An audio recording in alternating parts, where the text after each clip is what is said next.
Okay, dude, fuck it. Game Awards time. Once again, when there's like one thing that's going on, there is absolutely 0% chance I could do anything else. Everyone is being cringe and cancerous fuck. It's Game Awards time. Sorry. We are going to watch the Game Awards, okay? I can't deal with it. I know there's 20 minutes left, but they're already showing stuff, and nobody, and I mean nobody, wants to miss out on a single second of my fucking soy-facing ad! Oh, Bob! That's it! Game Awards!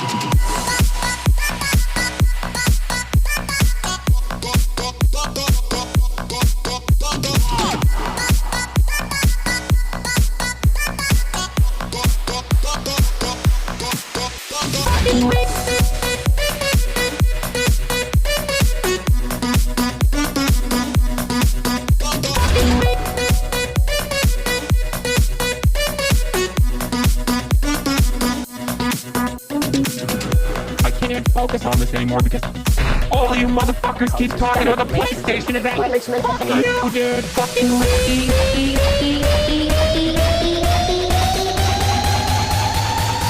fucking channel. Mommy, sorry. Mommy, sorry. Mommy, sorry. Mommy, sorry.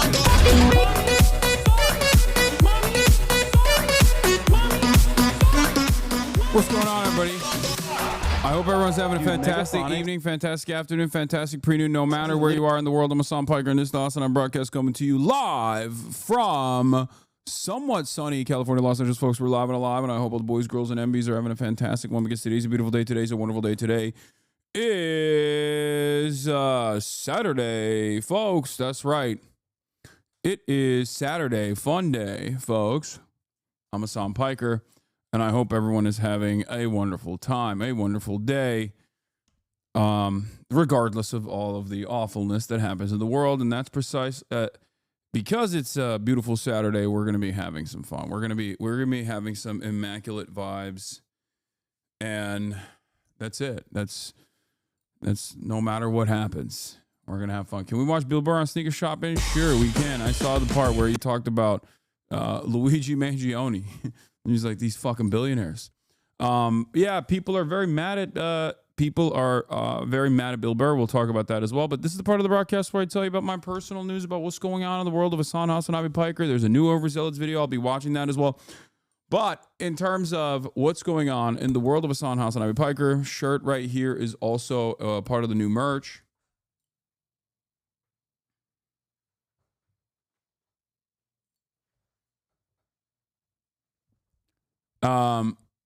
But yeah,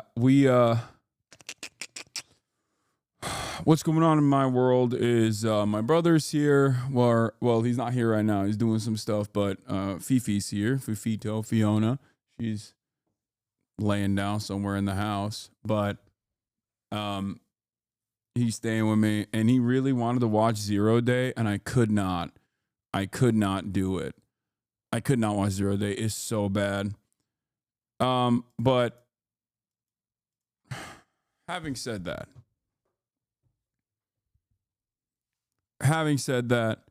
I wanted to watch, what am I saying? I wanted to watch White Lotus, so I've been watching that. That's what I've been doing. But today will be a fun day. Woke up early in the morning as always and worked out. Did some deadlifts. It was another it was another circumstance where I just truly did not want to go out and truly did not want to work out. I already watched the America's Downfall Gatsu video chatter, but I did it anyway. And the takeaway from that, Chinese internet, the takeaway from that for you should be to just do it. Not to get all Nike with it, but to just do it. Because in moments where you feel like you don't want to do something, but then you end up doing that thing you don't want to do, you only feel better, you know? Asmon just said you'd be mad for the recent U.S. assassination of an ISIS leader in Iraq. That's an insane statement. But cool, I guess. Yeah, I love living in a world where I'm just getting straight up 2004 levels of Islamophobic animosity. But I doubt that he said that. It's probably another chatter who's just trying to fucking drama farm. Hi, Hasan. This is my first stream of yours. Not gonna lie, I fell for the Hasan is bad propaganda. I come from the drama side of YouTube, non-political. I wish I watched your videos before just accepting it because you've seriously opened up my eyes and taught me so much. I've literally been binge watching all of your videos on YouTube. Let's go. We got a new one, boys. It's important. It's important to maybe figure out like how this happens, like how people fall into that rabbit hole and how they get out of it. I think that's good, you know. But welcome to the world of welcome to the good side, really. You open my sinuses with the hottest it takes, yeah. Anyway, what was I saying? Oh yeah, I worked out this morning, even though I didn't feel like it. And as always, my point here is you should too. There's going to be moments where you don't want to work out. There's going to be moments where you're like, I don't want to do this. I don't want to do this. But you should. There has never been an instance where I have worked out and felt worse overall afterwards. Okay? That's it. There's never been a moment. It's wild how a lot of us fell into the negativity, came here and get mesmerized by Azan's arms. Yeah, that's usually what it is, honestly. Honestly, that's what it is. I just, people come in here and they're like, you know what? This Hasan guy's a really bad guy. I'm going to show him what's what. And then I do one of these and they're like, wait a minute.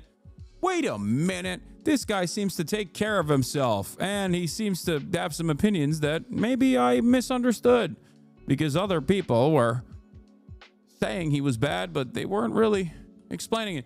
Your new NPR interview is great. I don't think I did an NPR interview recently. I think I did it in like a while ago. But we can listen to that. We can watch that. Assassin's Creed what? Yeah, they sent me a collector's edition for the new one. I'm very excited to work with it. New incident of local profile. Oh yeah, we're gonna do Cop Watch today. We're gonna do Cop Watch. I want to watch the Fent one.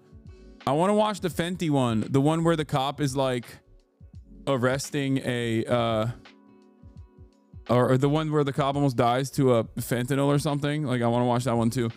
But yeah, Death Stranding 2 trailer. Okay, I like that. Nico UK election video. Sure, we can watch that as well. We'll watch all. We'll watch it all. We'll do it. Have you seen the Gaza Ghetto Uprising? I have not, but I heard it's very good. But I am fearful that it will have, I suspect, some TOS, some terms of service violations in it. But yeah, Twitch CEO explains how they deal with high profile bans after Hasan's suspension. Oh damn, that's crazy. He did that. That's cool. Let me see. We got Tornado Watch as well. As a union member and outspoken socialist, it was so nice to find a creator who I feel represents my worldview, and watching your content has tremendously helped me refining my talking points. Hell yeah.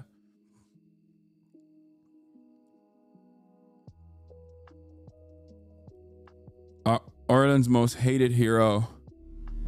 What is this? Chakiarla. Ireland's most hated hero. 70,000 views in one day from the channel called Spectacles. Okay. But where was I? What was I talking about? Oh yeah, let's blast off. Let's do it. ICE tortured a green card holder. So yeah, we're gonna be doing some news today, but then we're gonna be doing some fun stuff. And by that I don't mean, when I say fun stuff, I don't mean like, oh, it's just immediately gonna be like Drewski reacts and shit like that. What I mean is like we're gonna watch like longer videos, react videos, things of that nature. I will not be watching Was Nietzsche MAGA. Okay, I'm sorry. That, like, when I say fun, I mean like fun for me. Okay, maybe not fun for you, because I think sometimes fun for you is not fun for anyone but you. You know, like much love to Philosophy Tube, great content creator, great channel. But I think if I watched that, it would brick my brain so hard. Okay.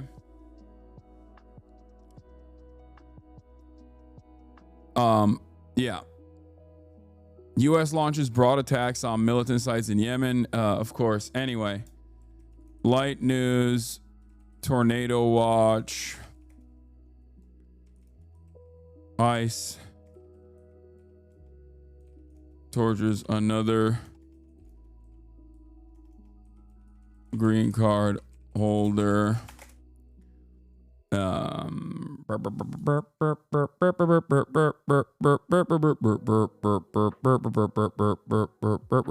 was like stuck in my head.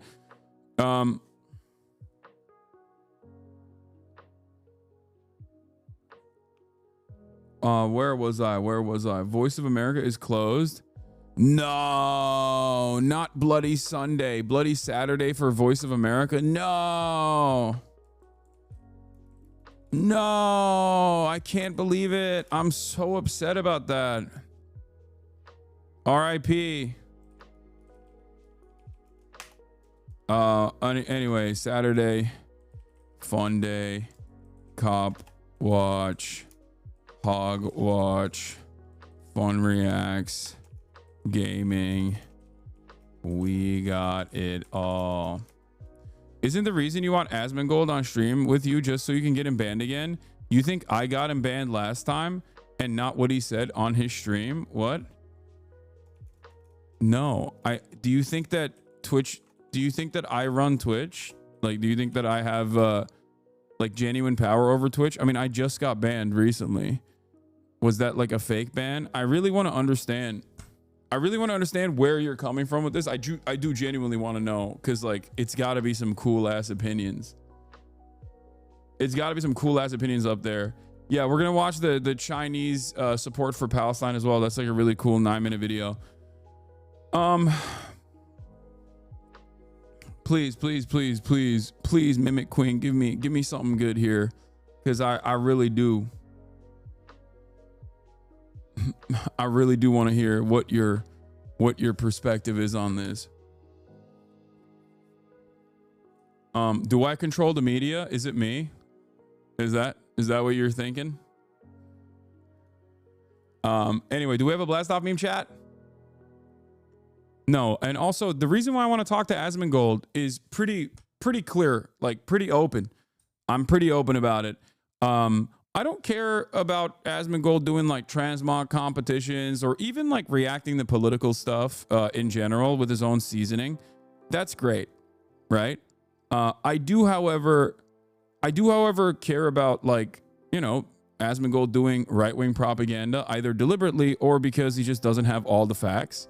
And in that process, I've never not been charitable to Asmongold. I would still absolutely be charitable to Asmongold in a conversation, like in a direct conversation. You know what I mean? And I think that watching clips of one another is not going to give people the full scope of people's arguments. But what I don't understand is a lot of these people used to always say, "Oh, Hasan, you're like afraid of debates. You're too afraid of debates. I don't understand why you're so afraid of debates." And it's like, now they still say I'm afraid of debates while I'm trying to talk to Asmongold. So they have to like, like I saw something under Chris Cappy's post, because Chris Cappy was like talking about the new state of affairs of media on Twitter yesterday. Chris Cappy is a content creator on YouTube. You might have seen his stuff where he was like, back in the day, it used to be Tucker Carlson versus, Bill O'Reilly, right? He says something like, back in the day, it used to be Tucker Carlson versus Bill O'Reilly. Here's the tweet. My generation had Jon Stewart versus Bill O'Reilly debates. This new generation has Asmongold versus Hasan proxy debates, commenting on each other's streams, the information age Cold War. And I said, I said I'd do it in person, to be fair. And there is like, this is the funniest fucking response to that. This is what I saw in response to that. The Hasan system, the proven method for handling criticism: hide, ignores critics' content to obscure their argument, alter, drastically misrepresent their opposing view, strawman. Also, I look pretty hot in this, so thank you once again, my haters, like making me look hot. Strawman, attack the misrepresentation by grouping critics with deplorables. Avoid, debate only weaker opponents, not the original person. Name call, label frustrated opposition as crazy or obsessed to discredit them. Now, what's really interesting about this is I think it's projection, but also it kind of fails because, like, there are a lot of right-wingers that I openly will say I want to debate, right? Like Ben Shapiro, Steven Crowder, Charlie Kirk. And what is really funny about it is that this basically demonstrates how stupid you are. You have to be as a Marine Corps veteran because this is me literally saying I would talk to Asmongold in person. And you're just like, nah, dude, I bet you're running away from him. Like, it makes no sense. But hey, thank you for keeping a sexy photo of me in your phone. That's nice.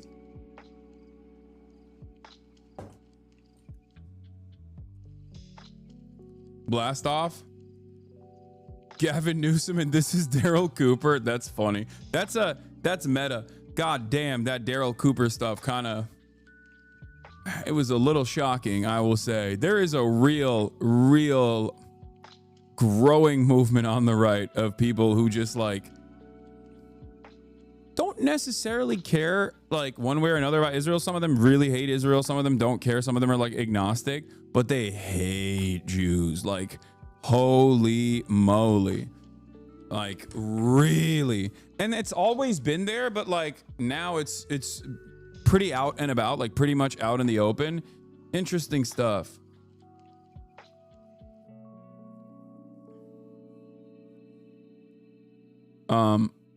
Go look at the comments on the video, the Daryl Cooper video. I don't want to look at it anymore.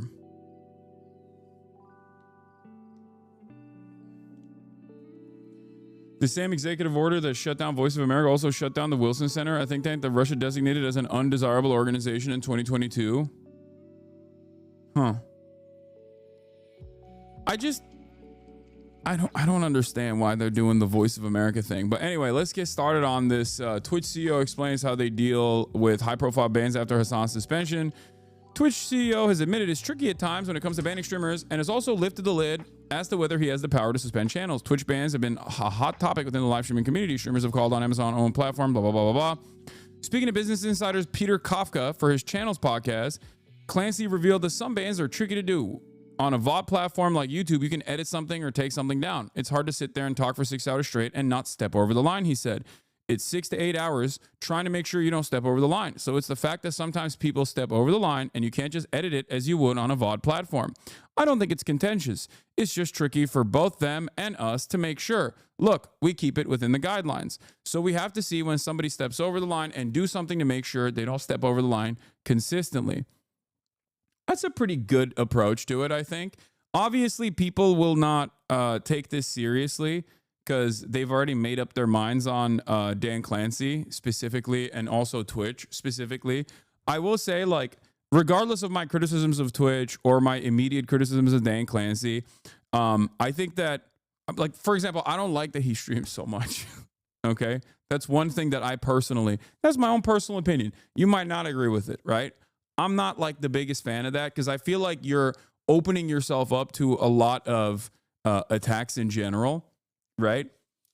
And yet him doing streams, unironically, I think, allows him to get a better understanding of the product and the content creators themselves and like what they go through.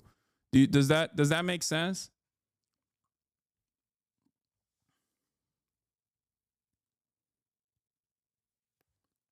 Like, there are some issues as far as like the app, you know, the Twitch app is like kind of garbanzo and they're trying to fix it.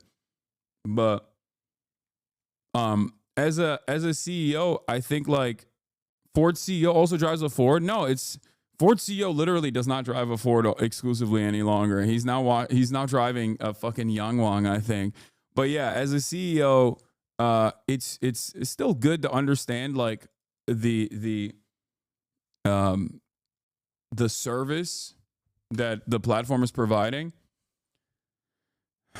For fucking real, hilarious example to be wrong about. What? Anyway, the Twitch boss also noted that he personally does not decide on anyone's ban, be it hand one out or lift an existing suspension. We have a team that does that. It's not automated. I'll be aware of their decision for certain high-profile streamers, but it's not my decision because the whole point is to keep some degree of separation. That came off the back of being asked about HasanAbi's recent 24-hour ban. It also was revealed by Twitch streamer Amaranth that Clancy did, however, get a shadow ban on her channel lifted. So they asked him about me getting hit with the 24-hour one. Yeah. At 6:58, the reporter says you were clearly not doing Support for this show comes from Smartsheet. Have you ever? Yeah. Wow. We got guys.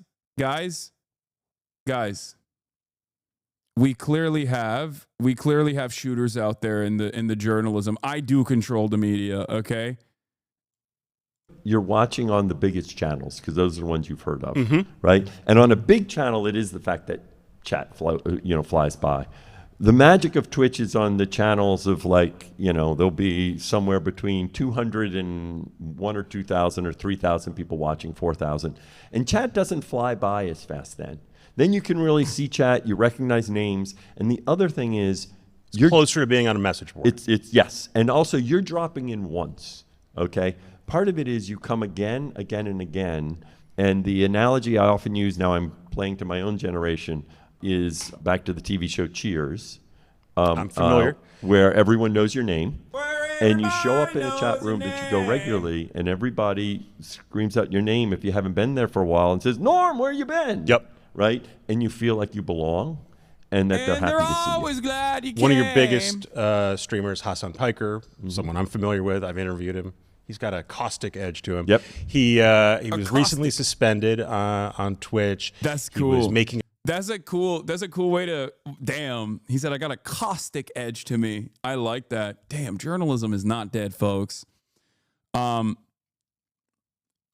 this guy, let's see what he says. a point about healthcare. He was sort of extending a metaphor that involved killing Rick Scott, the U.S. Senator. He wasn't calling on people to kill Rick Scott. But he's making a metaphor. He was suspended. Apparently, he's been suspended multiple times. First of all, how does that work? How do you get suspended at Twitch? Do you get? Damn, I can't believe an adult in the media who I cannot believe that an adult journalist in the media who has spent a good deal of time studying communication, using language, covering the news, did not have the same exact attitude as like a Libs of TikTok or a fucking Asmongold on this issue. But of course, those are the guys who are gay and woke and wrong, and the based patriots are the dudes who don't leave their homes with YouTube channels. And it's not just Asmongold. I'm talking about like the way that a lot of Americans approach this issue nowadays, and their media consumption is like, no, every single person that's a fucking nerd is wrong. And they're just like, they have a secret political perspective and they're woke, and that's why they're sheltering this person.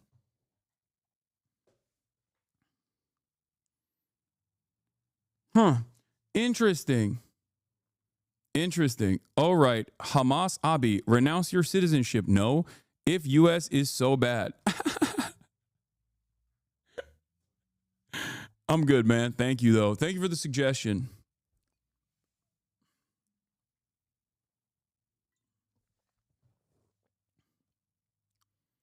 Yeah, I'm just shocked that this journalist would actually report on what truly happened instead of immediately being like, well, this terrorist guy, this freaking terrorist Hasan, okay? I call him HasanAbi. Some people call him HasanAbi. I call him HasanAbi.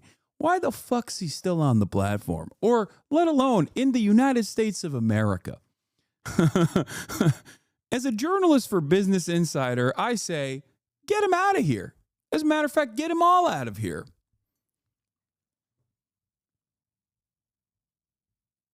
Are you actually surprised, though? You apologized and admitted the words were hyperbolic? No, I was never surprised for being banned. I'm just showing you that, like, people do understand the difference. Like, they're, especially adults. There are still adults out there.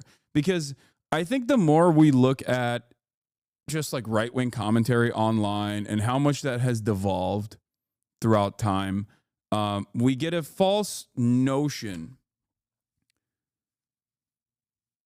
We get a false notion that, or a false sense of reality that, like, everyone is incredibly stupid, right?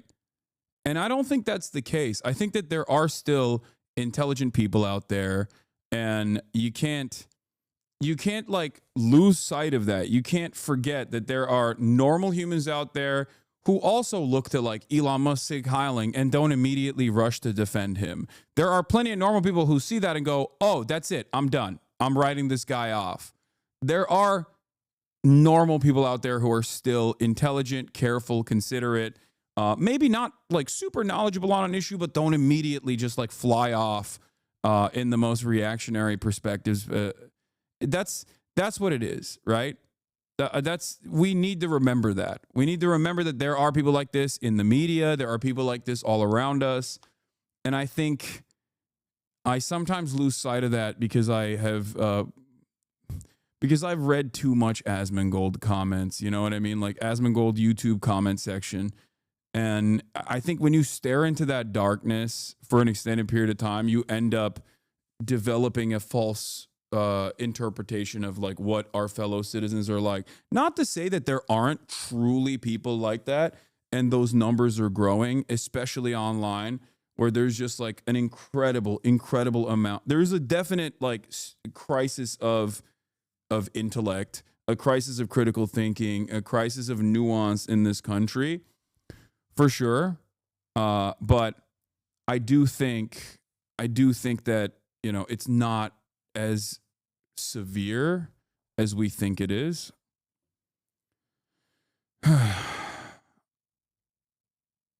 Living in a hate pit versus a hug box. Yeah.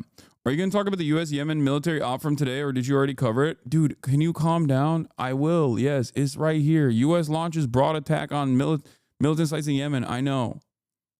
Trump is doing the same thing that Biden did, which is just like, let's just bomb Yemen again, just one big hurrah.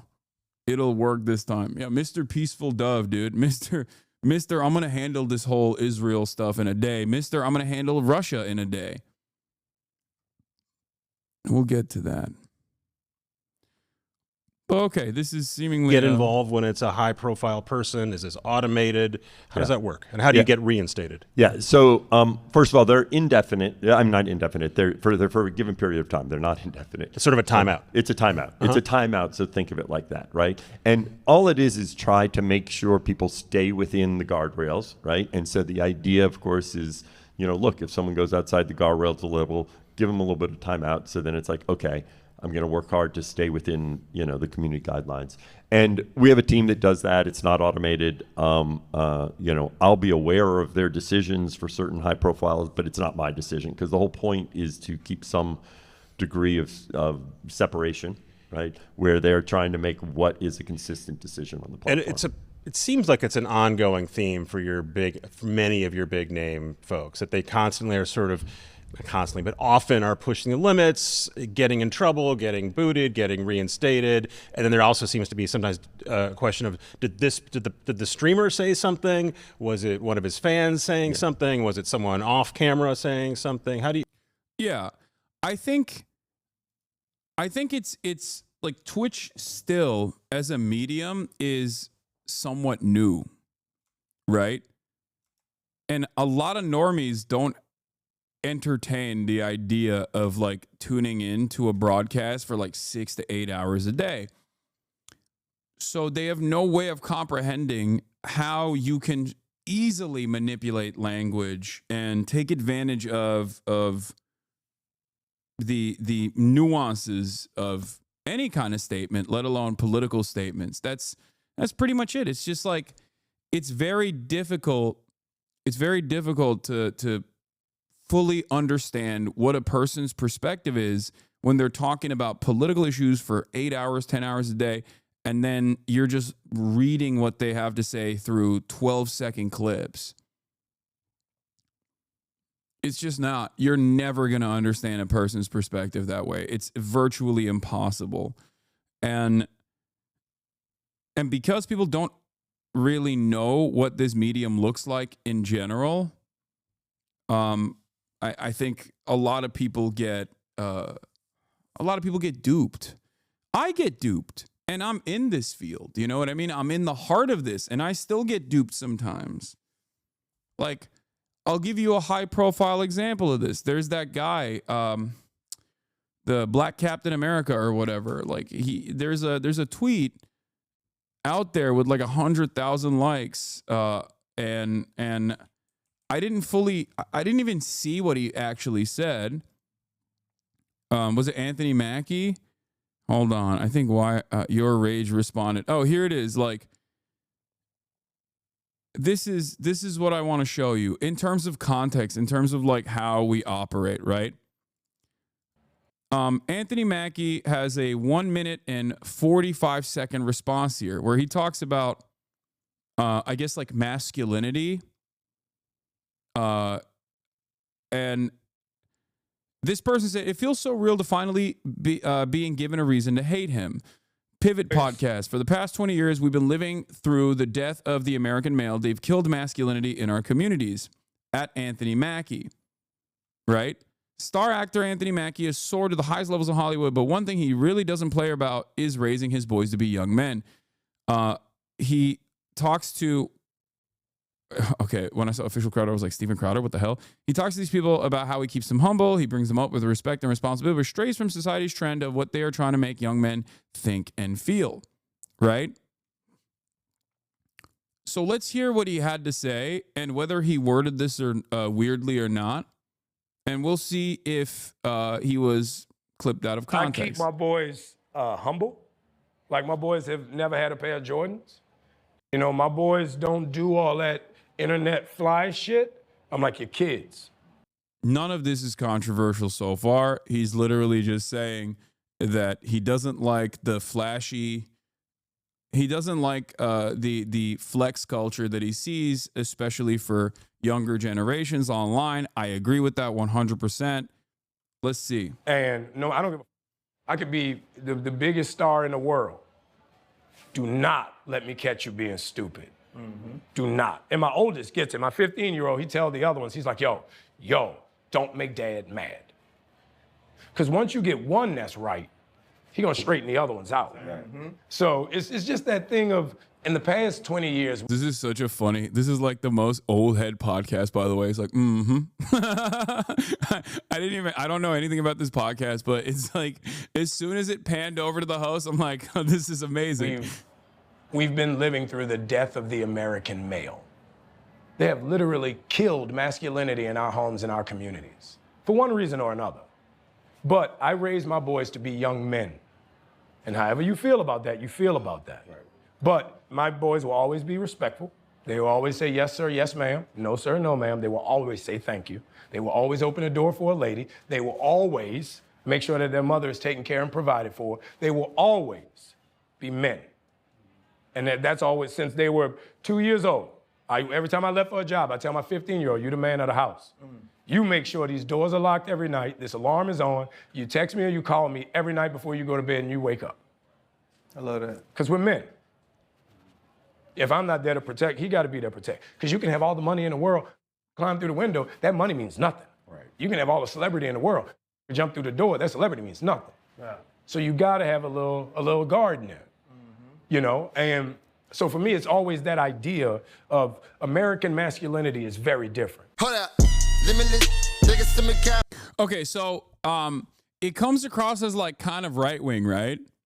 And apparently the context of this, like it's not that controversial, like what he's saying, but immediately, like if you are tuned into that frequency, if you know what like right-wing commentary and right-wing statements look like, yeah, it's understandable that people will go, oh, he's talking about like male bravado, like the pussification of like American men, like, because when you make a statement, there are a lot of things that you're not saying that you're operating off of, like underlying premises that you're operating off of, and that leaves a lot of room for interpretation for people. And if people are conditioned into recognizing right-wing sentiment, they hear this and they go, oh, this guy's a fucking real right-winger. Like, what do you mean? He's doing the classic, like, oh, kids are gay now. Now, what is ironic about this was that what he was actually talking about, apparently, because I saw someone else show the full context of the conversation, was literally about unlearning homophobia because he has a gay brother, and he also personally played the role of a gay man. Like, so he's not like the conversation. Yeah, this is the thing I saw. Yeah, if you bother to watch the whole interview, you'd hear Anthony explain how he stepped out of his comfort zone to play the role of a gay man early in his career to understand his gay brother better and not repeat the same homophobic attitudes he grew up in the South. Like, it's just what's interesting about it is like this happens in every medium. This is just like a cultural thing that we all love to do. We hate when our enemies do it or our perceived ideological interlocutors do it, and then we love doing it ourselves. And sometimes we earnestly get duped by this stuff. We earnestly get duped by this stuff. We get clip chimped. It's basically the equivalent of not just clip chimping, but like simply in the old version of it, reading the headline of a news article and not reading the rest of the article and not realizing that like the headline of the article actually left a lot of stuff out, right? It's like if you only look at New York Times headlines, especially on an issue like Israel, and not like the rest of the articles where they bury the lead pretty far down the article, you're like, oh, Israel has not done anything wrong. They're the most moral nation on the planet. Sometimes they mess up a little bit, but overall they're trying their best, right? And it's like, that's how it works, right? Yeah, so if you guys remember and then there's obviously the other side of this where you got Captain America, they've killed masculinity. Like, there's battle lines are instantly drawn and people jump to this. People jump to their opinions.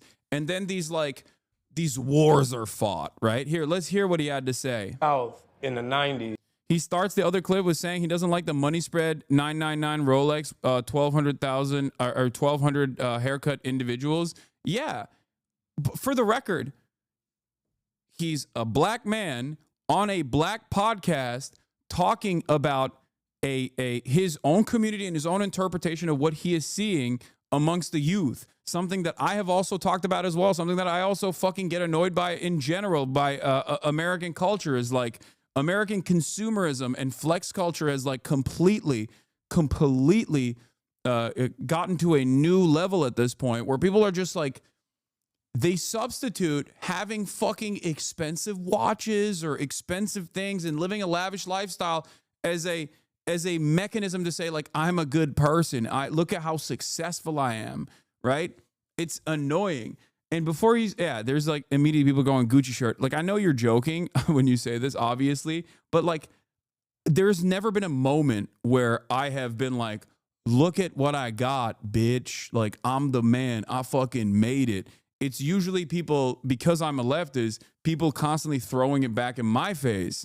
There's a difference between someone flexing and versus, someone purchasing a stupid shirt in a moment of emotional weakness at Coachella multiple years ago. You do that every stream? What do you mean? Yeah, I do. I do my money spread. So that's it. It's like it's very frustrating, right?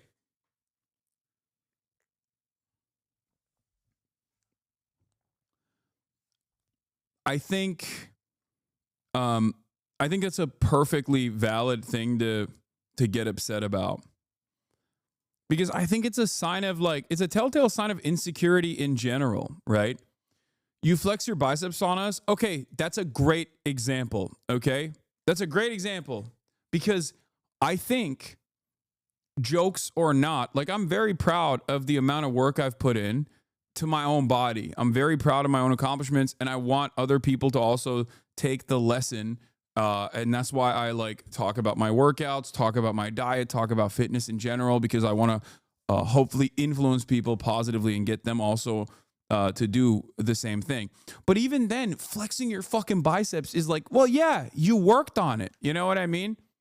I totally think that showcasing your prowess, like your art or showing your body in that regard, I think is infinitely more acceptable than just being like, look how fucking rich I am. Because while a lot of people have worked hard for it, in terms of wealth, I think you never really know. And also luck plays a major factor in this. But yeah, I feel like he's talking about the Andrew Tate type. Yes, that's what he's talking about. Exactly. There is a real annoying culture, especially among the youth, that looks to guys like Andrew Tate and doesn't recognize the insecurity that these guys have. Because if they were secure with themselves, like they wouldn't constantly be talking about their Bugatti Veyron, right? Like only insecure people do that. In the 80s, you grow up homophobic, sexist, and racist. Like we talking about the 80s and the 90s. That's just a fact. You know what I mean? So when I got to school, my roommate was gay. Like I didn't know how to deal with that. Like my brother's gay. I didn't know how to deal with that. So being a man, I used my art to better myself. I played Perry so that I could understand my brother better. So I could understand my friends better. Going to art school, a bunch of my friends were gay. You know what I mean? Like when I was a kid, we had a record label, we had the first gay rapper. Nobody gave a You make good music, nobody care. You know, Big Frida is famous here for sure. Like you think this guy's like a right-wing reactionary? I don't think so.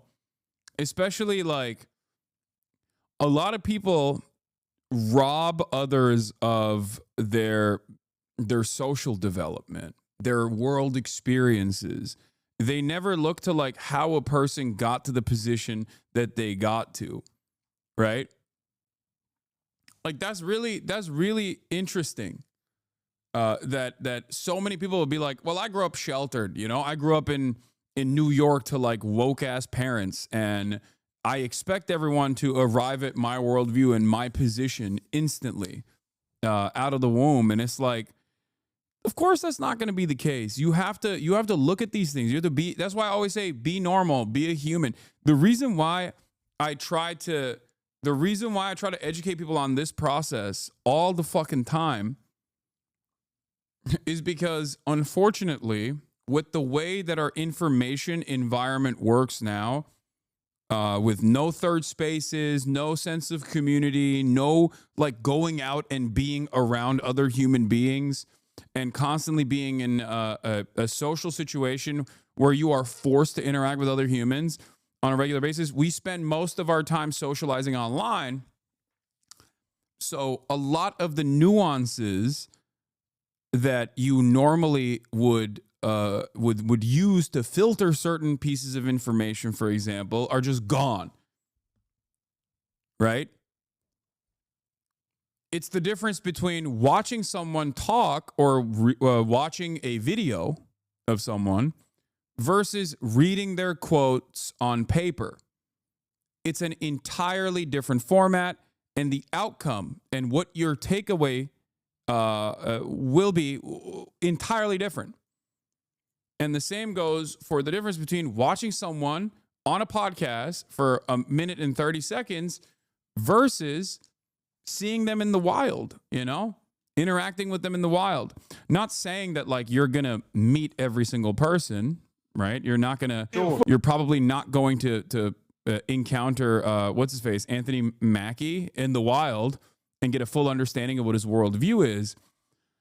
But when I say be normal, what I mean is try to understand how a person that's in front of you that has this worldview, how do they get there? Okay? How do they arrive at these conclusions? I think it's very important to understand that. For sure. You know what I mean? So the idea of being gay in New Orleans has always not only been supported, but it's been a part of the culture. Mm-hmm. But with me, I needed to figure out what was my holdup, what was my insecurity about that. And once I played that role, I realized everybody deserves to be loved. It's not my job to say who you love or who should love you. If you loved, I'm happy for you. That don't mean I'm gay. You know, so Perry was more so a statement piece for me with the love and admiration for my brother, with the appreciation and respect of my friends for that culture. It really put me in a position where I think it made me a better actor because I had to go so far out the box. I had to go to the furthest spectrum. Yeah, dude is woke as fuck. Lamont people fell for the clip chip. Damn. But even the clip chimp itself, I think it's massaged in a way. Like this podcast in and of itself wasn't even trying to make him look bad. This is they probably have an opinion that is a little bit more conservative, right? Socially on that front. And instantly people jump to this and make up their own minds about what they think is happening. I watched this thinking he about to say some wild Ripple crazy shit or something. Bro even played a gay role in support of his gay brother. Nah, y'all internet motherfuckers is not real. It was a real figment of my imagination. The fact that this week got 100K likes is all bots. It's got to be. You motherfuckers don't exist in real life. Y'all despawn when the internet turn off, said your rage. And yeah, I think the reason why I talked about this is because like it happens all the time. This kind of stuff happens all the time. And even I fall for it because when I saw this tweet and I just read this, okay, and I read this right here and I saw the tweet, I thought, oh, wow, okay, so maybe Anthony Mackie's like a bit reactionary because that's how it's presented. But in fact, the only thing he was talking about is like positive masculinity and teaching his kids to be like good men, teaching his male children not to be like not to fall into the Andrew Tate trap. You know? Like that's it. And I think that we just gotta be a little bit more. We gotta be a little bit more gracious and a little bit more forgiving, even if people who engage in somewhat reactionary commentary, right? Because I mean, this is why I always try to preach some semblance of tolerance and grace to those who might even in context come across as intolerant, with the understanding that they are all, at the end of the day, a product of their social conditioning, a product of their material realities. Leftists who understand that America is this like hateful nation, leftists who understand that like there's so much systemic discrimination, oftentimes forget what the impact of said systemic discrimination will look like in the collective consciousness of those who don't really think about this stuff deeply and have never really entertained a counterexample and just kind of simply are responding to all the things that they see, all the things that they take for granted. That's it.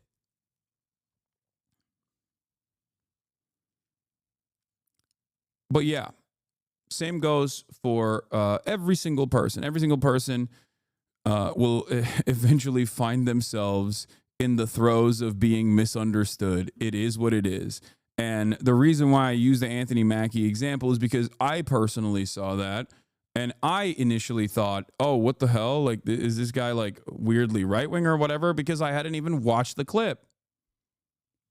Okay. And then I investigated a little bit further. I was lucky enough to be able to encounter someone else who had investigated a little bit further. And that completely changed my mind on it, right? That's it. And I think that's a good that's a good teachable moment, right? For everyone.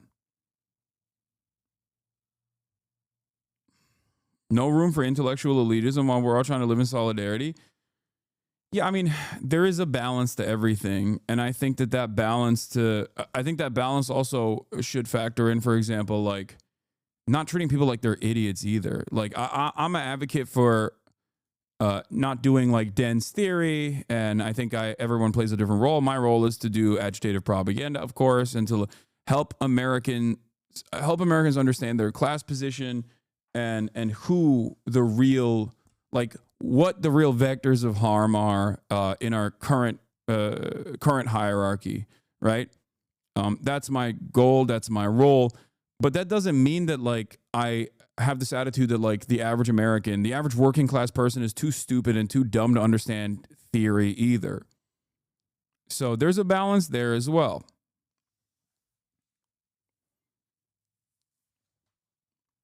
But yeah, it's important to recognize that he was clipped out of context last month when he explained what it means to be Captain America, but that time he pissed off the MAGA crowd. Yeah. And now the MAGA crowd is going to make propaganda off of this, right? Like, they've killed masculinity. Captain America sounds alarm.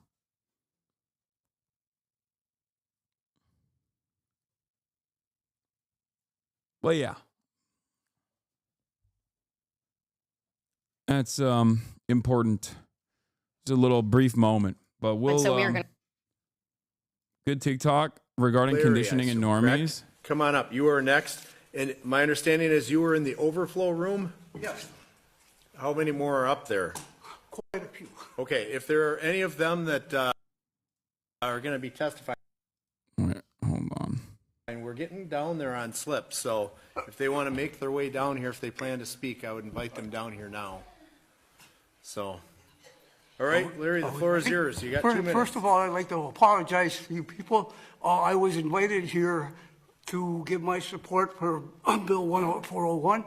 I have very little knowledge of gay people and things like that there. So when I came here, my eyes were open. I was one of the critics that sat on the side and made the decisions there was only 2 genders. So I got an education that was unbelievable.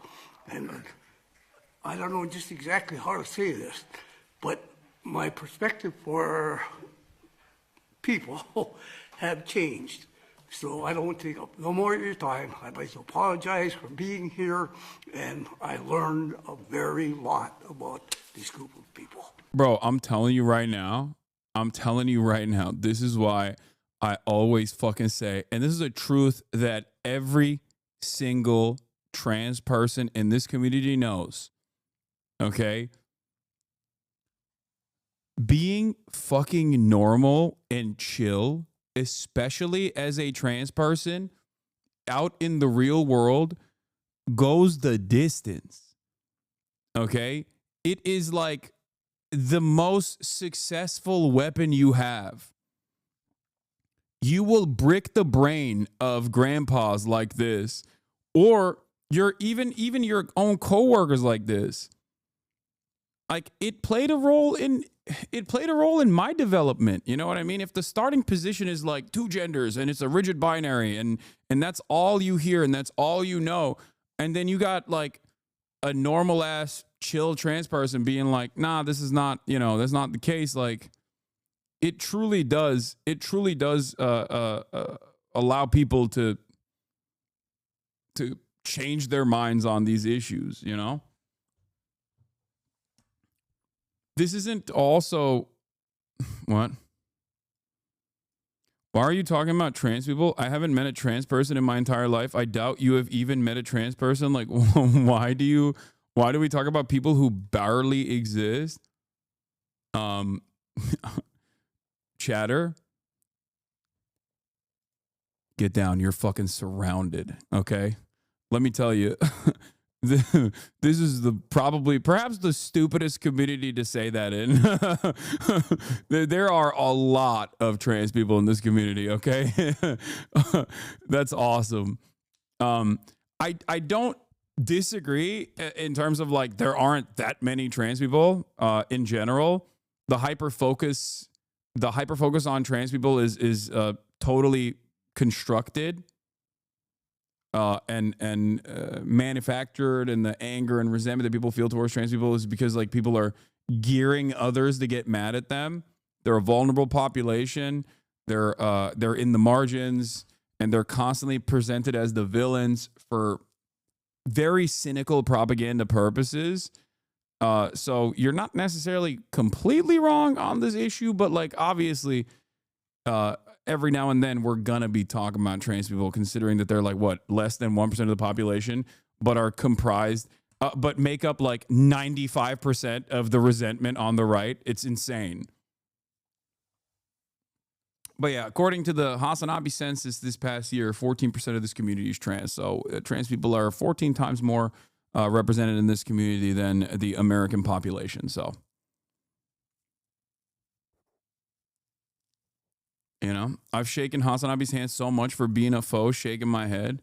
Yeah, I'm sorry. I apologize if you feel like you were duped because I keep saying I'm a foe to the LGBT community. I will continue highlighting the trans wrongs while sometimes speaking out about trans rights. Okay? I am an enemy. Okay? I am an enemy to the LGBT community. Make no mistake. No, not 40%, 14%. I'm not Germa, okay? No, my trans audience population size is not 40%. That's Germa.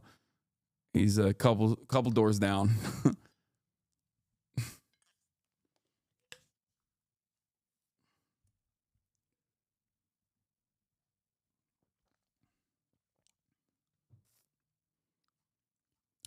Yeah, right-wing commentators dominate social media. It's not even close.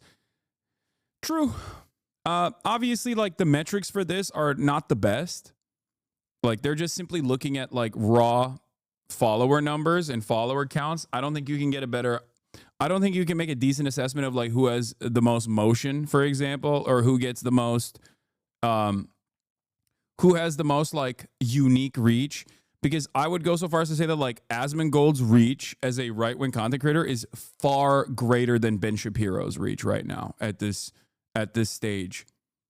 So like the size here, or even like my reach versus like the Young Turks' reach, or my reach versus Trevor Noah's reach, right? Like I think that I have a much larger reach at this stage as opposed to like Trevor Noah as a liberal or leftist or progressive left-leaning content creator. But this just looks at like raw follower counts. Like, or here, I'll give you another example. Patrick Bet David and Asmongold together have, I think, a much, much larger reach overall than the likes of Ben Shapiro, right? Or even Russell Brand, really. So it's not the best way to showcase like who has more influence. But yes, in terms of like raw follower counts, the collective follower totals, yes, the right wing dominates. But I think in terms of raw output, in terms of like audience penetration, right wing content creators also dominate on that front as well. Like they really, really, really do. It's not an accident that like online spaces seem more and more right wing, and I think Twitter, like one of the social media platforms, directly opening up the floodgates of neo-Nazi commentary, I think played a fairly large role in this. And I was wrong. Okay. Initially I thought, oh, Twitter is not the best platform. It's not the biggest platform. Who cares? I was wrong. I think that like, even if it's a tiny platform, it's still one of the main social media platforms. And having one of the main social media platforms very clearly turn far right definitely played a big role in even changing the outcomes and changing the political dynamics in other platforms as well, other social media platforms as well. Because there is like all of these social media platforms like still work alongside one another. And I would say that like Twitch becoming more right-wing in general is because of Twitter. You know, I think that my assessment initially was wrong. Where I said it's not going to be that significant. It's not Twitter being, super right wing. I wasn't, I'm owning up to my wrong analysis, but also at the same time, I wasn't like making a big deal about this perspective in general. But still, it's not necessarily that there's like a large number of what. How come Asmongold is red? He's spitting on Trump all the time. Asmongold is criticizing Trump very much. Yeah, I'm sorry, dude. I think if you're reacting to Trump as like a based free speech defender and you say you want to dress up as Ash Ketchum to do mass deportation ride-alongs, it's going to be really hard for someone, especially people in this community, to fucking hear you and go, yeah, you're probably correct on this.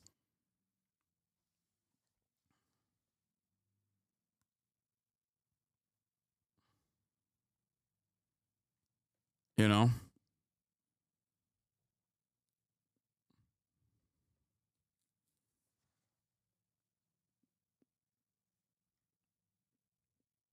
That's like saying Hasan is critical of LeBron James. Yeah. Unless you mean he spits on Trump's dick before he gargles it.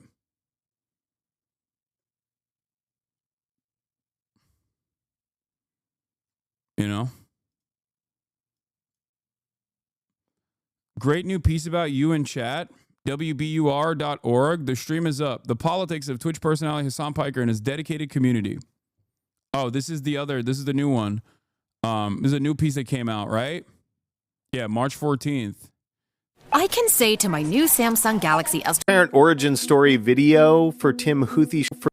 Results may vary based on input. Check responses for accuracy. Support for this podcast comes from Is Business Broken? In love with a celebrity. People are into this Timothy Chalamet. They say he's a Houthi, a fighter, he's hot. They say it looks like Chalamet. Yes. Not incredibly skinny Bob Dylan impersonator Timothy Chalamet. Tim Houthi Chalamet. The apparent origin story video for Tim Houthi Chalamet was pretty unremarkable on the surface.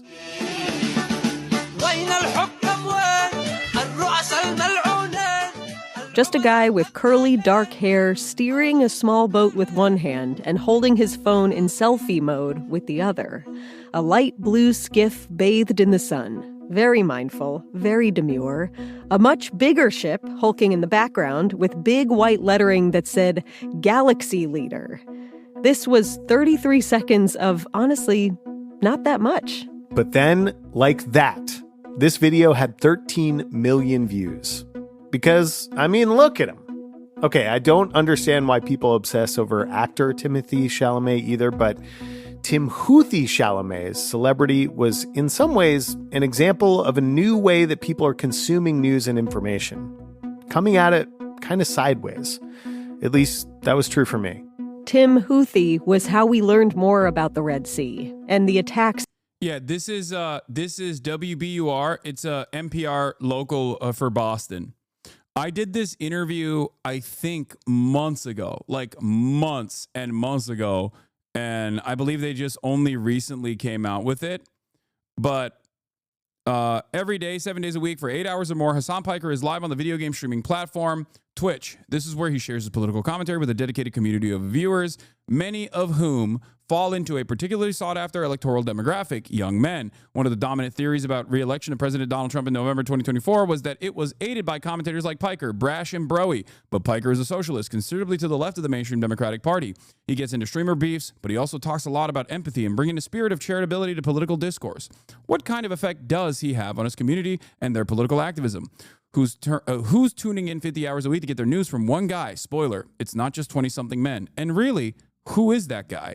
Endless Thread talks to Hasan Piker and his fans. Did they interview my fans too? That's crazy.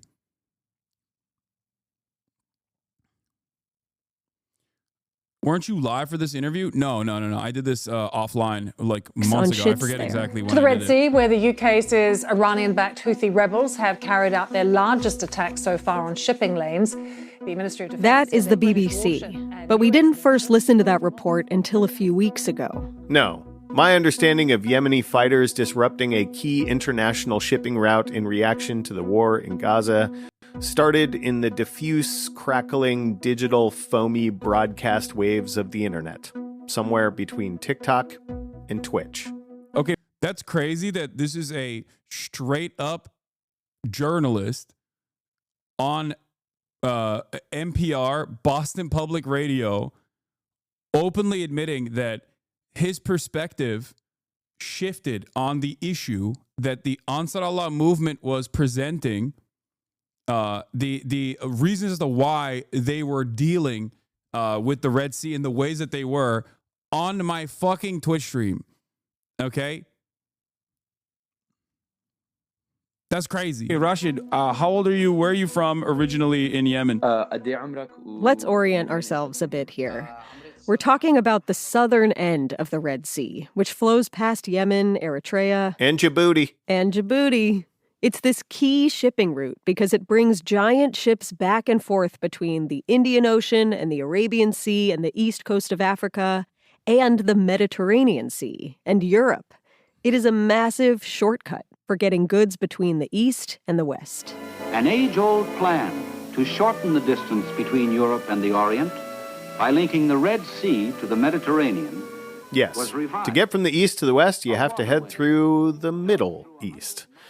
And when these attacks started a little over a year ago, the ships under attack were traveling up and down the coastline of Yemen, which has a front seat to the Red Sea's shipping route.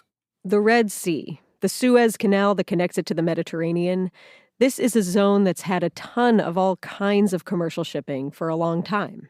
And a lot of conflict, since forever, since Moses.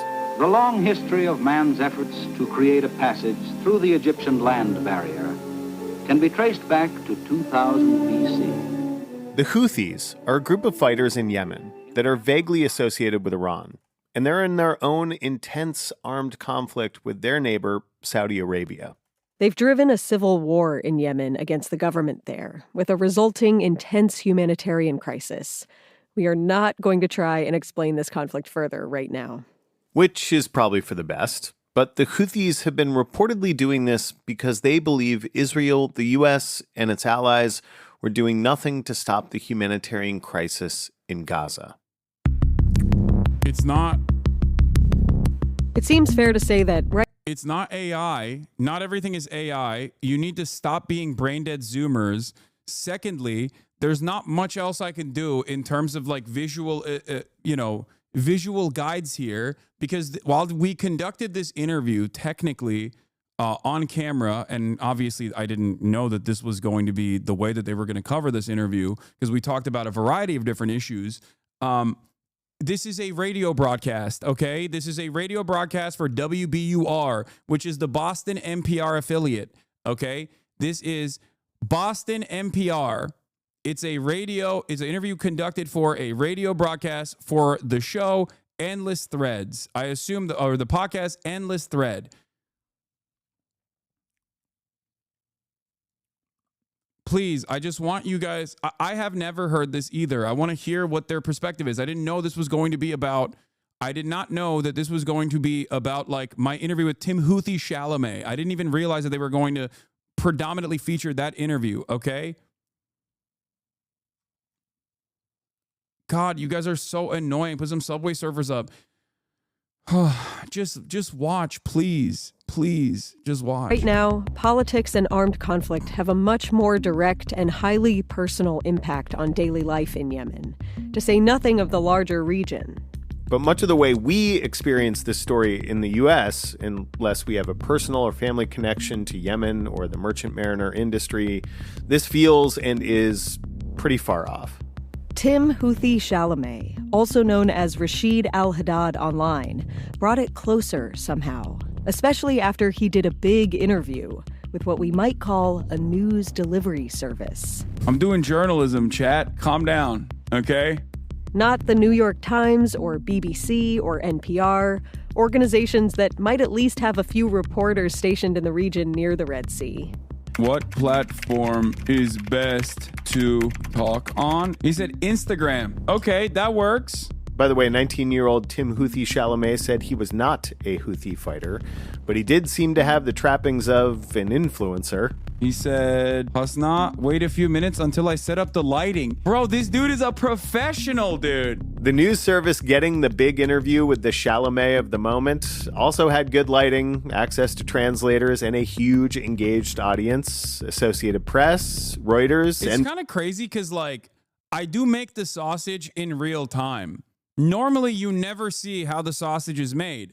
You see a finalized product where news outlets that will do exactly what I did in real time in front of you guys will basically like they were saying, they'll have a station journalist, probably not in Sanaa, but they'll have like an affiliate maybe on the ground or somewhere close enough. They'll have Arabic translators or can speak Arabic and will interview this person. And you don't normally see this happening in real time. That's, I think, a unique aspect of the way I operate. And then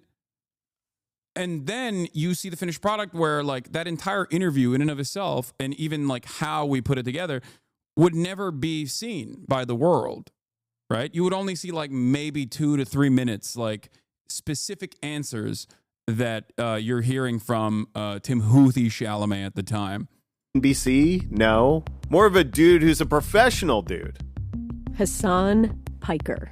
People say, HasanAbi, you've changed. It's like, motherfucker, I haven't changed. You did, bitch. I've never heard a Democrat be like, man, what do we got to do about this fucking military budget? We are literally the fucking last political space online that is a holdout, that is majority men, that isn't like insanely politically. Not insanely politically, maybe, but definitely polarizing. And we're not even really talking politics yet. We're talking generations. Whenever we ask people if they know Hasan Piker, it goes one of 3 ways. It's either no idea who you're talking about. Or, oh yeah, is that hot guy? Or the streamer? Yeah, definitely. And these answers divide along generational lines. Hasan also divides people on feelings about the war in Gaza. Political lines in the U.S., too. Also, lines of gender. But you take all the people on one side of all those lines and put them together? You get an impressive audience. 3 million followers just on the video game streaming site Twitch. Another 1.5 million on YouTube. And his hours-long live streams.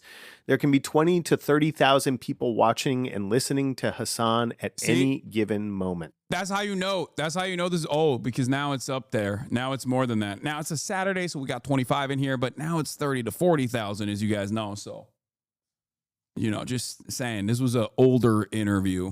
That's an audience that competes with WBUR's largest average broadcast radio listening audience in Boston.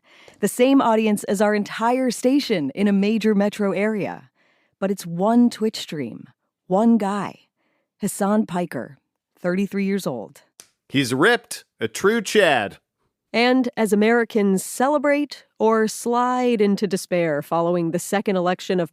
Chad, stop saying this is AI. It's not AI. I literally had a conversation with these people. Can you please stop saying this is... What is wrong with people, man? What the hell? Why do you guys keep saying AI? It's not... Like, I talked to these human beings, okay? It was a real interview. President Donald J. Trump, an increasingly popular Chad. I'm AI. Thanks to an increasingly popular, seemingly endless stream. There's a couple things that I talk about that, like, basically break people's brains. Peter Thiel owns the country now. You understand? You don't want solutions. You don't want to understand why this violence happens. I do. I'm Ben Brock Johnson. I'm Amory Sievertson, and you're listening to Endless Thread. We're coming to you from WBUR, Boston's NPR news stream. And on today's episode, a look at how the media landscape and news consumption are changing through one example. The guy people are calling, quote, the Joe Rogan of the left, who has bad news for people who say things like, he's the Joe Rogan of the left. I just don't think that we can podcast our way out of this problem. Like, I just don't think that the Democrats... Come on, man. Come on. Whatever you've heard of Hasan, whatever you think of him, however you've found him, or if you've never heard of him or found him, let's start with some simple facts. His parents are Turkish. His father is a political scientist and economist who has helped support the Future Party in that country. Chatters who have never listened to a singular NPR piece, I think, don't understand NPR voice, and that's why they're thinking, like, this sounds like AI. No, dude, they dictate perfectly, okay?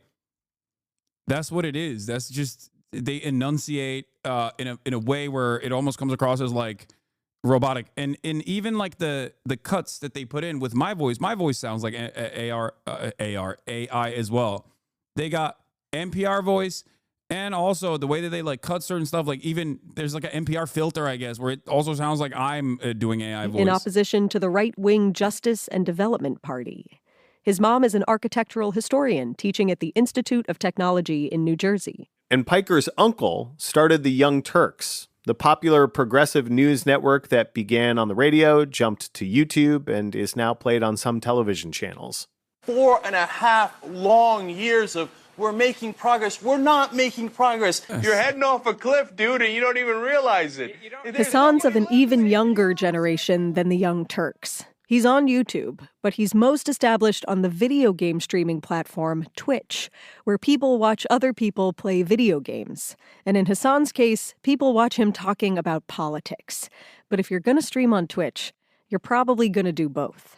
The first time I came across him was when, in the election of 2020, he streamed a Get Out the Vote game of Among Us with Representatives Alexandria Ocasio-Cortez and Ilhan Omar. When you watch this video, as AOC gets onto the stream with Hasan, he seems pretty psyched. We came a long way. Here we go. From 15 people watching me play Fortnite with motherfucking Felix Biederman to playing Among Us with the top content creators and also two of my favorite politicians.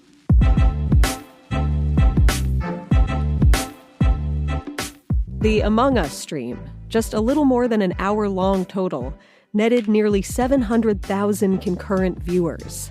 Just to give you a sense, that competes with the prime viewing period between 8 and 11 p.m. of CNN, which, by the way, is also putting Hasan on. This is Hasan Piker. This is my dog, Kaya. Piker was 29 back then, and about to watch Biden sweep into office and topple Donald Trump's attempt at re-election in the midst of a brutal pandemic. When you watch this 4-year-old stream, Hasan seems legit giddy at what's happening.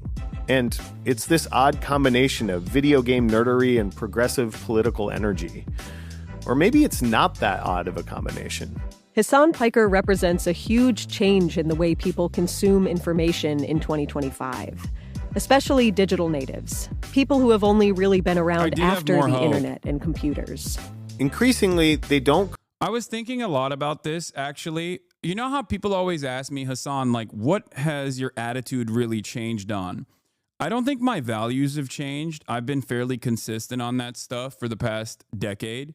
And you can check that against, like, you know, commentary from the past 10 years that's, you know, out there, right? From the Young Turks all the way until now. And you'll see I'm advocating for the same exact shit. Having said that, there is one thing that I was thinking about that has changed. I think that, like, my hope in the Democratic Party, I think, has eroded almost entirely. Like, I always had this attitude that regardless of the fact that one of the two major parties in a bourgeois democracy is never going to bring about revolution, I understood that on principle. But I still believe that there was a way to, like, there was a way to engage in harm reduction. There was a way to engage in harm reduction that the Democrats were going to abide by if you voted for them. And I think, like, year over year, election cycle after election cycle, the Democrats consistently showed me and anyone else that was paying attention that they were not interested in doing harm reduction at all. And I think that's the reason why when I see someone like Dean, right, the liberal Spider-Man debate Dean, right, like, I understand as a 19-year-old, if this is your first foray into, if this is your first, like, political cycle that you're actively defending the Democrats on, like, I get why you would be more, I don't want to say naive, but, like, you'd be more hopeful that the Democrats will do the right thing. Whereas, you know, go through like 3 of those and you'll understand very quickly that optimism in that regard is quickly going to be cast aside for an assumption that the Democrats are basically controlled opposition. This isn't like every single Democrat, for sure. And my attitude, I would say, shifted from Democrats are definitely better than the Republicans they're marginally better than the Republicans to harm reduction, we need to use the platform that the Democrats offer to existing progressive voices in an effort to continue building up a labor movement, to continue building out like outside pressure, outside mechanisms of pressure that are not immediately within the lap of the party, to like, I don't even know where we're going at this point. Like, I just, I've never been closer to an advocacy for building a third party from the ground up than this very moment. I will admit that. It's something that, like, I wouldn't say I'm as far as, Michael from Pennsylvania is on this issue. I truly don't, I don't know. I truly can't see a way out of this beyond like either completely reconstructing the party or looking for a alternative, like developing an alternative at all. I tweeted about this this morning. Who could have seen this coming? Everyone. We kept yelling about this. I think it's time for the liberals who scream at the left to bury the hatchet and actively reconstruct the Democratic Party to be a real opposition party with a bold vision of change, or build a real alternative.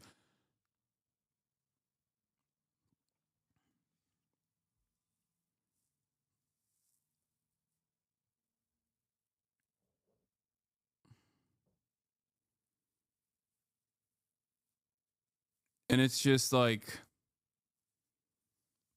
I don't know how we do that. I'm being radically honest with you. I don't know how we do that, but changes need to happen immediately. Compartmentalize their different flavors of content. They don't go to one place for news, another place for lifestyle, information, etc. They go to the same place for all the things. And usually that same place is not a brand per se. It's a person.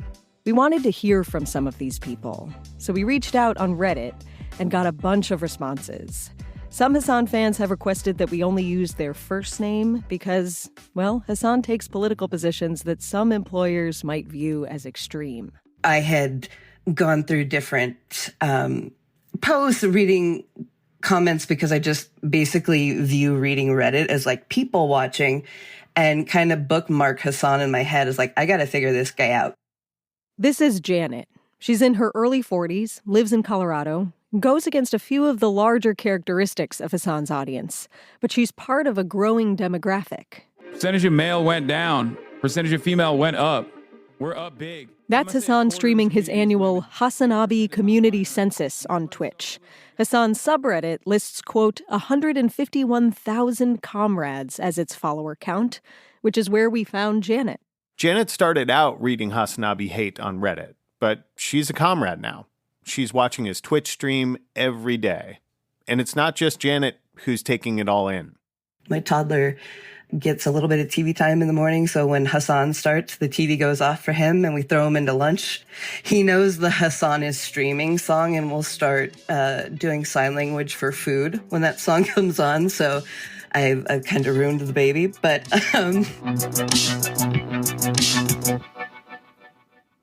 a number of the people we talked to watch and listen to Hasan while at work or while doing schoolwork.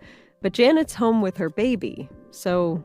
It's on my 80-inch television. It's in the front of my living room. We have a really open floor plan, so I can hear it while I'm cleaning, while I'm hanging out with the baby, doing flashcards and whatever. He's basically just like our talk radio during the day, except we get to look at him. We heard this a lot, actually. Hasan as replacement for the radio. But he's streaming video, too, so it's pretty similar to cable news. And while it's not a 24-hour Hasan cycle, it is 7 days a week, along with a serious regimen of weight training, which you kind of have to do if you're sitting in a gaming chair for that long every day. He has a background team running a Discord chat, doing video graphics, and managing the community. I got little babies listening. I got to stop cursing. This is why I got to stop cursing. Behind the scenes. This consistency has, over time, just grown his reach, which in turn turned the heads of the people trying to run the country in the last election. Hasan was invited to the Democratic Convention.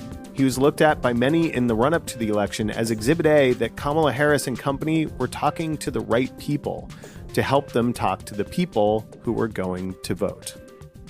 But then, the other team's podcast Reach Out game turned out to be a lot more full on. The following is a conversation with Donald Trump on this, the Lex Friedman podcast. How long have we been talking? A long time.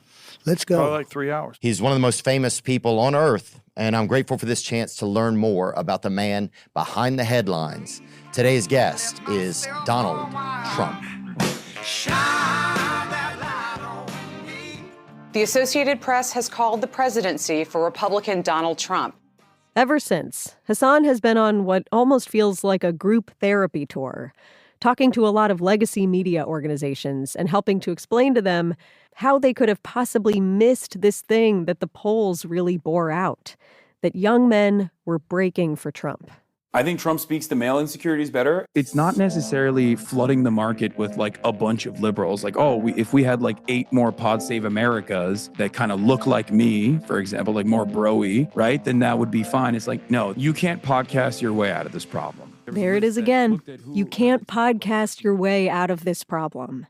And yet, it seems like if the Democratic Party could podcast or stream its way into the hearts of young men, Hasan could be their guy. Because he courts more than the Janets.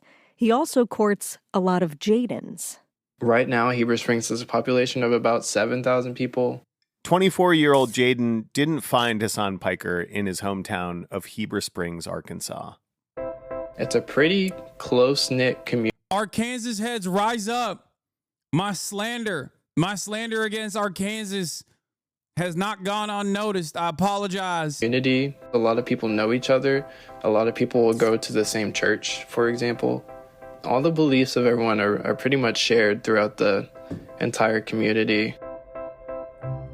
That shared belief system, in Jaden's experience, has always been church-focused. Growing up, he says a lot of the social interaction was through church or trips with church groups.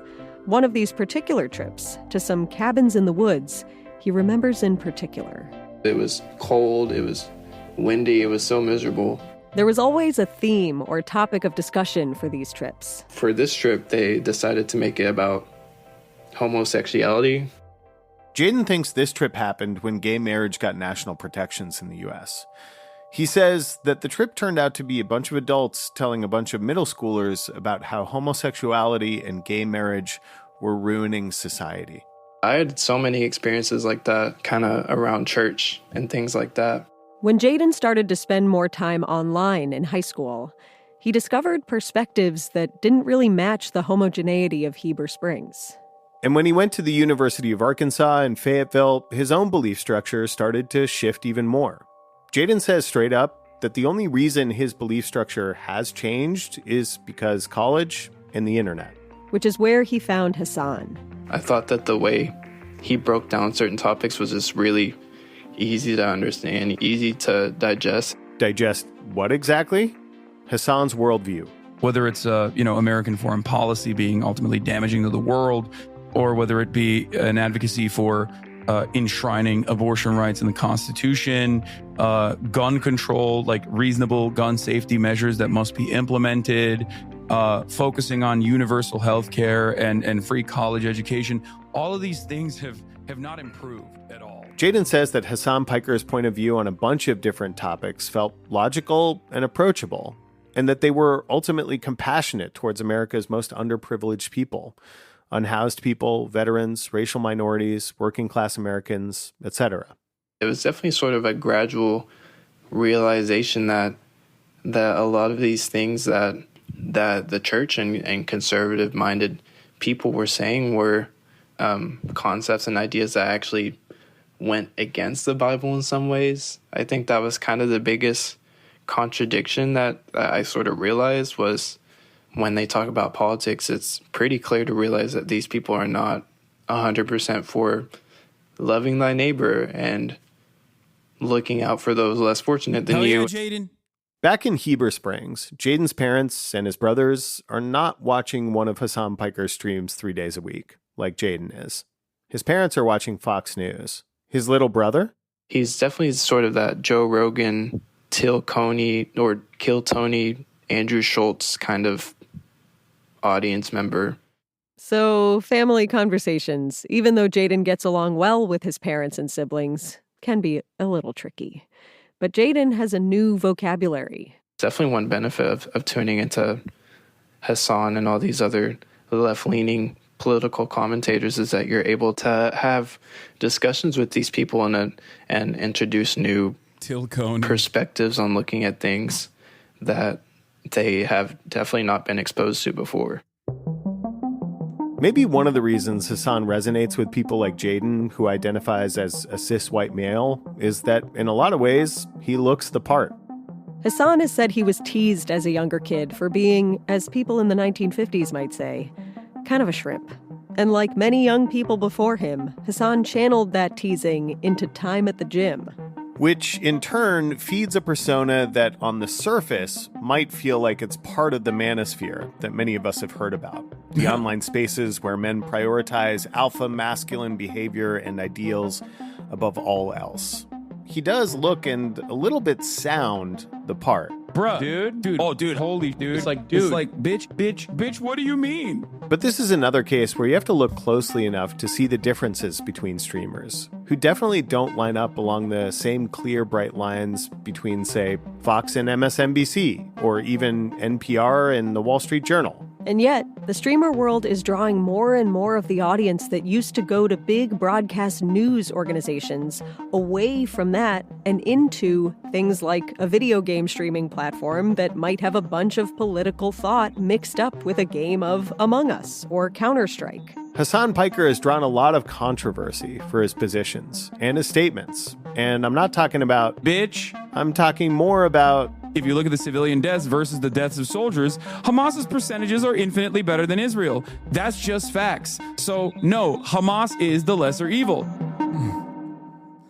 If you're on for 8 hours a day. I love that line because it is so, that right there is so perfectly, that right there is crafted so perfectly for liberals to go, well, my conditioning dictates that I'm always on board with the lesser evil. Like, it is virtually impossible. The only people that will have issue with that are people that are already completely supercharged with pro-Israel propaganda, that where they will actively deny the truth. The genocide lovers hate that line. Yeah, that's why when Fox News posted that on their article, saying that like I'm a terrorist or whatever, I didn't really have an issue with that being posted on that article, because that is a correct statement and that is exactly what I mean. I'm saying exactly what I mean. It wasn't like out of context at all. It is something that I stand by, 7 days a week, speaking to a large audience of young people, and your general topic is political thought, you're going to eventually say some things that stir the pot. Hasan has opted into the battle royale and tete-a-tete world of streamers. Like this face-off with a famous streamer called Destiny. I'm almost positive that you said that you wouldn't vote for Joe Biden, that you said you would like go shack up and live in the woods somewhere, which is cool because you have the privilege to do so. But I said I'm considering not voting for Joe Biden and living up in the woods and living in an anarcho-primitivist lifestyle, which is like the second. It's a meme, dude. Okay. Destiny, a streamer known for being pugnacious, had a falling out with old ass debate. That's like they went back into the mines for that one. I don't even remember having that conversation. That's crazy. Hasan, that was seismic in the streaming world. And Ethan Klein. Even back then, that dude was still doing the same thing where it's like, wow, you made a joke, but I will actually take it completely seriously and make it seem as though it's real political commentary. And I'm like, no, I'm not going to live in the woods. I'm not an anarcho-primitivist either. Like, well, I've destroyed you in the marketplace of ideas because you have been found making a joke. An American-Israeli YouTuber and podcaster who used to collaborate with Hasan on a podcast, has since sworn off that partnership. Mostly because of the duo's inability to have a measured debate on Oh, no. There's brother. Okay. what has been happening in Gaza. Just a few weeks ago, Ethan released a 2-hour-long takedown attack By the way, Ethan is not Israeli.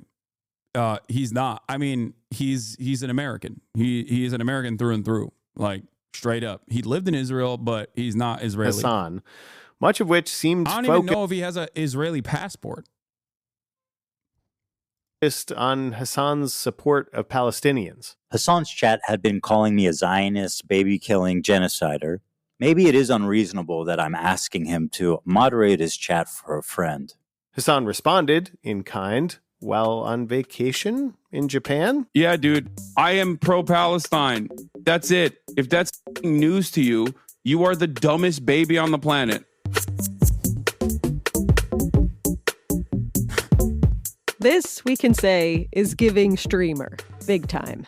Though big news organizations do it too. Newspapers throwing shade at each other through competitive reporting and op-eds, even presidential endorsements. What's interesting about this piece is that this was far before, like, I interviewed, and they briefly asked me about Ethan in that interview, but this was far before the content puke. This was far before, that back and forth in its entirety. So it's like interesting that they're like, I wonder what they did with this, because I have no idea what the final product looks like.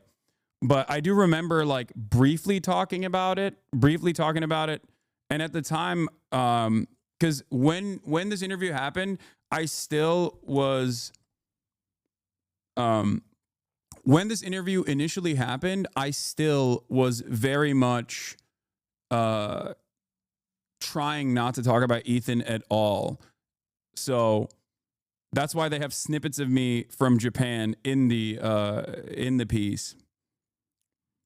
Hey, remember when newspapers did presidential endorsements? Somebody check the Jeff Bezos Twitch stream. A slap fight is a slap fight.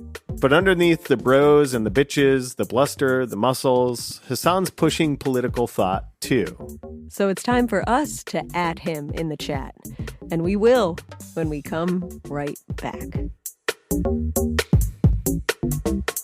Oh, there's no more mention of this after the fact? First. Ba-da-ba-ba-ba. The end of this platforms. Though instead of a brand of, hey, I'm just a guy who used to host Fear Factor asking questions, Hasan's brand is more, dare we say, earnest? Let's find out. I'm Hasan Piker, also known as HasanAbi on Twitch. Why are people adding me?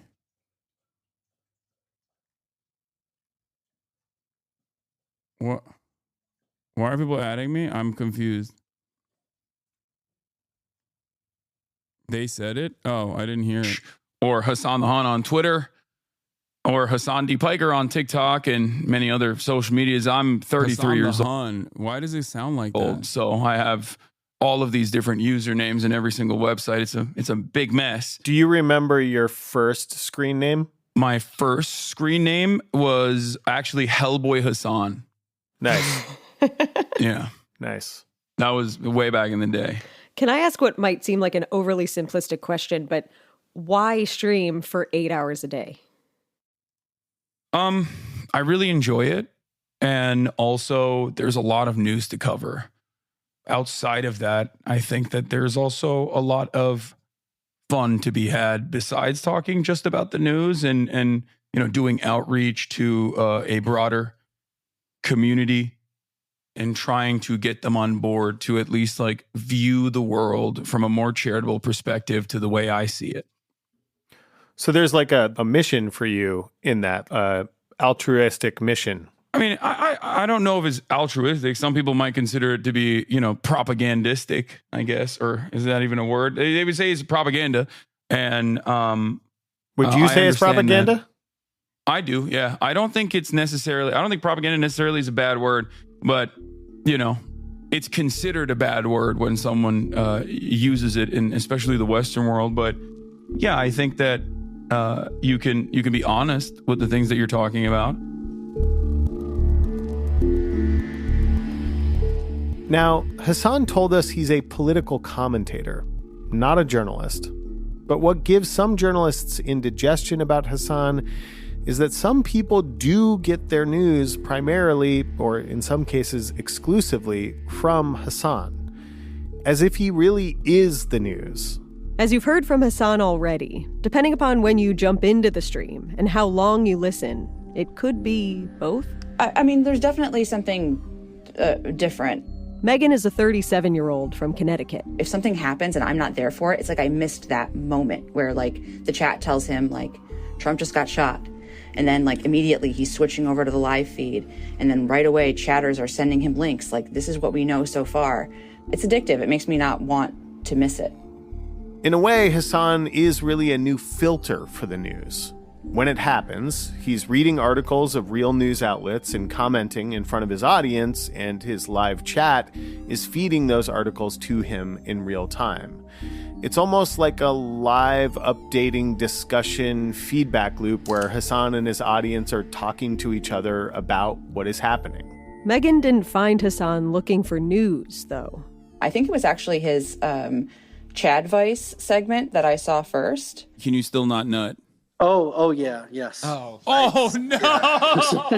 yeah, end it, dog. What are you doing? Yes, Chad Vice, where Hasan Piker gives advice to dudes about how to be a Chad.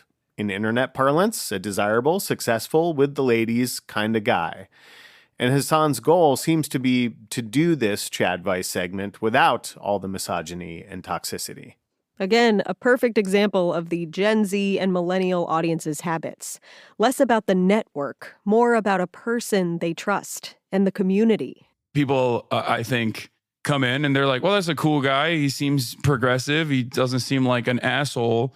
He looks kind of bro-y, maybe a little too bro-y for me. Or maybe that's beneficial for a lot of young men, that they look at someone that they identify with, like a white dude who likes to work out and play video games, and they go, like this seems like a different community than the one I'm used to. If the manosphere is what insecure young men are discovering and pouring into as they search for a way to navigate masculinity in what some might call a boring dystopia, Hasan can represent a different set of solutions for the same problems. Specifically, like he always says, if you put in the hard work, if you focus on bettering yourself, like everybody can be a 7. Alex is another HasanAbi fan we talked to. His journey going to the gym, losing weight, and how it changed his mindset. He was also a big inspiration for me in that regard. I started going to the gym. I ended up losing 60 pounds, I think. Hell yeah. And now today, years later, I'm in the best shape I've ever been in. Alex hasn't just transformed physically because of Hasan. He's also changed his politics and even what he's studying in college so that he can be a lawyer who works on labor rights. Had I not found Hasan's community, I like to think that I'd maybe still have these views, but there's no guarantee, I'm lucky that I found this community as opposed to, something else. Granted, like Alex, I can't wait for liberals to clip certain aspects of this interview, get mad at the journalists, call them, Hasan dick riders, harass them into oblivion, and never show their sheltered audience this aspect of my commentary and what I try to do. Desperately try to get people to be the best version of themselves and desperately try to get people to see the world in a more empathetic lens. Never that. Always just oh man, this guy's a terrorist supporter.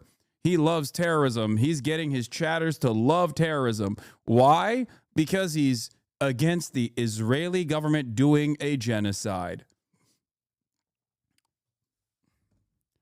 Let's see. Let's see if my prediction on this is correct. Okay.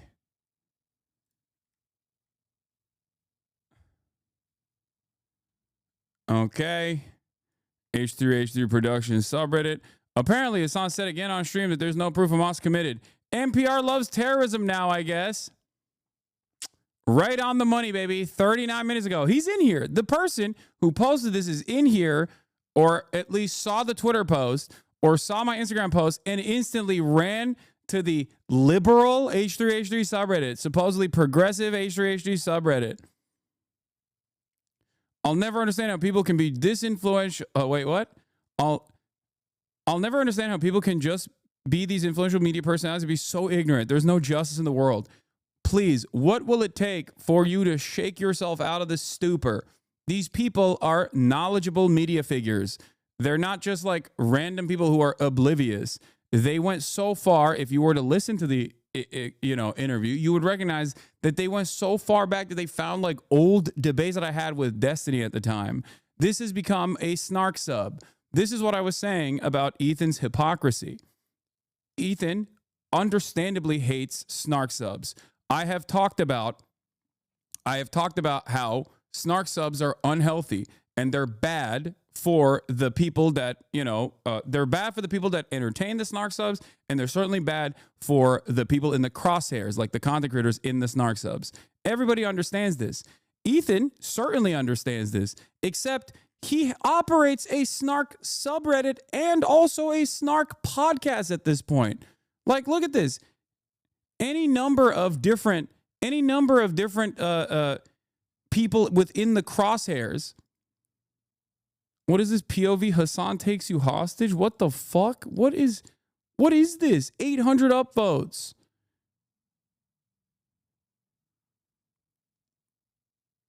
Bro really added loner box in the thumbnail after he criticized the video. Hasan talks about Polish people with such disdain. It's bizarre. Noah Samson is pro-genocide.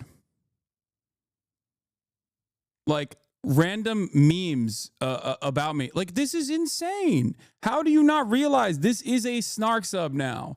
You have officially changed your fucking... you have changed your entire community's outlook. You know? So which is it? Is Ethan crashing out becoming right-wing Zionist? Or is he literally among the top left-leaning online shows like your own story says? That's so funny. No, he is. He's crashing out and becoming a right-wing Zionist and bringing all of you along with it. Like, where are the H3 posts, man?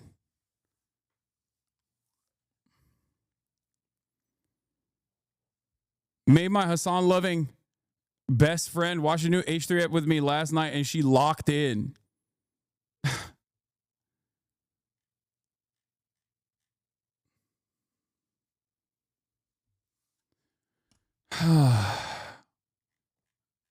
I guess my question is, if you think personally that snark subreddits and snark podcasts are unhealthy, why the fuck are you operating one against your former podcast co-host? Like, you're bitching about your own fans that disagreed with you and left your community because you banned them because they correctly interpreted all of your arguments that were sneakily and sometimes not so sneakily pro-Israel in the aftermath of October 7. And that bricked your brain so hard that you wanted to fucking sue every random Redditor that has ever criticized you, sue every content creator that's ever happened to fucking criticize you at a time when, like, the American government is actively bouldering towards fascism. Anti-Semitism is at an all-time fucking high, and your crosshairs are locked into people who are personally getting upset at you for operating what previously was a relatively sizable progressive space online and turning that into a faucet of hatred for anyone that has ever said, Ethan, maybe you should stop spending all of your time shitting on pro-Palestinian voices if you truly are pro-Palestine. That is what this entire situation is. This is what the podcast has become. This is what the subreddit has become. I'm hearing more and more unhinged shit from Ethan on a daily fucking basis on my Twitter timeline, where he apparently is calling Jewish Voice for Peace tokens. Every Jewish person that's an anti-Zionist is a token now. Like, this is some real Michael Rappaport shit. It's alarming, to say the least. Yeah, he wants to sue Noah Samson for making an entire video where he correctly points out how many supposedly centrist drama slop tubers or people who masquerade as progressives have done subtle and not so subtle pro-Israel propaganda by not covering the actions of Israel and hyper-focusing exclusively on people who do cover the actions of Israel in Gaza. Yeah, he's going after Matt Lieb. He's going after all these other people. And the people that he goes after, they receive a torrent of hatred, okay?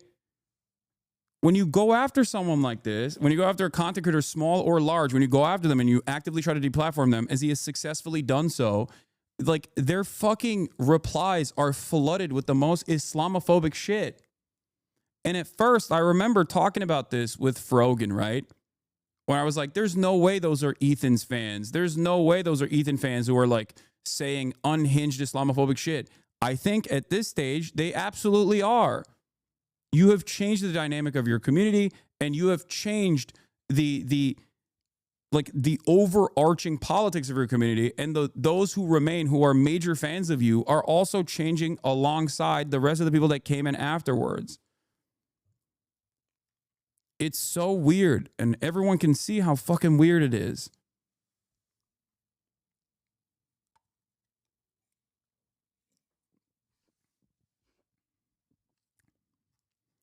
It's so strange. Like, everyone can see the transparent hypocrisy of constantly complaining about snarks, which there is validity to complain about, while simultaneously operating a fairly successful snark subreddit and a snark podcast.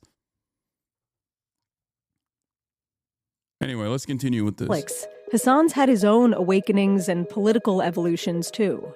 Trans rights is an example. It's not something that I hide. I used to have transphobic opinions. I mean, this was a decade plus ago, but it doesn't matter. Like, it's more so about like always being charitable and admitting when you're wrong, and maybe developing a better mindset around certain things with more information. One of the biggest criticisms leveraged at Hasan is not that he's doing irresponsible journalism, sourcing stories as they happen during a stream from online users who are dropping links and rumors into a stew of a live chat log next to his video stream that moves so fast fellow kids lurkers like myself can barely comprehend it. And not even that he is, as he says, also making propaganda, often pro-Palestine propaganda, which he admits fully up front. No. The biggest criticism of Hasan from the right is that he's extreme, which is also the criticism from other people on the left, or at least the center of the left, because Hasan is an avowed socialist. Not exactly the messaging a lot of powerful Democrats are going for. And that goes both ways. Hasan's support of the Democrats seems to be somewhere between tenuous and fully in the rearview mirror. DNC was my turning point. And I'd like to welcome you all to the Democratic National Convention roll call. Why? What made you turn in that moment?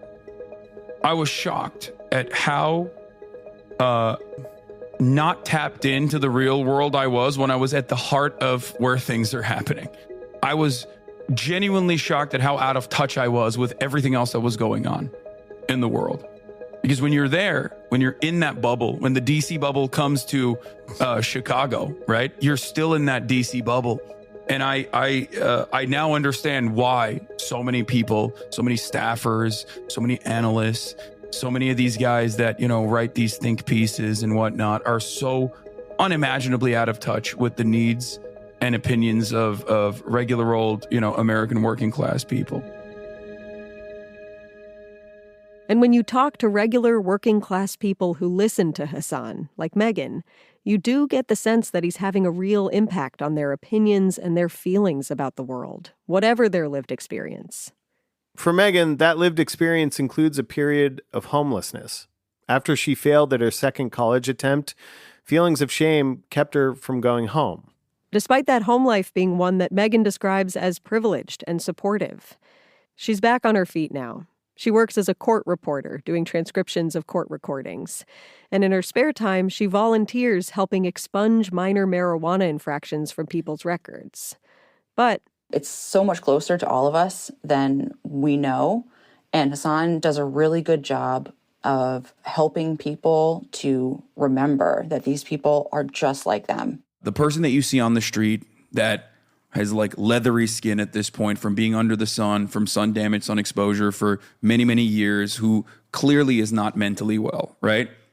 That is the last tier of homelessness. Hasan has definitely helped me to feel like that's something that I can share with people, because previously it was like shameful. I was ashamed of that.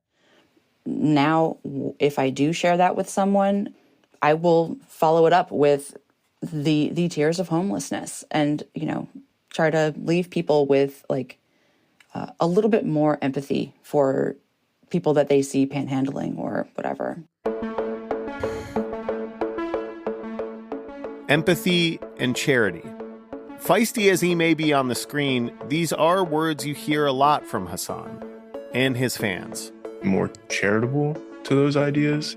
You'll never hear that from my fucking naysayers, though. That's why whenever I say I really care about being charitable to every single person, understanding where they're coming from, you'll never, ever in a million years hear that from my haters who will laugh at that. They're like, I've never seen you be charitable. It's like, no, that's the whole point.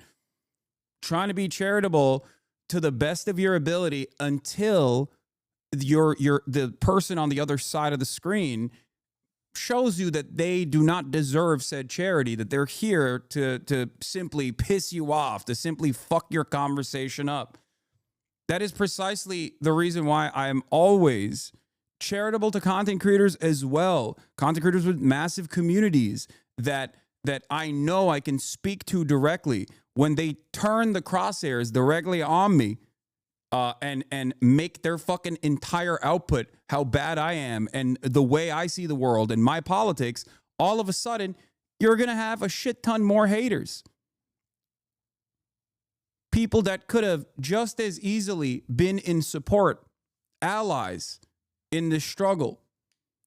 Those who can actively advocate for a better future will then turn all of their attention and priorities to fucking being like, no, this guy is bad. It comes across as though I'm being selfish here and I only care about myself or my own brand or whatever. But like, no, these people have liberals especially, or centrists and people who love drama online have turned me into an avatar for fucking left-wing values. Okay?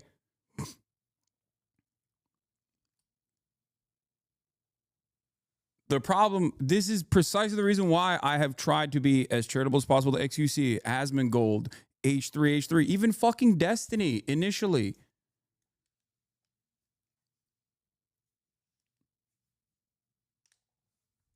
And regardless of how these people treat me in general, I still will demand you do the same, okay? Especially for normies. You cannot help yourself, bro. Lol. I don't know what you mean by that, but when you're having a conversation with a normie, you cannot fucking fly off. You can't just like pop off on them. You can't get ridiculously angry at them. You have to always approach the subject matter from a point of empathy, from a point of understanding like what their background is, what their social conditioning looks like, what their material conditions look like. You have to be normal. If you treat everyone as though they are reactionary fascists across the board, you're not gonna be able to convince anyone. You know?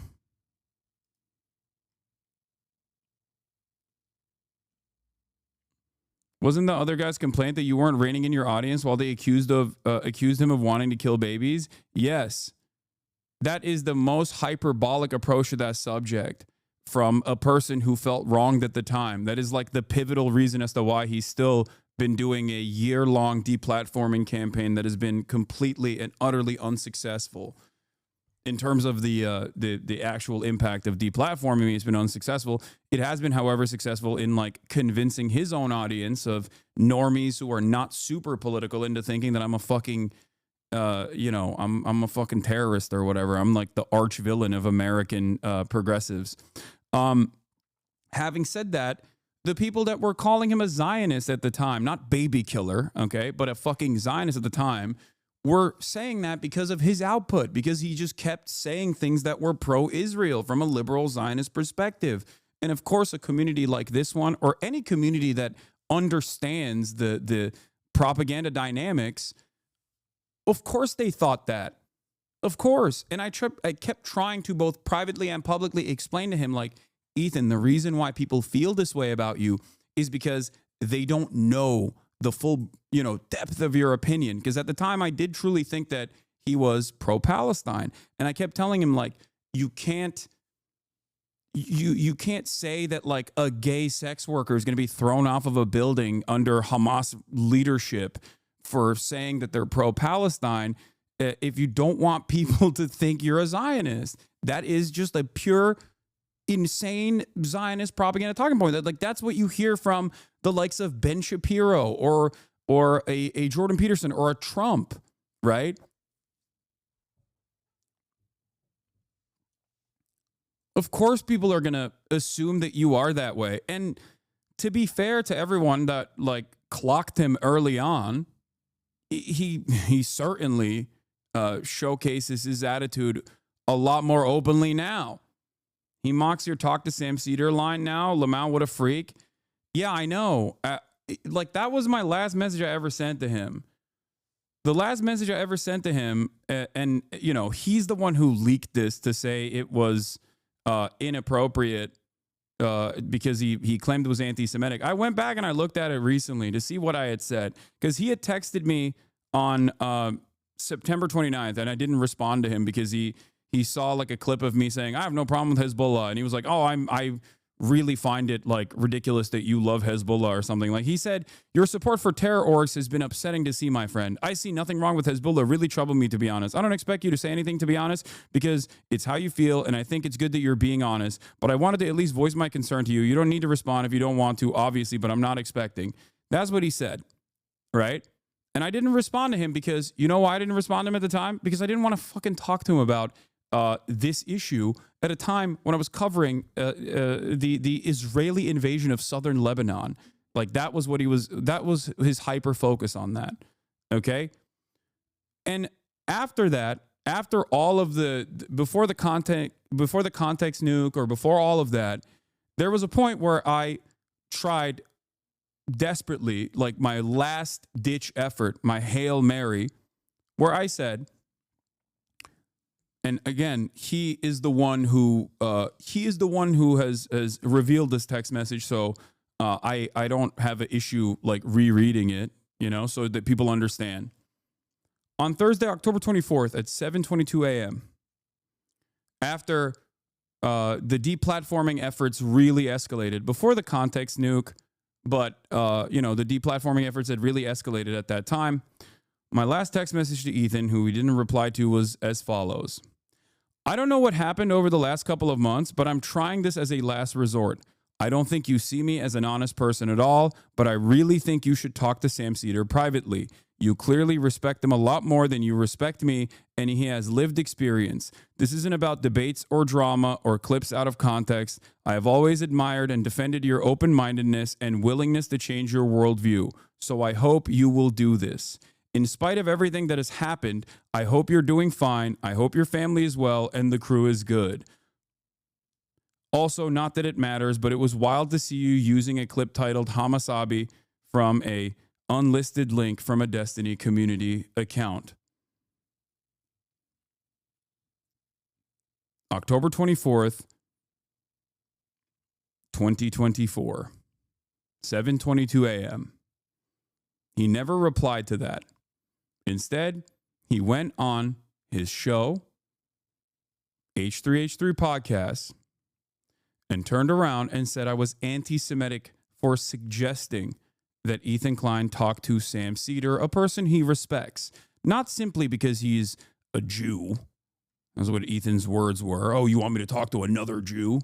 No, because he has lived experience that I certainly do not, and because he is, or at least was at the time, a person that he respected. It didn't have to be on camera. I said, just talk to him. And I had also talked to Sam Cedar as well, privately, about this issue a long time ago. And Sam said he was totally on board with talking to Ethan privately.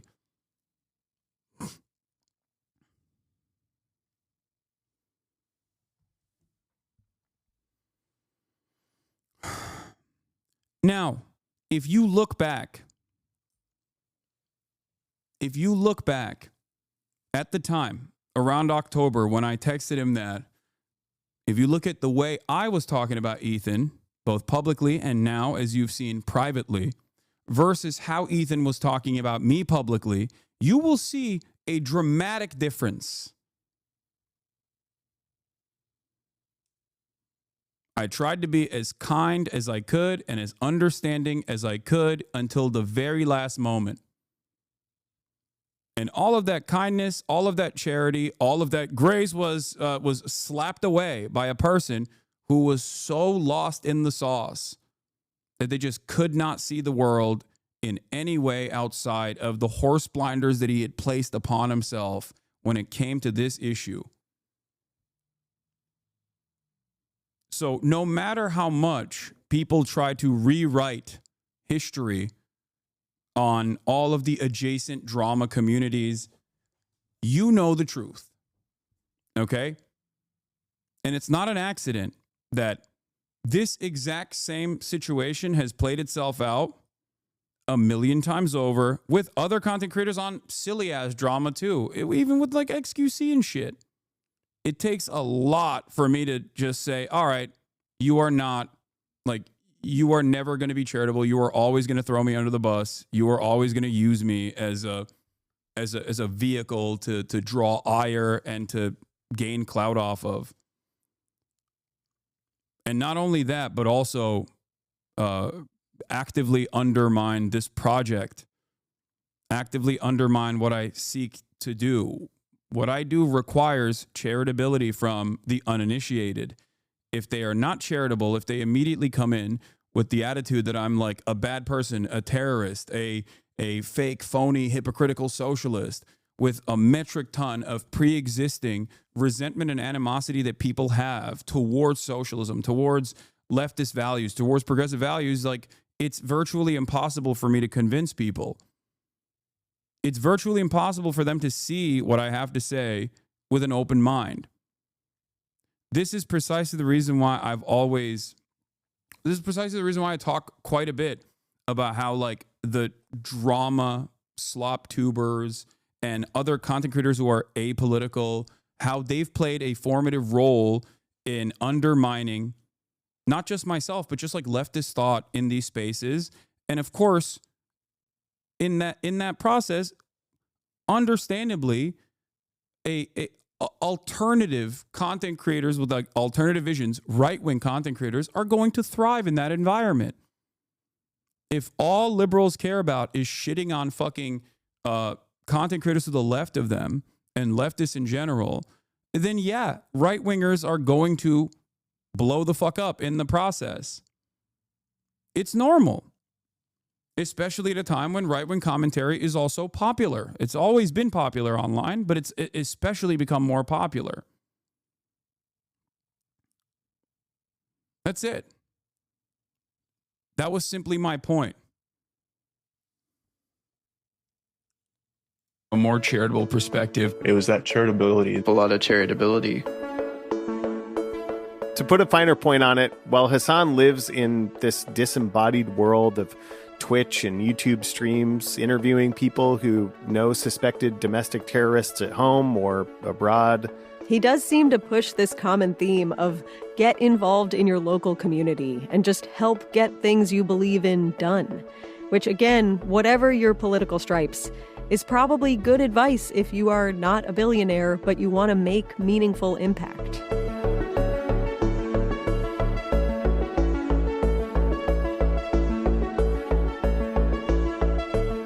More than a year after Tim Houthi Chalamet had his moment in the sun, driving a skiff next to that big merchant ship Galaxy Leader, and becoming a special guest in Hasan's Twitch stream, the online world has moved on. But the world hasn't. According to the latest reports from news and information services, new and old, that large ship remains under Houthi control. Its final destination, a question mark.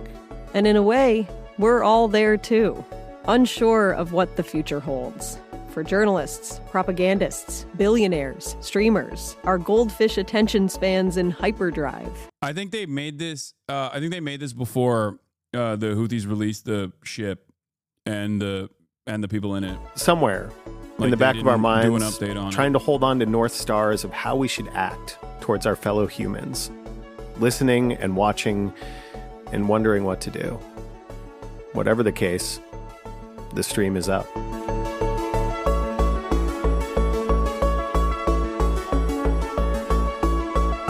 Overall, the interviews were around Christmas. Yeah. Overall, great video. And, this is what it's like when you talk to actual journalists, adults who have a firm, established worldview and actual knowledge over geopolitical events, even if they don't fully align with my worldview. Okay? That's the difference. As opposed to a person with a political perspective, but not necessarily a lot of fucking knowledge on any of these issues. That is the major difference. So if you are coming in here with hate and with the attitude that you're in here to like fuck stuff up, you're here to like show the world the dangerous nature of my commentary, and you're like, why are fucking adult journalists treating Hasan differently than my favorite drama slop tuber? It's because they're adults. It's because they're not only adults, but also knowledgeable on this stuff and not simply operating off of some very clear resentment that they feel towards an individual or a particular worldview that they want to disparage and tarnish, but aren't smart enough to, craft a coherent narrative. So they have to rely on, Redditors that have clipped shit out of context for over a year. That's the difference. And I think a lot of people basically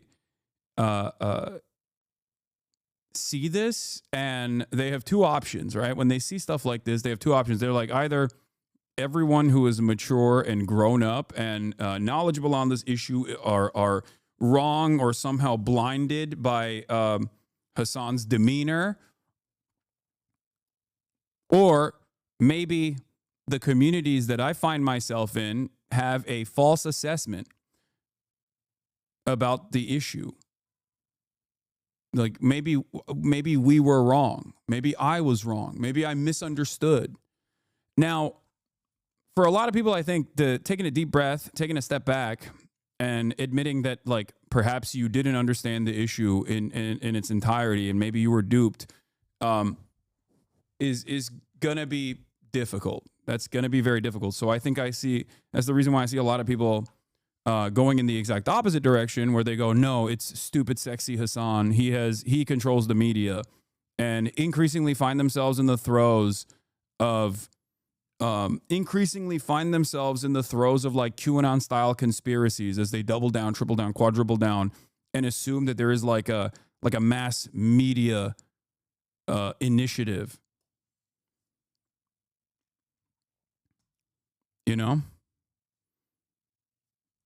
Or the third thing, which is, finding something out of this reaction that they can clip out of context and continue the Hasan fucking sucks narratives.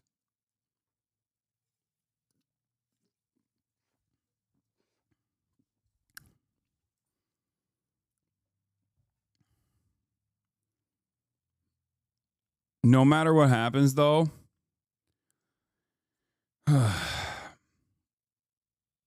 no matter what happens, I still believe that people have the capacity to change and make up their own minds. I don't know. I kind of agree with the narrative that you suck. Yeah, it's true. I do suck.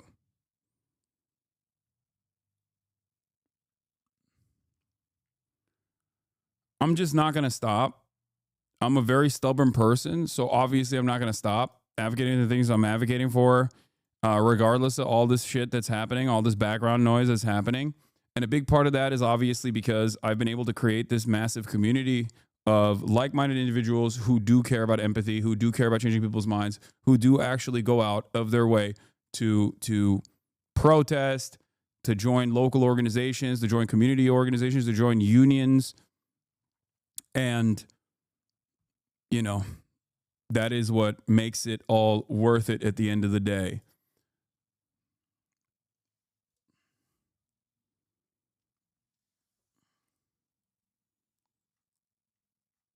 Anyway.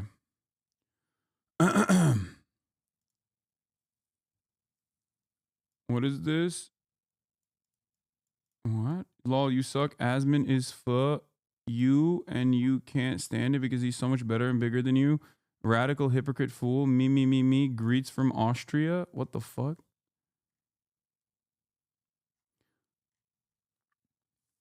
I will never understand this take. Especially when it comes to Asmongold, because Asmongold has always been bigger than me. There has never been a moment where I've been bigger than Asmongold. Asmongold has always been bigger than me. I've never had issues with Asmongold until he became a right-wing content creator. I don't have issues with Asmongold being a bigger content creator than me. I have issues with Asmongold fostering a community of right-wingers and doing a metric ton of right-wing commentary. My issue with Asmongold is the same as like a Ben Shapiro type. Or maybe a Tim Pool type, right? Tim Pool might be a better analog considering that he also considers himself a centrist. Claims to be a centrist and yet constantly finds himself on the right of all these issues. When you talk about extreme size, the only thing they can think of is, oh, you must be jealous. I know. They will never hear what I'm saying. They're just like, refuse to hear it. I see it so much. Can we watch Jimmy the Giant's video that kind of talks about this? Sure.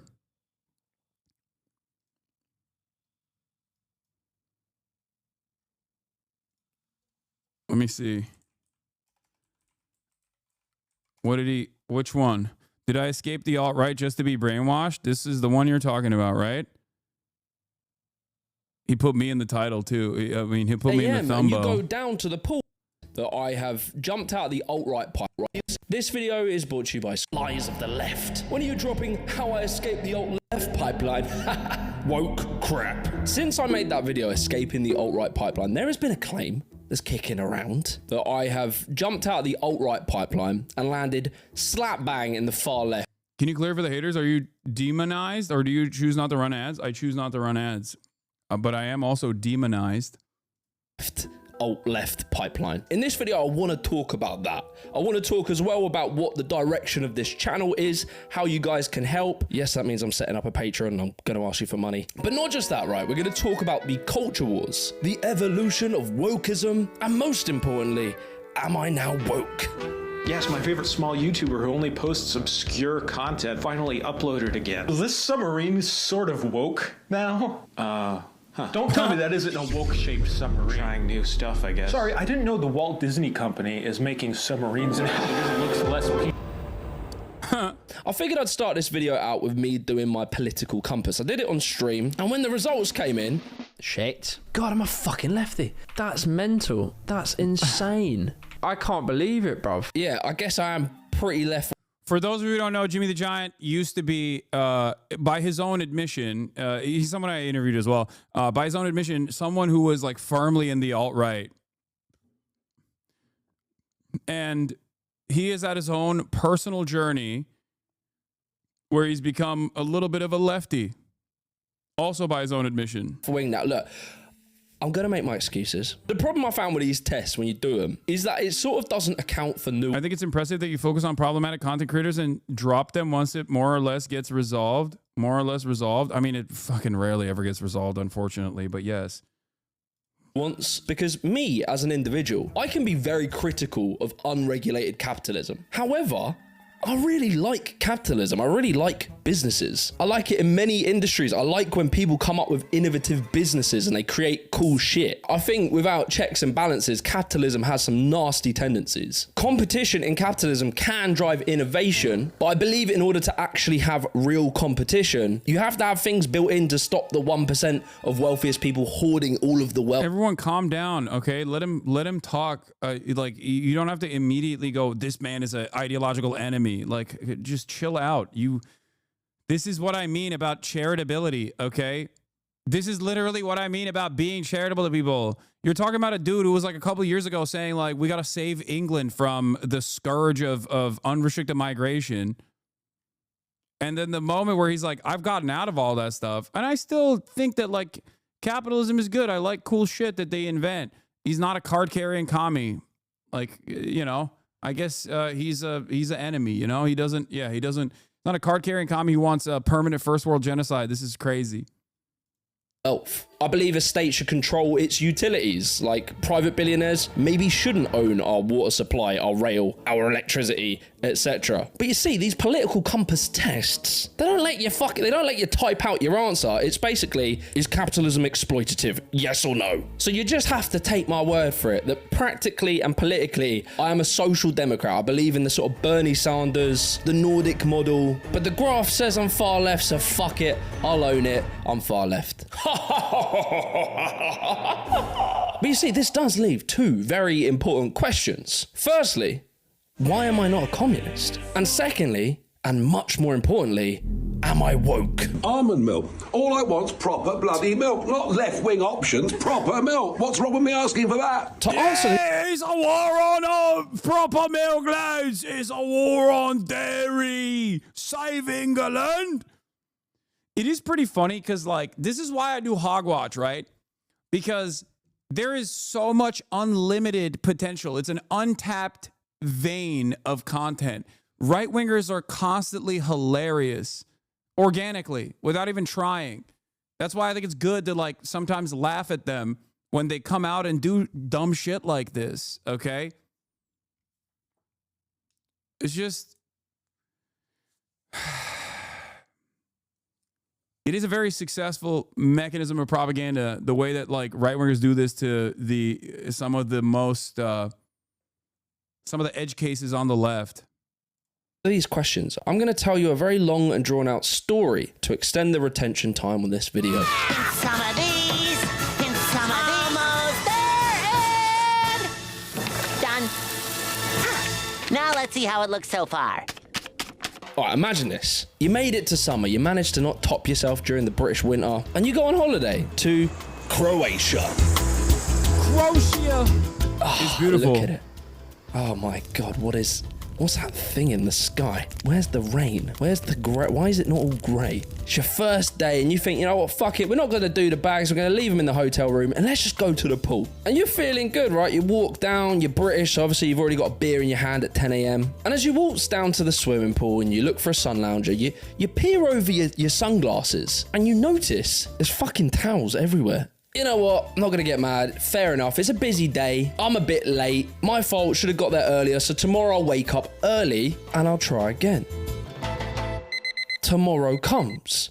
You wake up early. 8 a.m. and you go down to the pool and you notice there's fucking towels on every sun lounger, Barry. Why are there towels everywhere? And what's worse is that about 40% of the sun loungers are empty. No one's sitting on them. Compared to the amount of people in the swimming pool, there are enough sun loungers to go around for everyone. However, because people keep putting their towels to reserve them, there's none available. So what do? Tomorrow, you set your alarm clock for 7 a.m. the moment that the pool opens and you arm yourself with all the towels you can get. You sprint down to the pool, you beat everyone. Ha ha! I did it! And in that moment of triumph, you realise, shit, I went from a nice, community-loving proletariat into this individualist, hyper-competitive, petty bourgeoisie.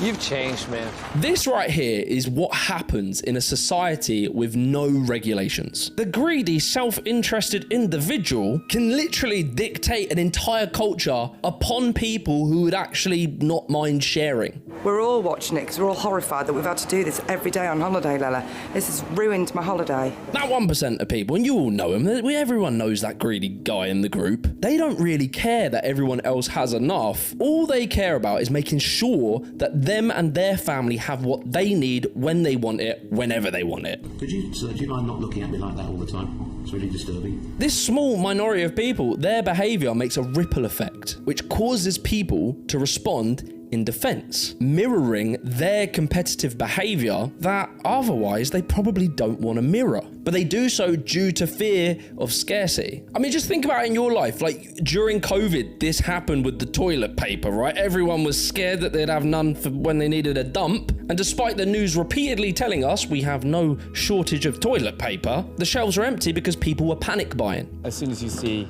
some people buying more than they need to, you start thinking, will there be enough for me? And when you're in the shops yourself, you can see that people are panicking, so you're starting to panic as well. It's more of a follow the crowd sort of thing.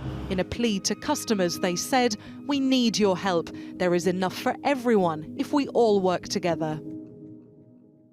Now look, this is all very tragic, right? Our beautiful, lovely Croatian resort. The poor people that just want a nice holiday. They all convene, right? All the pool goers, they convene and they discuss, how do we fix this problem? And they come to a genius conclusion of maybe we should employ a few staff members to monitor all of the sun loungers and make sure that people aren't reserving them with their towels. And we make sure that we have enough sun loungers to go around. Yeah, well done lads, you did it. You had your big revolution. Pooltopia's established. Brilliant. But you know, look, some time passes and like new generations are born into this Pooltopia. And as we're sat enjoying a cocktail late into the evenings, old granddad, the proletariat, he's telling stories to his young petty bourgeoisie grandchildren. Listen here, Michael, back when I was your age, right? You won't bloody believe it, mate, but we used to have to wake up 7 a.m. to come down here and put towels to get a sun lounger.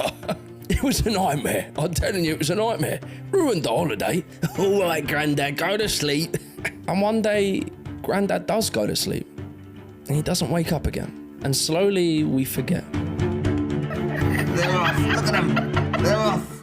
Look at them. The younger petty bourgeoisie, they never had to fight for their sun lounger. They grew up in good times and they started to have their own ideas of how this Pooltopian economy should operate. My friends of Pooltopia, I have a question. Why do we have these tyrannical pool chair Stasi policing and monitoring our every towel placement? Do they think we're children? This very persuasive speaker rallies the Pooltopian economy into firing the chair guards. And so what they do in turn of the guards is instead place nice shiny signposts on the walls saying, no putting towels on sun loungers. And the signs look great, right? They're brilliant and everyone's following them. But at the end of the day, they are just signs. One day, as they rush down to the pool to jump on a sun lounger, they notice that there's some towels already on the sun lounger. That's weird. It's probably nothing to worry about, probably just some keen beans going for a morning swim. And then they wake up the next day and they notice more towels are on the sun loungers. And the next day, and the next day. And just like that, the cycle resets. The towel wars return. And somewhere far away, Grandad Proletariat is rolling over on his heavenly sun lounger and thinking, I tried to warn him. Before we go any further, I want to give a massive shout out to Squarespace for sponsoring today's video. Squarespace is undoubtedly the best platform for making your own beautiful, perfect website. With their new design intelligence, which combines the newest AI technology, and their many years of understanding how to craft unique website templates, you can now literally just type prompts into the AI and it will make an entirely bespoke website template for you and your brand. And also what's so helpful if you're selling products online is their payment systems. They accept so many different types of payments from Klarna, ACH direct debit, Apple Pay, and you can even do buy now, pay later with Afterpay and ClearPay. And also, if you don't love writing like product descriptions or whatever, you can use their AI to generate descriptions for you. Also, if you're not that great at copywriting and putting like product descriptions in, Squarespace's Blueprint AI means you can bang in a prompt to ask it to make a description and it'll shoot out some really good copy and you can just tweak it to how you like it. So be sure to head over to squarespace.com/Jimmy the Giant and to get 10% off your first purchase of a website or a domain, use the code Jimmy the Giant. Anyway, back to the video.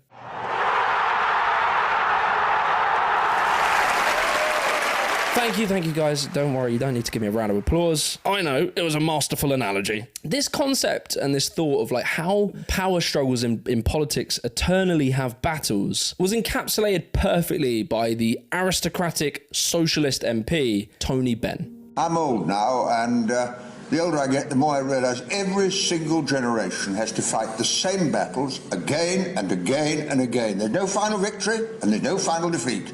This right here is where I personally separate from, say, communists and real far left people. They will point to like the 1900s, right? Where people are working in these brutal factories for pennies, living in slums. And then from incredible hard fought battles politically, by the 1950s, these same types of people were given free social housing, free healthcare, free education. And it was great. It led to 30 years of the longest continued economic growth we've ever. Yeah. The issue here, of course, is that all of those gains were hard fought, right?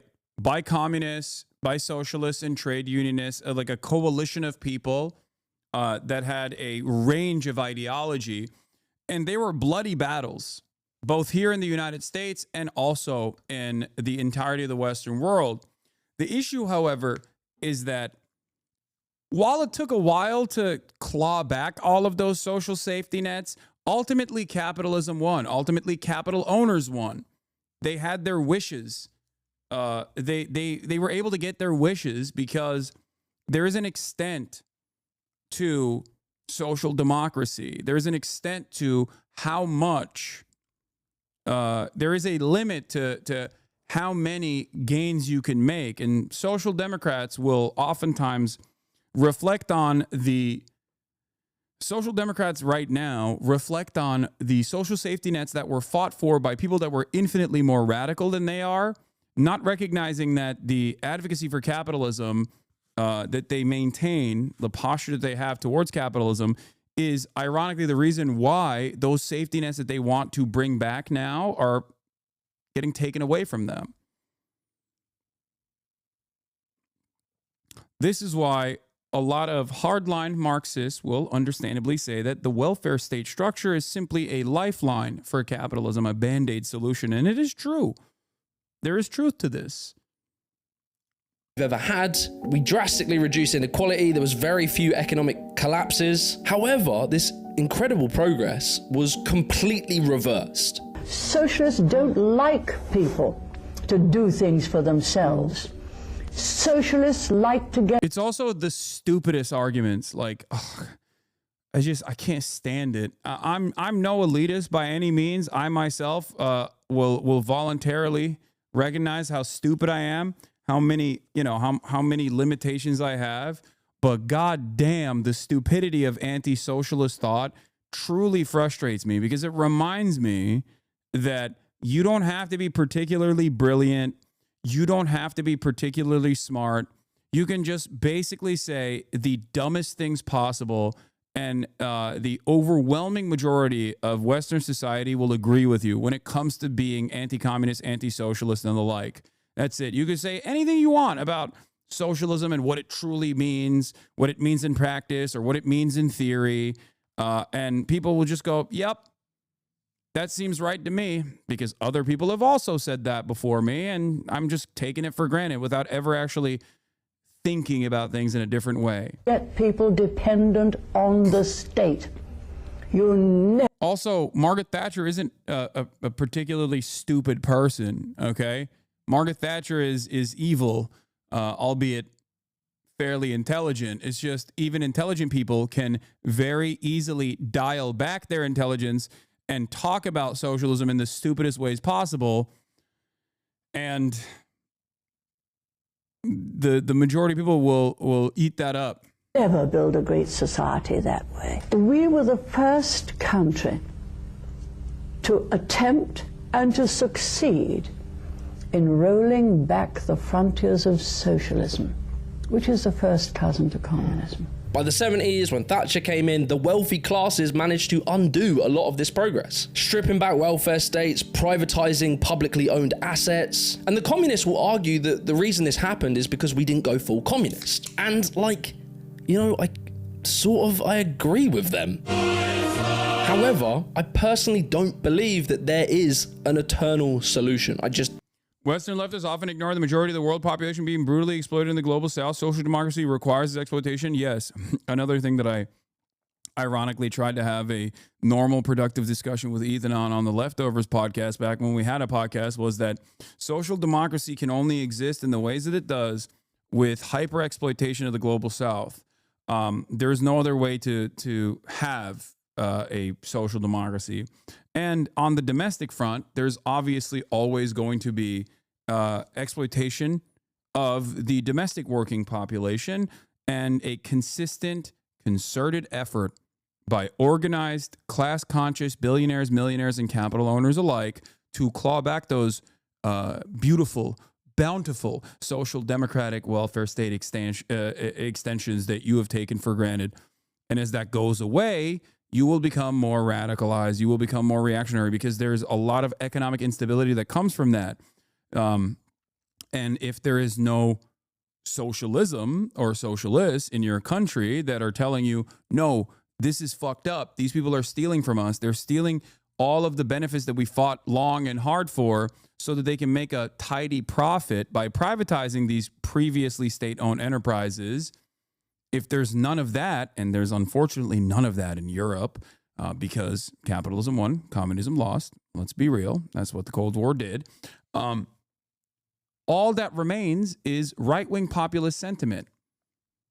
You're angry, and you should be angry. Why should you be angry? Because immigrants are coming in. Immigrants are stealing what remains of the coffers of the government. They're stealing from you. It's other poor people that are stealing.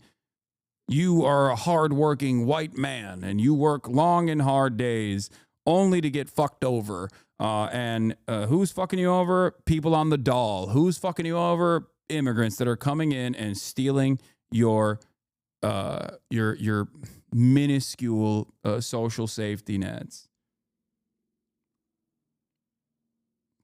Personally, don't believe it. On some level, no matter how much you achieve, how much you raise living standards, how much you structure your democracy to be as representative and democratic as possible, ruthless actors will still find a way to give themselves more power and control. When the problems of the past are fixed, the younger generation forget the struggle that it took to get there. And you can see this on the other side, when you flip over to like right-wing libertarian attitudes to capitalism. Many of the American right sort of follow this idea, like Ben Shapiro. But then in Britain, we have like with the Reform Party, Rupert Lowe and Nigel Farage, who often talk about removing the welfare state. They criticize disability benefits a lot. Some of them want to privatize the NHS. This ideology, this sort of libertarian ideology, completely forgets the reason why these things exist in the first place. Wait a second, why does it exist? Isn't it just one big waste of money? Well, first of all, the number of people who will suffer is likely to be very, very small. Private charity, private efforts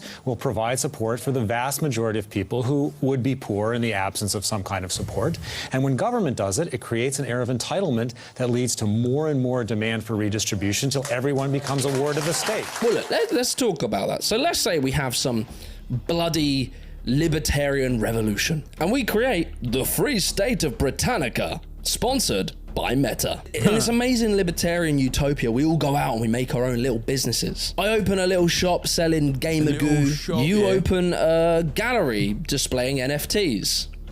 And like, you know, we still have a government because we're not complete anarchists, but it's a very small government. There's no welfare programs, there's no free healthcare, there's none of this stuff. All there is a few politicians to stop monopolies forming, because even libertarians understand that monopolies are bad. And what's this all going great? Do they? They say in theory that monopolies are bad, but I mean, the reality of the matter is libertarianism or any kind of deregulation actively moves the needle in the direction of monopolies. As a matter of fact, the reason why monopolies currently exist in the United States of America and all around the planet is not because the government created them, but it's oftentimes because there is a tremendous amount of deregulation that allows companies to take advantage of the marketplace and engage in predatory practices, undercutting the competition, and then purchasing them once they go bankrupt. Amazon is a perfect example of this in the e-commerce field, where Amazon is a monopoly in the e-commerce field. And we're all trading and doing our thing. A guy appears, right? His name is Shelon Crust. Shelon invents a brain chip that can cure your existential loneliness. Amazing! What a great innovation! What a genius! The market should reward him for his incredible contributions to humanity. And so, Shelon becomes incredibly wealthy. But you're trying to do good things and you're a billionaire. I mean, yeah, that seems a little bit like either superhero or supervillain. You have to choose one. And because he owns this chip, he's able to spread his ideas on his platform and push them to everyone. And he starts pushing some ideas of how society should function. Weird, different ideas with like strange hand signals and stuff.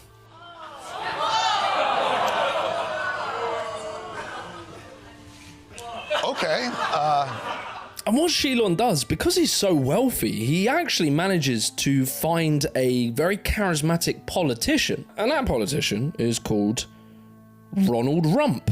And he becomes the president. And all of a sudden, Shelon starts bending the laws to suit him. The government, who are meant to be like, you know, not involved in the economy, they start imposing tariffs on Shilon's competitors. He even manages to make the politicians agree to taxing the people, and those taxes go to funding his big projects. And very quickly, Shilon just starts building this non-competitive monopoly. But wait a fucking second, hang on a second. In our libertarian economy, you're not meant to do that, it's against the rules. Shilon doesn't give a fuck about your lame little rule book, and he's made enough money and has enough power to do whatever he wants. This is the chainsaw for bureaucracy. And what's worse, right, is because you made the government so small and so weak, you actually stripped away all of its powers to protect the people from Shilon's red pill rage. Dogma! Very quickly, Shilon starts exploiting the working class. And bada bing, bada boom, well done, you recreated the 1900s. I mean, I look at what you do. You walk in and you just say, you want to quit? They go on strike. I won't mention the name of the company, but they go on strike and you say, that's okay, you're all gone. You see, this is the big problem, right, with libertarian theory, is that built into libertarian theory is this belief that cultural values alone and market competition are enough to guide morality. I mean, it's liberalism that's base boosted. That's what it is, you know? Good, bad dynamics, like assuming that some people are intrinsically good, some people are intrinsically bad. Bad people do bad things for evil reasons. Good people do good things for good reasons. And also simultaneously that like some other idealistic spiritual reason will actually hold this entire process together. That's why I get frustrated whenever people say like communists are collectivist. They don't care about the individual, or they'll say things like the man's nature is inherently greedy. It's like, yeah, a materialist understanding of the world or a Marxist perspective is not inherently collectivist. It ultimately wants individuals to have personal freedoms, more personal freedoms that are currently allotted under this existing organization of the economy.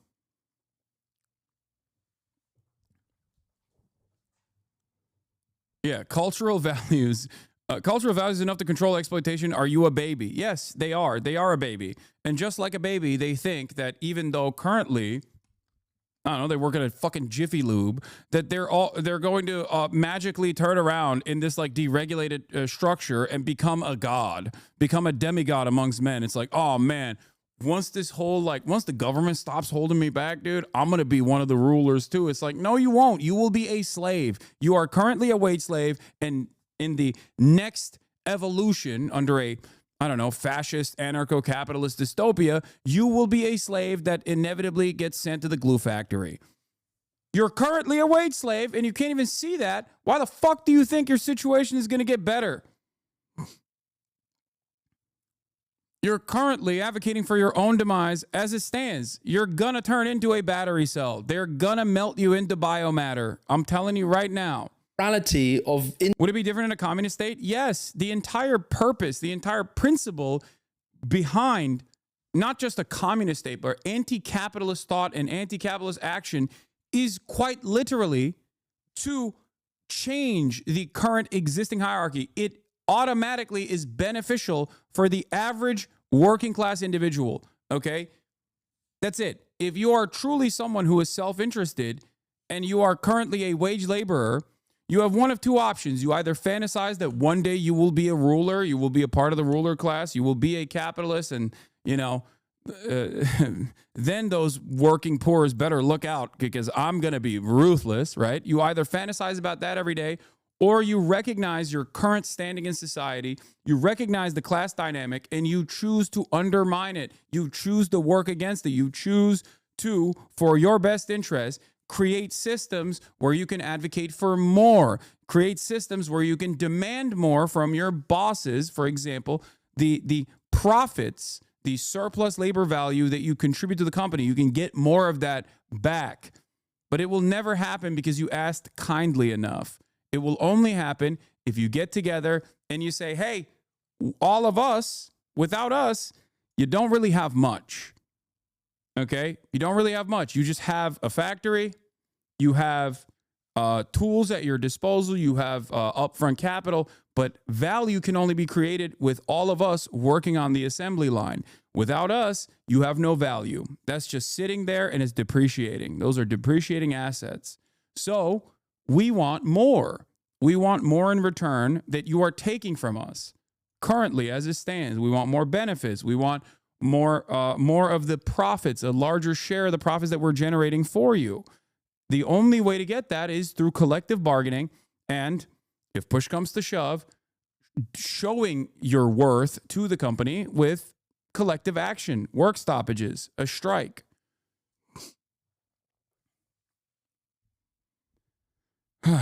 Individual people to not exploit each other, as opposed to having heavy rules and regulations. But I mean, just look through history. Look at every civilization ever. History shows us that powerful, rich business people exploit workers wherever they can, unless the state steps in to stop it.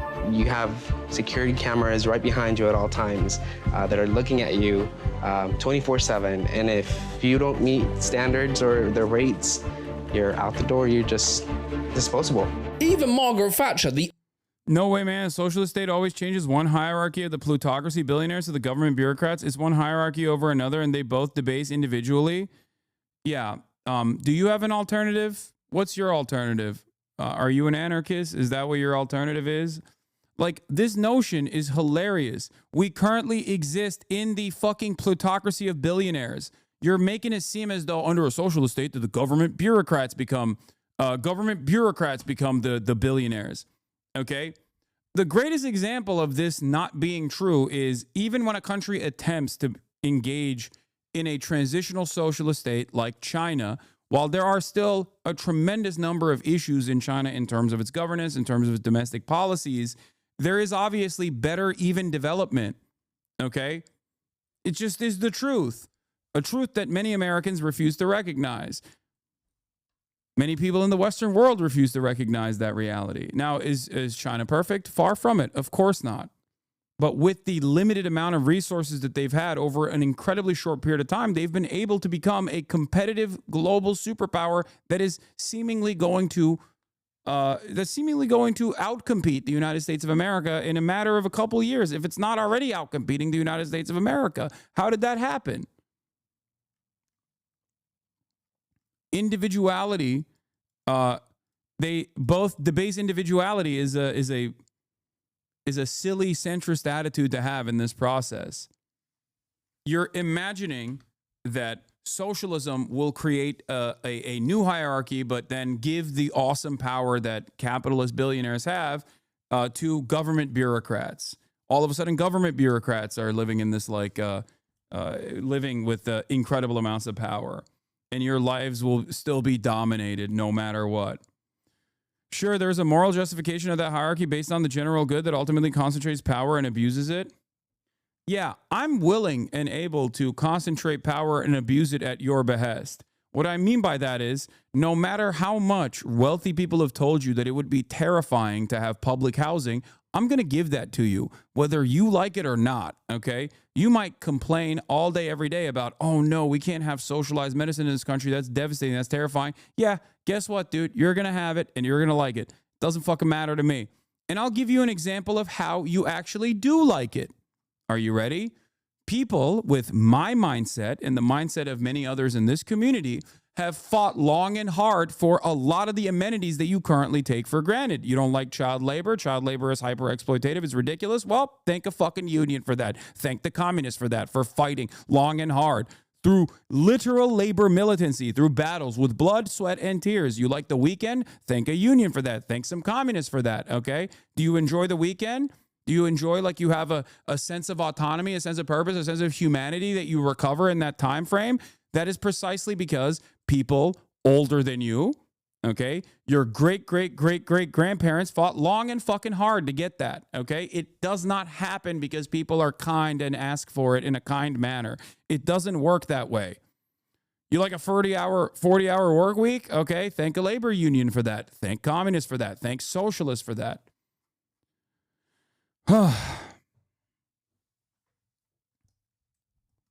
There are already so many so many things that you personally enjoy, that you personally like, that you personally take for granted, that people have actually actively fought for.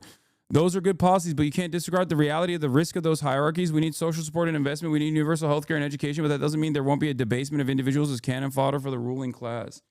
You exist in a world where you also, by your own admission, recognize that there's a ruling class that does not care about you, and then you fantasize about potentially another ruling class that will force more egalitarian policies upon you, but then you still fantasize about them dominating you somehow. I keep getting network errors on your stream only. What WTF? I don't know. I don't know why it's happening.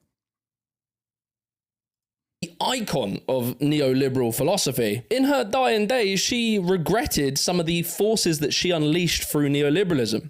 Some of the arrogant displays of wealth jarred very much with me and with the Prime Minister.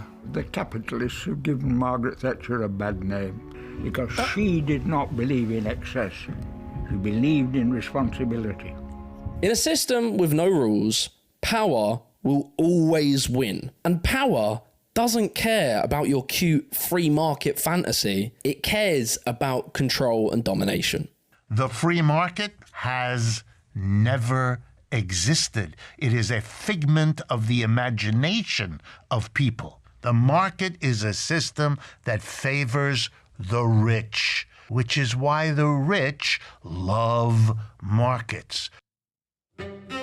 So, like, with all that in mind, that's the very extreme libertarians and the very extreme communists. It leaves me in this weird place where I, in one part of my brain, understand and accept that we do have the logistical and technical ability to literally create a utopian world, to give everyone what they need. But unfortunately, I believe that despite that, human nature stops us from achieving it. Self-interested individuals will do what they can to break anything good that we have. Yeah. Here's the difference, though. Self-interest is at the forefront of socialist thought. But absent of class consciousness, you will always advocate for your own demise when you talk about greed and self-interest as a way to maintain the capitalist organization of the economy as a working class individual. This is baked into our collective consciousness. Not only is human nature and self-interest not the end-all be-all, and I think that the entire history of humanity proves that we have always, like, there's no notion of like a natural state of being for humans. After all, what is natural about skyscrapers or airplanes or fucking astronauts going to the International Space Station? None of that is natural. The entire existence of human nature is to overcome the natural predispositions. This is why it's considered a logical fallacy to apply naturalism as a argument. Okay, everything we do is destroying nature. Now, having said that, I hate this take of yours. Wait, what? Why? You said spit, and then you said I hate this take of yours. But having said that, there is an argument you can make.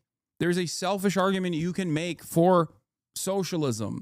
There are more of us than there are of them. There are more people who are wage laborers than there are people who own capital.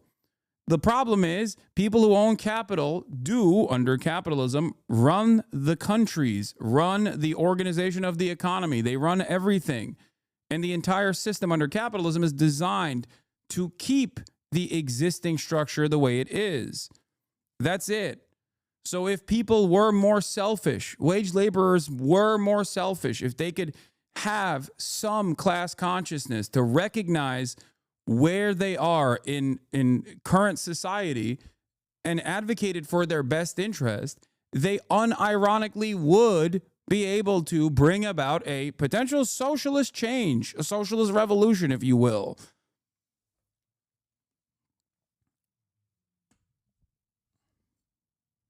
The problem, of course, is that it is incredibly difficult to organize, especially when there is a lot of effort to divide the working class along numerous boundaries.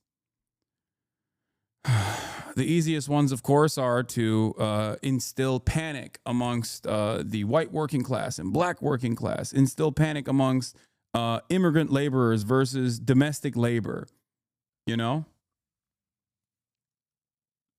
I don't know why there's a constant network error happening. I can't look into it, chatter. I don't know why. Yeah, here, this is my, girls love dictator That's Hasan why I'm arc. saying, Yeah. I'm going to be authoritarian, okay? I'm going to be This is, oh, I reposted this already. Okay. authoritarian right now. Let me tell you something. I am going to in an authoritarian manner, I'm going to force free healthcare on you. I'm going to force free healthcare. That's sweet free healthcare on you. It doesn't matter if you don't like it. You're going to be like, no, I want to die to curable, treatable diseases. I want to die. I'm like, no, you're not. You're not going to have medical bankruptcy. I don't give a fuck if you like it or not, okay? You get to have no say in this process. I'm the dictator. And you know what I'm dictating? Free fucking healthcare for you, bitch. Don't give a fuck. You can complain about it all day, every day, but you're going to get it. And you're going to get a free college education as well. And an opportunity for a jobs program, okay? A federal jobs program where you can have great benefits on top of that. You can fucking say, I don't want it. No, I hate those things. I don't care. Yes, that's going to happen regardless. And you know what else I'm going to do? I'm going to punish the fucking wealthy. I'm going to punish the super wealthy, corrupt capitalists, okay? I'm going to punish them. Oh, I'm sorry. Did you sell spoiled baby formula knowing full well that it was spoiled? Guess what? You're going to jail, bitch. Oh, I'm sorry, Sackler family. Did you actually fucking create a massive opiates crisis? Well, guess what? We're not giving you a slap on the wrist, okay?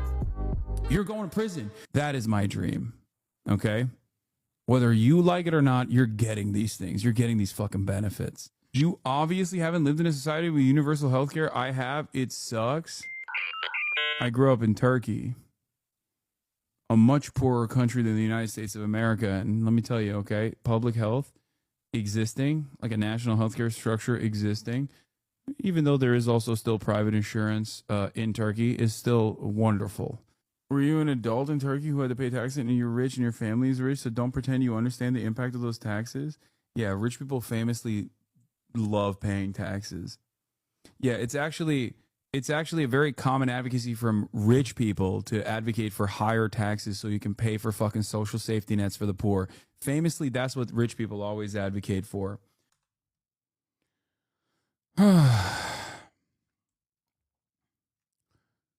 I can't comprehend how you can ever say universal healthcare sucks.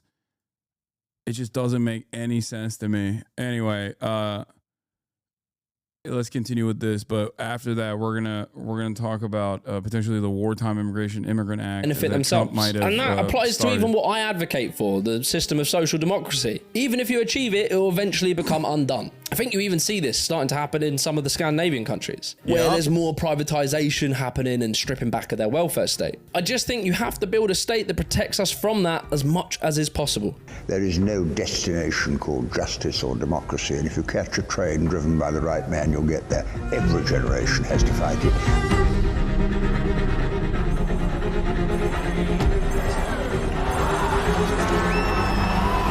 All of that understanding brings us to now, 2025, where we're in like this very weird time politically. So whilst wages have stagnated for the last 15 years, houses now cost 10 times the average annual salary, all the while corporations are making record profits, whilst people can't afford heating, the middle class is shrinking, the poor are getting poorer. Despite all this, society seems to consider the most important problem of our time is which bathroom does a trans person take a shit in? You don't agree with gender-neutral loos? No, not at all. I think they're extremely dangerous. And bro, I'm not judging. I was one of these culture warriors. I was deep in all this stuff. I was one of them. But how did that happen? Well, this is where things get a little bit interesting. And it all started in 2008. But we are underway, and I do mean underway. We're essentially down by 4-5%. Down over 16%, 18%. 21%. 43%. Traders here working the phone say a lot of their customers are freaked out, waiting to see how low the Dow will go. They're focused on the Dow, not so focused on OPEC. Yes, OPEC did. After the financial crash, where big banks committed financial terrorism, gambling on people's homes and crashing the economy, this resulted in mass unemployment, rising inequality, and the destruction of working class people's savings. When I was growing up, they referred to this as the credit crunch. The biggest financial crash that has happened since the Great Depression, they had branded it like it was a breakfast bar. Oh, cool, no doubt. This crash led to the taxpayer bailing out the banks. In America, it was up to $700 billion. In the UK, it was £137 billion, with a £1 trillion safety net to protect the banks from collapsing. And so, Goldman Sachs, JP Morgan, Lehman Brothers, the banks who tanked the global economy were saved by taxpayer money, whilst the working class saw the greatest cuts they'd seen in generations via austerity. And people noticed this pretty quickly. People were starting to wake up to the fact that unregulated capitalism as it currently existed is fucked. Public rage was brewing, and the ruling class was starting to get scared that real change might occur that would upset the current order in which they benefited from. And so in 2011, we start to see the people organizing, and we see Occupy Wall Street. Occupy Wall Street, all day, all week. Suddenly, people aren't just pissed off and protesting, they're now naming names. The 1% becomes a mainstream concept. 1 in 7 children in the United States suffer from hunger. At the same time, we're giving billions and almost $1 trillion to Wall Street just for bailouts. We need an economy for the people and by the people, not by the rich and for the rich. People are noticing that the politicians that they had to choose between were being funded by the same banks that just broke the economy. All the while, this left-wing populist movement was starting to grow, and they were demanding things like higher taxes, stronger labor rights, and universal healthcare. And so the ruling class realized that they needed a distraction. Welcome to the Glenn Beck program. Tonight, the truth about social justice and distorting its meaning. No. We're going to correct its meaning. We have like, God, right-wingers have used so many crackheads to just like actively belittle and dismantle any kind of like left-wing populism. And liberals have so gladly allowed that to happen. Liberals have also simultaneously been like, yeah, no, that's great. Like they've complained about Glenn Beck. They've complained about him, right? But they also totally allowed right-wingers, as they did consistently, and as they did with the Black Lives Matter movement as well, liberals in positions of power have always taken note from the right on how to undermine leftist movements. Historically, this is just how they've always operated. This is why there's the famous adage of, cut a liberal and a fascist bleeds, because they find themselves aligned with right-wingers and fascists time and time again when push comes to shove, when there's economic volatility, economic instability, and they are worried about capitalism becoming undone. Same shit happened with Bernie Sanders, where you saw liberals lose their minds at the prospect of a Bernie-style figure. In the mid-2010s, something weird started to happen to the left. Social justice movements started to explode. We'd see Me Too, Black Lives Matter, increasing LGBTQ activism. And this movement starts to grow, and you see it in things like university and corporate HR departments, where they would start to implement diversity and inclusion initiatives. And some of this was very well intended, and some of it was purely performative. Remember summer 2020? When our social media was filled with those little black boxes? Now this was irritating, as I could tell that these were people that had no intent on creating. This is yet another instance I recall when Radlibs yelled at me because I was like, why are you posting a black box? It is stupid. Stop posting black boxes. You are actually not helping, but instead harming activists that are using the Black Lives Matter hashtag to get information across to as many people as possible.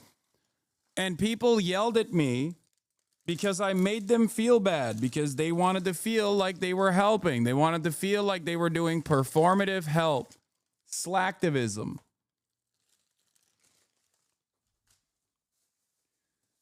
How many times does this have to happen for people to finally come to that conclusion? The worst part about it is that it's not like when people realize that they might have been in the wrong, that they go back and go, hey, you know, the guy who told me I was in the wrong initially that I yelled at, he might have been in the right. I've learned from my mistakes. I'm going to be a little bit more open-minded to what he's saying. Nope. They just carry on that resentment. They carry that resentment permanently, and they just move on.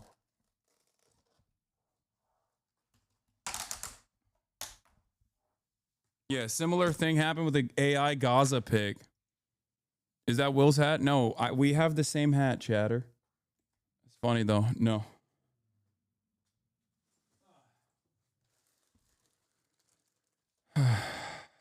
Justice or true change, but they only wanted to appease their conscience. From here, the liberal media starts to jump on board. You start seeing men's razor blades telling you that young boys having a little wrestle is toxic masculinity. Making the same old excuses. Boys will be boys. Boys will be boys. Ice cream tubs were talking to about racism. Nike run Black Lives Matter adverts whilst also simultaneously paying children to work in sweatshops. An era of what would be dubbed corporate woke washing started to gain a lot of momentum and kind of defang the economic left-wing movement of Occupy Wall Street.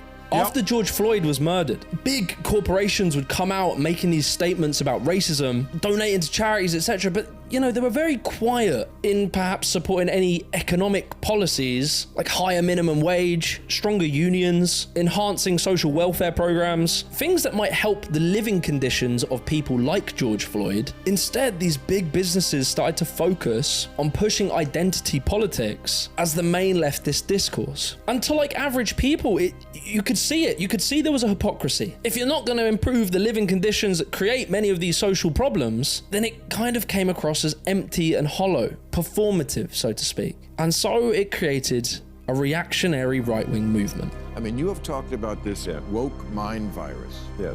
You should explain why you don't think it's hyperbole to say things like it's pushing civilization towards suicide.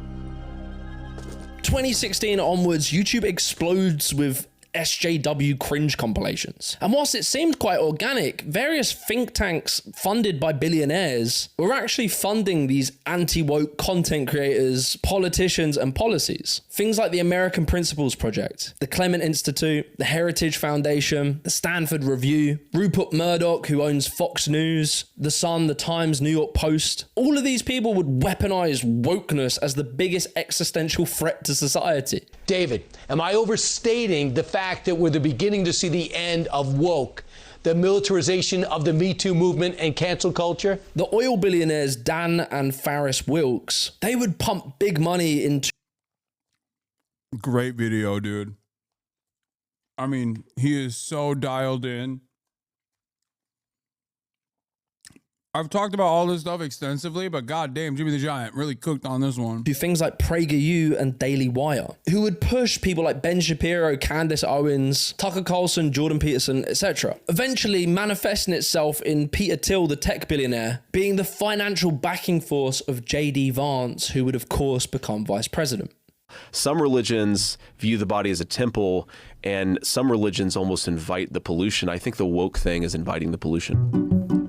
And so with all this financial muscle, the anti-woke industry became big business. The media becomes fully addicted to this culture war. YouTube, Facebook, and Twitter rewarded outrage content. And suddenly every fucking influencer was making videos about woke college kids.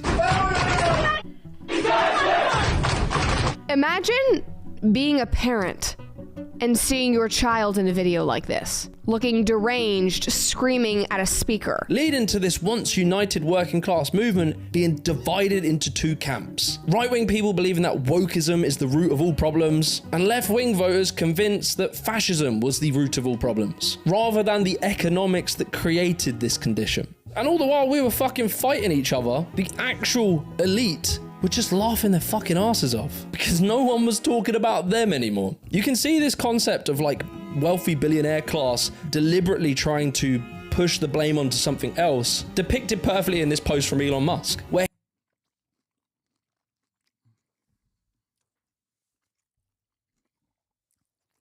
you He's not undermining the threat of fascism. He's saying that, and I don't agree with this assessment, I will say, because he's saying that like the left was like simply focusing on, you know, people being reactionary, people being racist, people being this or that. And instead of trying to bring like a unified message to the working class to hyper focus on economic issues, it is a little bit reductive because I think it removes the importance of fascism from this equation, because fascism is the inevitable outcome of capitalism. When capitalism fails and there's too much instability, fascism is a way to reassert the hierarchies to through dominance, through state power, through state violence, is a way to restructure and reorganize society and try to maintain that exact same hierarchy, the hierarchy of capitalism. So I think when people are yelling about fascists or fascism, they might be yelling specifically because they're upset at a, you know, racist person or a fascist person that's right in front of them. But I think combating fascism is still incredibly important, even from the economic agenda front. He tries to shift the blame for society's economic problems onto certain billionaires, but obviously not him. I'm saying what I care about is the reality of goodness, not the perception of it. And what I see all over the place is people who care about looking good while doing evil. Fuck them. The culture wars successfully derailed the populist left movement. Corbyn was crushed by the media, Bernie Sanders was crushed by his own party, and the mainstream left of the Democrats and in Britain, the Labour Party, became these hollow parties with no actual backbone. And it just felt like the leaders were just puppets put in front of us, making the conditions for some kind of outsider to win support because, well, at least he's different to what we've got now. The forgotten men and women of America will be forgotten no longer. That is the heart of this new movement.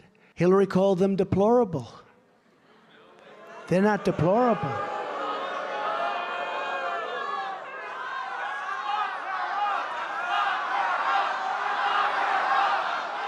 But you see, it gets even deeper than all that. So after that 2008 financial crash, right, where everything went wrong, capitalism basically failed, the US Federal Reserve dropped interest rates.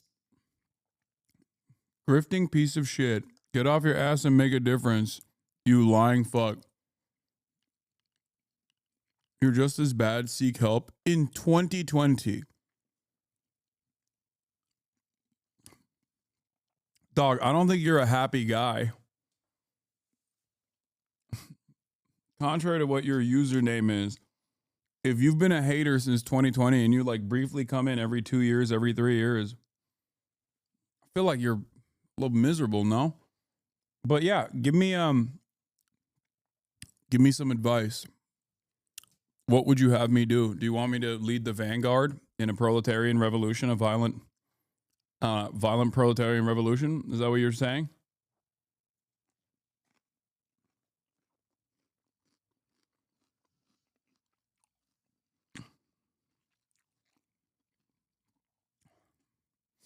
If I was a grifter, I would whisper sweet nothings into your ear about how woke is ruining America, and you would love it.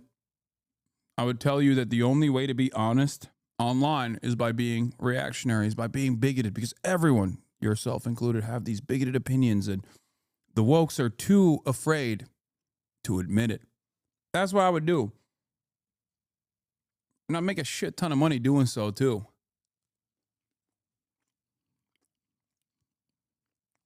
Why does nobody grift to the left?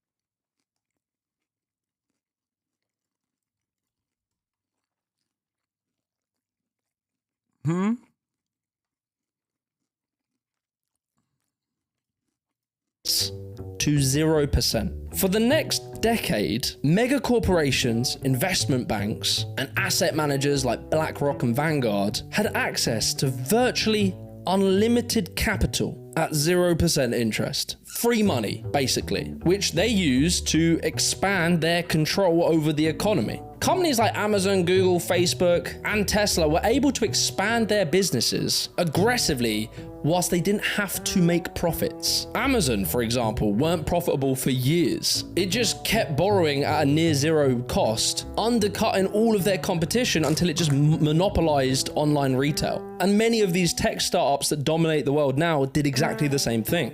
Not one wealthy company on the planet Earth that is cash free, that does not use debt. I don't want to get out of debt. I want to create wealth. And the way to create wealth is through debt. BlackRock and Vanguard started buying up entire neighborhoods of houses, outbidding regular people who needed homes. They turned houses into financial assets. As they dumped more money into it and the supply didn't keep up with the demand, it drove house prices to the moon, like we can see now, to the point that now young people are never going to be able to afford a house. It's the largest investor on planet Earth with over $9 trillion in assets. That's a pile of cash equal to about 1/10 of a year's global economic activity. BlackRock and Vanguard combined manage over $17 trillion of assets, an amount that is larger than the entire GDP of China. No one deserves to have that much money, right? I mean, that's not like, I think if you do something that's good, So not only were these bankers not punished for destroying the entire economy, it was the opposite. They were rewarded. They were given free money to buy everything up. Meanwhile, for regular people, our wages stagnated, house prices soared, and the cost of living kept rising. So yeah, that's pretty heavy, right? It's all very, very interesting. But I want to answer the final question, the most important question. Am I woke? Short answer, no. I wouldn't say so. I don't think so. Probably if you meet me in person, I'm not going to lead every conversation with my pronouns. I have close friends from different cultures and we'll probably take the piss out of each other's culture. Probably, if I see a lady on an airplane and she's trying to pick up her bag, I might offer to help her. Truly a bigot. But jokes aside, that doesn't mean that I don't think transphobia, homophobia, misogyny, racism, all the isms and schisms, that I don't think that they are incredibly important topics. They are. Women still earn less than men for the same jobs. And when they try and ask for more money, they tend to get penalized for doing so, whilst men tend to get rewarded for that same behavior. 77% of young people who are LGBTQ+, who when asked for what was the cause of their homelessness, cited that family rejection, abuse, and being asked to leave the family home was the reason. And like in my country, we had anti-immigrant riots that swept all over our country based on racist lies. And the fucking guy who nearly led the Tory party and is still in their party refers to immigrants as importing alien cultures. Like he says it like it's a fucking normal thing to say. These are incredibly real and very important topics that unfortunately due to the culture war have been commodified into like entertainment where we seem to be going backwards on these things. What was the woke conversation that we were having? And I'm just gonna throw it out there because there were so many about going back and forth, the right versus the left, when we just snuck in Roe v. Wade. Like, what's being snuck in right now? And so all this leaves me with a question, like, what the fuck am I gonna do? Me. And like, look, I am just a guy. I'm just a guy. I'm not educated, but I do like want to try and help. I want to do my best to help. I've been blessed with this incredible platform, an incredible audience of you guys. And I also have the luxury of time and energy to focus in on trying to help. So my goal right now is to try and play my part in shifting the public discourse onto wealth inequality. The reality is right now, the middle class is shrinking. The poor are getting poorer. Wealth inequality is absolutely fucking all of us over. The growing gap between rich and poor Americans is one of the biggest challenges facing the country. Get this, the richest 1% controls more wealth now than at any time in more than a half century. Why it gets me pissed is because it's literally stealing my generation's hope for a good future, a fulfilling life, the ability to buy a house, to have a family. This meritocracy we live in just is mental. You have to work so unbelievably hard to get the bare minimum. I work, my wife also works, but what we make as income is probably not enough. It's minimum wage, so it doesn't cover the bills, the rent, and every other thing we need to pay for. Look, I'm going to be fucking honest, right? I have 500,000 subscribers. I make good money. I do well. I went down the whole route of like grind set, self-improvement, dog eat dog, all of this stuff. I did all that. And I succeeded, right? I made something. It worked for me, right? But all I realistically got for it at the age of 30 is a mortgage on like an average size flat and an okay car. Don't get me wrong. I am truly blessed with what I have and I'm very happy. But what I have materially is what the average family would have had many years ago, earned on one wage whilst having 3 kids, working as a milkman. But I'm not a pessimist. I truly believe we can fix this. That is the more true. people we switch on to this message, the more. That's a really good point. That is a really good fucking point. Like, this dude he's made it. Right? 500,000 subs on YouTube. He's made it. He's famous. He has a house. He has a car. These are things that are like right now in this day and age, this is considered making it, right? And it's fucking nuts. Because what he's talking about are just like amenities that you're supposed to have with one singular job, with a single working parent household. It's wild that people can't comprehend that. That like we've lost sight of the American dream, right? Like the idea that you can just work a job, get good benefits, have kids, raise them, have a decent amount of time off. You know? That, like, think about it, dude. I got fucking canceled for buying a house, like for having a mortgage on a house for myself and my family as a socialism, by the way, as though I bought a fucking apartment complex and became a landlord. Like, that's the way people treated it. How fucking insane is that? It's reflective of how far removed we are from like normal living conditions.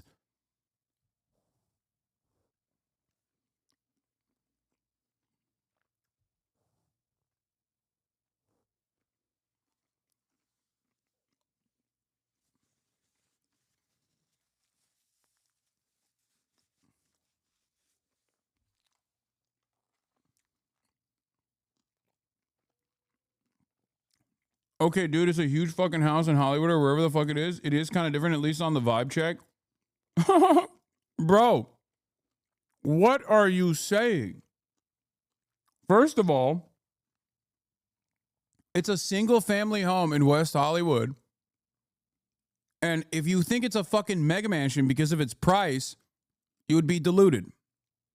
It's a normal size house. It's probably smaller than your parents' house in Connecticut, dumb fuck. Also, it doesn't matter.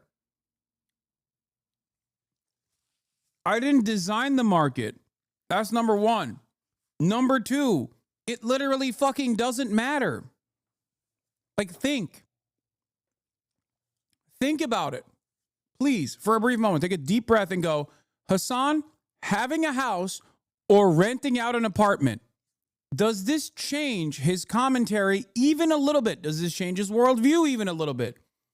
Who has explained to you that this is inherently hypocritical? Who? Was it me? Did I say that it's inherently immoral to own a house? No, I never said that. As a matter of fact, I want you to be able to own your own home as well.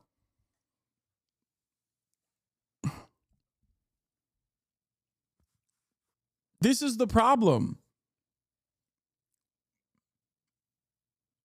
You treat this as though I'm some fucking televangelist who has a private jet and is like, yeah, I have to fly in a private jet. I can't be with undesirable sinners in a tin can. Like, it's so stupid.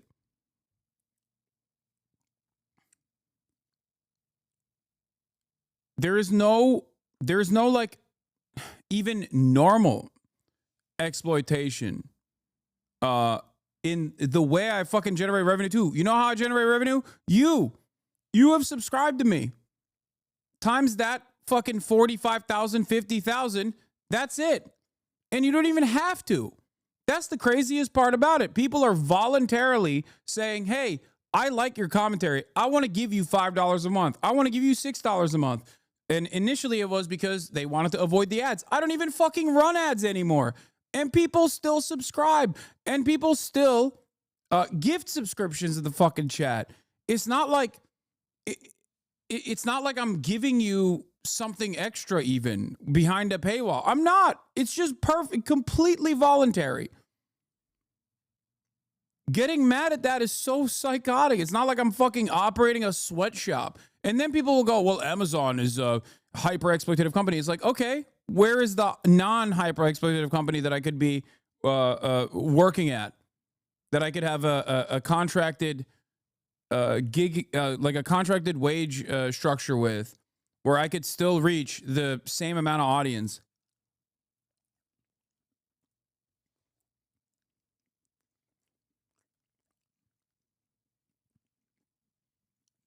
It's funny because these attitudes actually come from people who, one, haven't put much thought into it and just basically go off the smell test.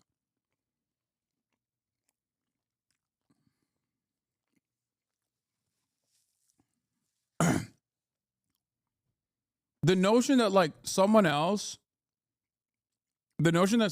is supposed to have a say on what kind of fucking house I took out a mortgage on is so stupid.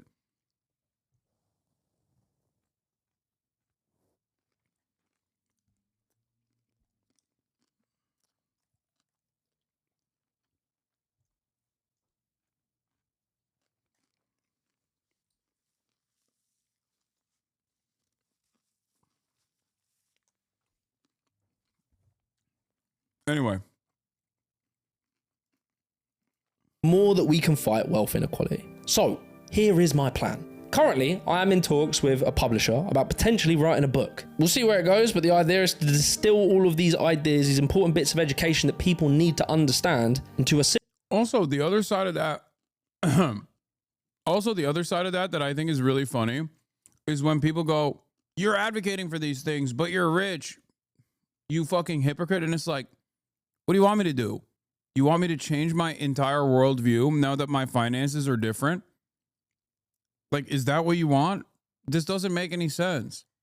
Why would you want me to no longer be on your side? It's so stupid. It's such a stupid argument. It makes no sense, dude. They're like, no, please conform to the rest of the wealthy class and start advocating to own me like the fucking peasant that I am is a ridiculous position.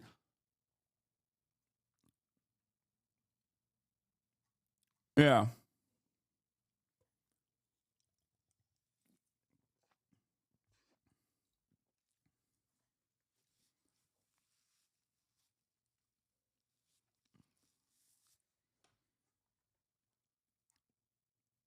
But this actually is a great example of what I wanted to talk about. The peasant-mindedness of the reactionary right. And what I'm going to show you is actually a beloved comedian who goes by the name of William Burr. As you guys know, William Burr, Old Billy Bitch Tits, is one of my favorite comedians. And what's interesting about it is that Bill Burr, in spite of his success in the field of comedy and in Hollywood, and in spite of all the bounties of said success in this field, he's actually become increasingly more radical in his commentary as years have gone by.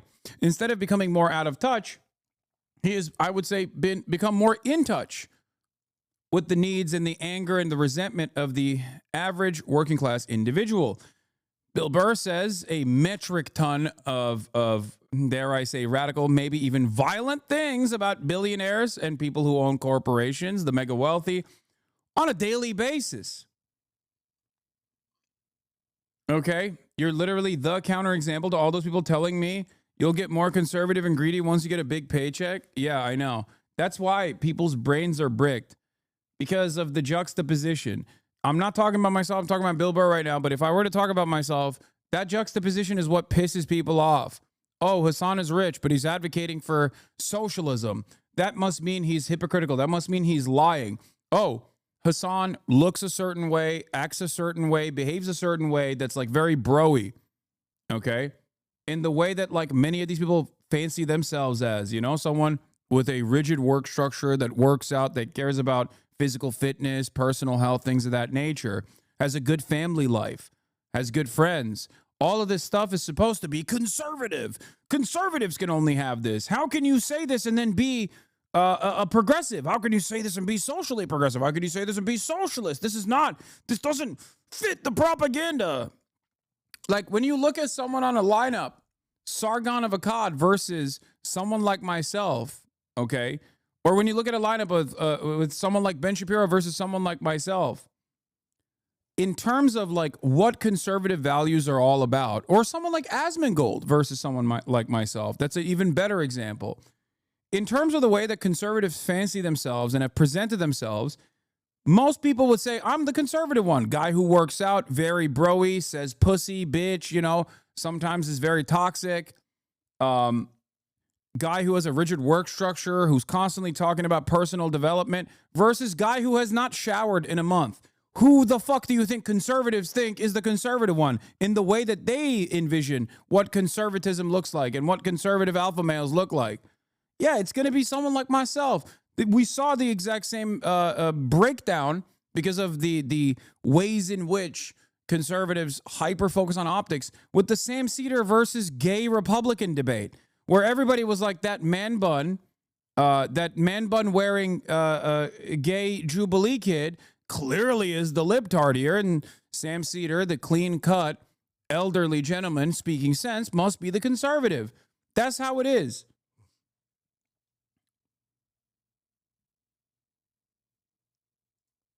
Hey, everybody. Whoa, Big Joel did a Death of YouTube Skepticism about 5 years ago. I love this. This is like one of my favorite genres of commentary, is like the history of the history of atheist YouTube, skeptic YouTube becoming like incredibly right wing. Yeah, we're going to talk about the invocation of the Alien Enemies Act regarding the invasion of the United States by Trendaragua. Don't worry, we'll get to that in a second. But going back to this, conservatives are now up Bill Burr's ass. Why are they up Bill Burr's ass? Because he doesn't say cancel culture wrong, cancel culture all the time. Because he, unlike the overwhelming majority of that era of comics, the older comics that all fucking exclusively talk about like gay and trans libtard campus activists, Bill doesn't really entertain it that much, right? He doesn't entertain that shit at all, and instead attacks the wealthy. And because conservatives are unimaginably fucking peasant-brained, they hate him now. They hate him so much. They keep saying he has a DEI wife because his wife is black. You know what DEI is.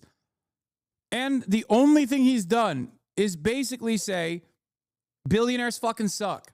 Billionaires suck. They're the reason why everything is wrong and everything is broken in society. It's true. It's an objective truth that Bill is recognizing and in a humorous way explaining. Okay? And for that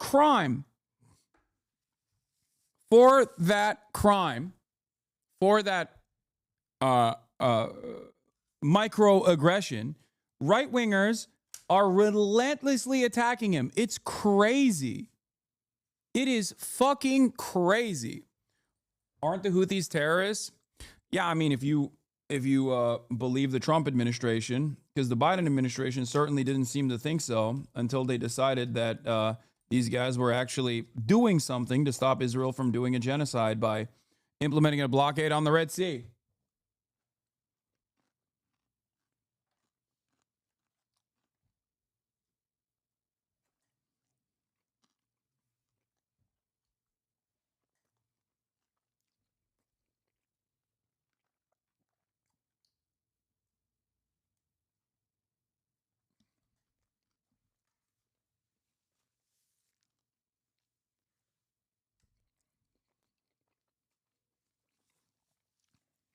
Anyway, getting back to Billy Bishtiz.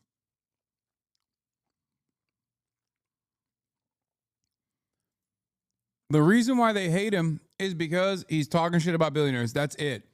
So if you're not a billionaire and you're just like a regular old Loby right-wing account trying to make ends meet on Twitter.com, now known as X.com, why in the ever-loving fuck would you have any resentment or any anger for Bilbo Baggins here?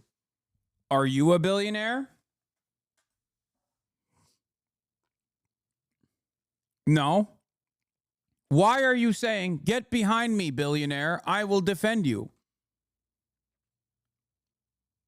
I don't understand it. It doesn't make any sense until you realize that these guys have peasant brain.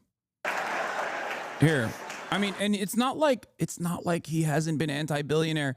He's been making fun of incredibly wealthy, incredibly famous people for being dumbasses for quite a while. This is a video from 2012 originally. 2012.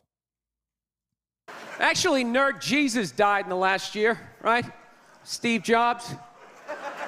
Yeah, he died, right? I know. A lot of nerds here tonight. I know, you're sad. I didn't get it. I didn't get the big deal they made about that guy. When he died, they were like, he changed the world. That was insane. He changed the world. The world was one way, and then Steve Jobs came, and it was another. What did he do? Somebody, for the love of God, what the fuck did that guy do? What did he do? He told other people what to invent? I want my entire music collection in that phone. Get on it! Right? And then these poor, nameless, faceless scientists got to go in a back room and figure it out. What the fuck? Dog, this is from 2012, okay? 2012. Understand. 13 years ago, he was saying this. Nothing has changed. Are we going to get all of this into this? I mean, what year does this guy think this is? This is crazy. This is like Buck Rogers. Dude, my kid has a birthday in like 11 months. Steve Jobs just walking by. I don't hear any thinking going on in there. Just strutting around the office, eating some pretentious fruit like a pear, right? Just throwing out ideas. There's another one. There's another one I just came up with on the way to work. I was reading a magazine the other day, turning pages, you know? I like to turn pages on a screen that aren't even there. Yeah, wrap your fucking heads around that, guys. See you in 8 years. Where you going, Michael? Big, little, get on it. Right? And all these people slave away to make his vision come true. And then they have the big nerd fest, right? Down there, Comic-Con, and all their nerd mecca. They're all showing up with their Acne and their Hulk shirts, limping into the arena, right? Does Steve Jobs go out with a whole chorus line of scientists? No, he goes out there by himself. Sneakers and no belt, like it was no biggie, right?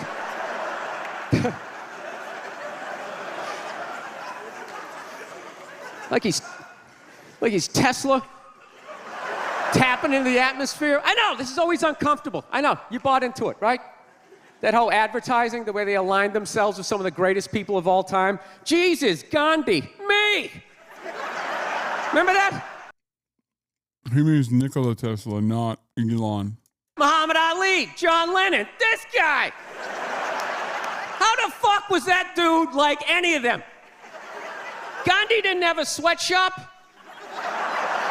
Nah, he didn't have people leaping to their deaths only to catch a net and get ricocheted back through the window to have to put together yet another iPad. John Lennon didn't have children in his basement pressing those fucking albums. I know. New phone can't fit the old charger. This is your hero? This is the guy. This is what all the silence is about. New phone can't fit the old charger, so then you gotta throw it out, ends up in the ocean around some octopus's neck.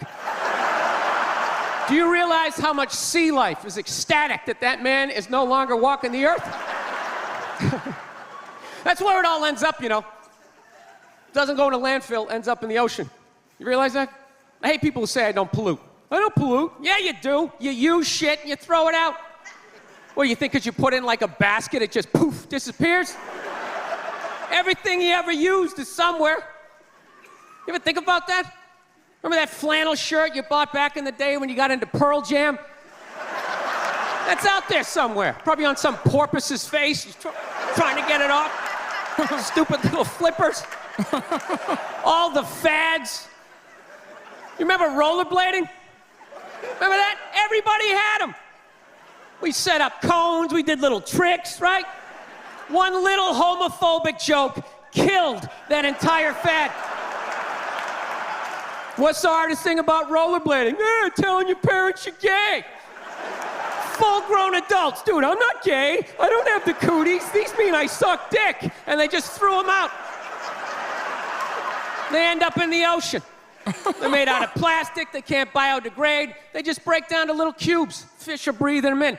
6 months later, you're going out, you're getting sushi. You think you're being healthy. You're eating your old rollerblades. All right, I'm out of... Okay. I think this perfectly demonstrates to many who've been watching me but don't understand my admiration and endless loyalty and love for Bill Burr, considering the time when he was, when he was crafting this shit. And you can tell he's not as good as he is now, too. He's not as comfortable on stage back then, even though he was already like a seasoned comic at 2012.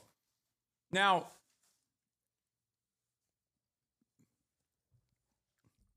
I think one of the best ways to see if someone is a timeless comic is to look back at their old material and see if it stands the test of time. And the only way that your bits will stand the test of time are if they are inherently leftist.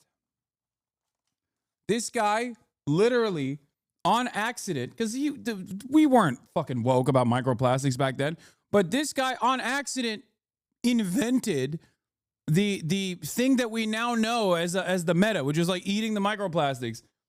He wasn't that well read to know that the microplastics issue was a major problem. He was just looking at the situation from a leftist framework.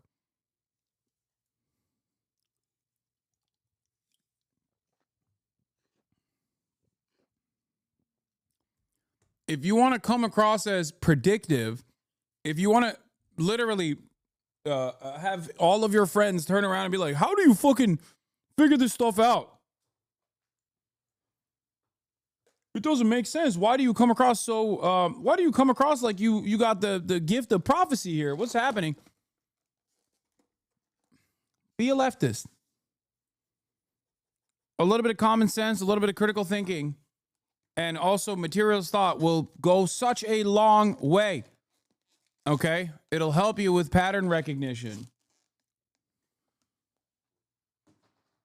But of course, the inverse of that is the one time if you are, if you come across an issue, especially as it pertains to the propaganda that you hear from the State Department, and how you're not immediately on board with that, let's say, and you get one detail wrong, even though your analysis is correct, people will never let you live it down.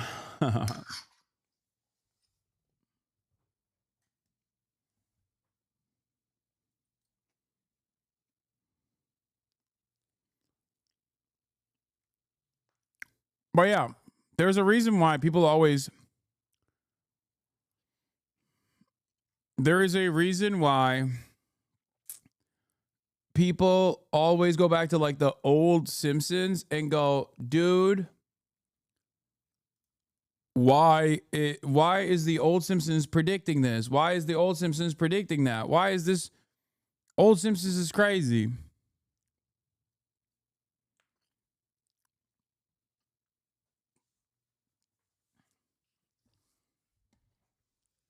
It's because back then they had a leftist position. It's not as informed now, and they've definitely shifted their attitude. But if you want to understand good comedy, timeless comedy, look to people's old work, see if it stands the test of time.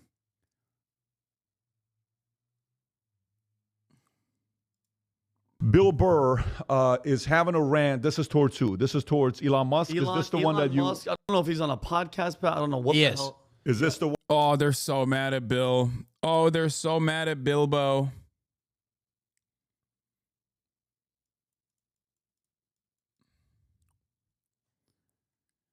Neurotic Toast says, do we know if Bill Burr has changed his trans takes? He was pretty anti-trans women in sports. He has even a bit about special from 2015. I know he can't be perfect, but it'd be nice for him to grow in that area. I don't know. And I don't remember his takes on trans women in sports or anything like that. But you know, there's always going to be some shit. It's not appropriate. I'm not saying that it's like allowed or whatever, but there's going to be imperfect allies in general. But a guy that has like empathy baked into their commentary, a guy who has like a very well-established worldview that revolves around helping others, probably could be easily convinced not to be transphobic.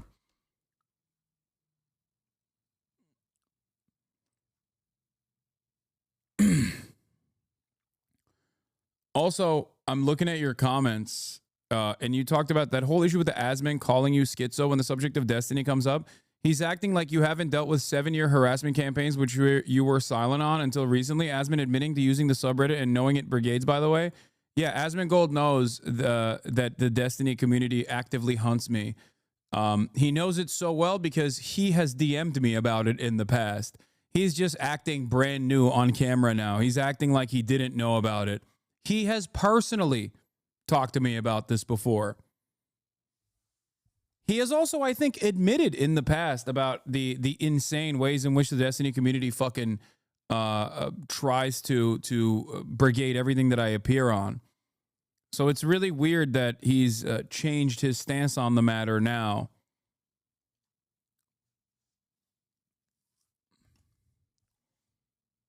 I'm fairly certain he's like even publicly talked about it in the past. After all, it's Asmongold who once said, if Hasan is so wrong in the ways that you guys say he is, then why do you constantly have to lie? Why do you constantly have to lie about his positions if they're so bad? He recently shared he is on the Reddit himself. Yeah, I think he doesn't want... Here, I'll tell you what I think is going on. Okay, I haven't talked to him about this personally, so I don't know. But I think he knows how fucking annoying the Diddy Gers are, how rabid they are. They're not like the biggest community, but they are basically cyber terrorists, right? They can actively brigade communities. They can like do a lot of bad PR and slander propaganda. And they openly do it. They do it in a fairly sophisticated way. I mean, there's a fucking entire Bloomberg article dedicated to the defamation, slander, and the deplatforming campaign that they engaged in. Asmongold knows all of that because most streamers know all of that, right? Like most streamers are familiar with other streamers that are making a living off of creating drama and like actively harassing other content creators. Streamers talk to one another. And that's part of the reason why no one ever talks about Destiny is because they're truly afraid, understandably so, that they don't want to get the smoke from Destiny's insane fan base who actively harasses journalists and actively harasses anyone and everyone, even when they can't get to me, people in my group of friends. And Asmon knows this, and I think he just doesn't want the smoke from him, despite the fact that if Destiny was even a little bit honest about his liberalism, he would spend probably 700 times more time focusing on the largest content creator who is a right-winger Asmongold rather than someone like myself. But the reason why Destiny doesn't do that is because he likes that Asmongold is attacking me all the time. So he every now and then will push back on some of his takes, but overall will stand back and stand by. It's an interesting allegiance built around coming after someone like myself rather than actively undermining a very large right-wing community.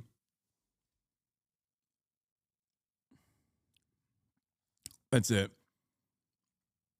Like, think about how many videos someone like Sex Pestiny has done on a person like myself who is supposedly very close to me in our worldview, right? He's a liberal. I'm a leftist. We should agree on more than we disagree on, right? Now, compare that to the largest right-wing content creator and how much he talks about the largest content creator in the same vein, in the same, with the same exact angles of attack. And you realize that it's almost quiet.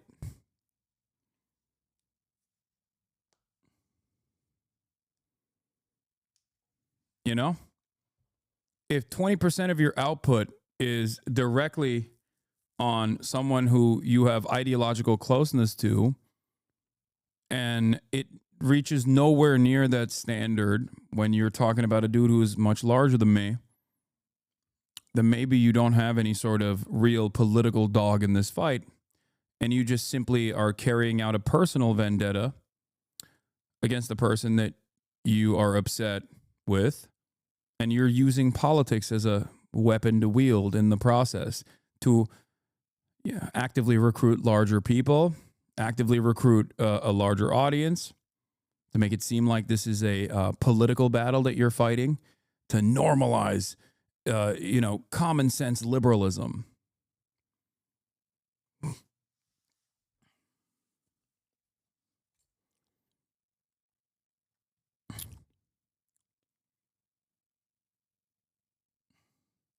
Me too. I hate this bullshit drain. It's not up to Hasan anymore. He's getting it from more than 7 people at this point. Yeah, it's there are a lot of people online who I think spend a good deal of time claiming that they're liberal or centrist and apolitical, that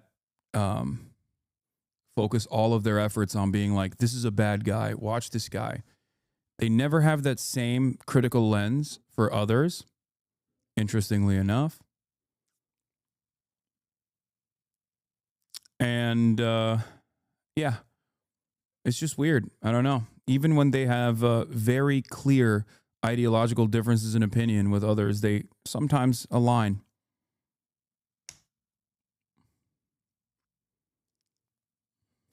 Sooner or later, though, those people often show their cards, show their worldview.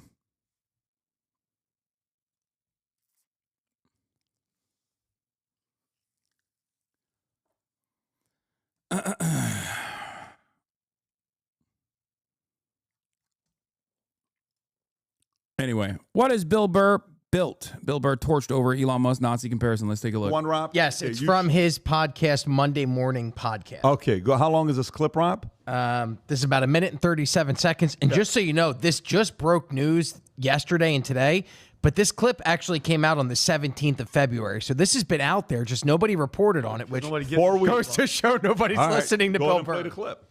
I'll tell you what's funny. I made fun of the fucking Twitter guy for fucking Sieg Heiling, not once but twice. And I never look at my emails. I was scrolling through my emails, and it said my Twitter account had been flagged for I don't even tweet anymore. It had been flagged for whatever. What a fucking baby. Just like Hitler. A fucking baby. Yeah. How about the fact that the Twitter guy he's not even from here. He's from South Africa. He comes to this country and wants to turn it into a fucking dictatorship. He doesn't feel that we deserve democracy. Can you just imagine doing that? Going to another country and Vinny? And just he's not done. He's not done. What happened, Rob? Because I've decided.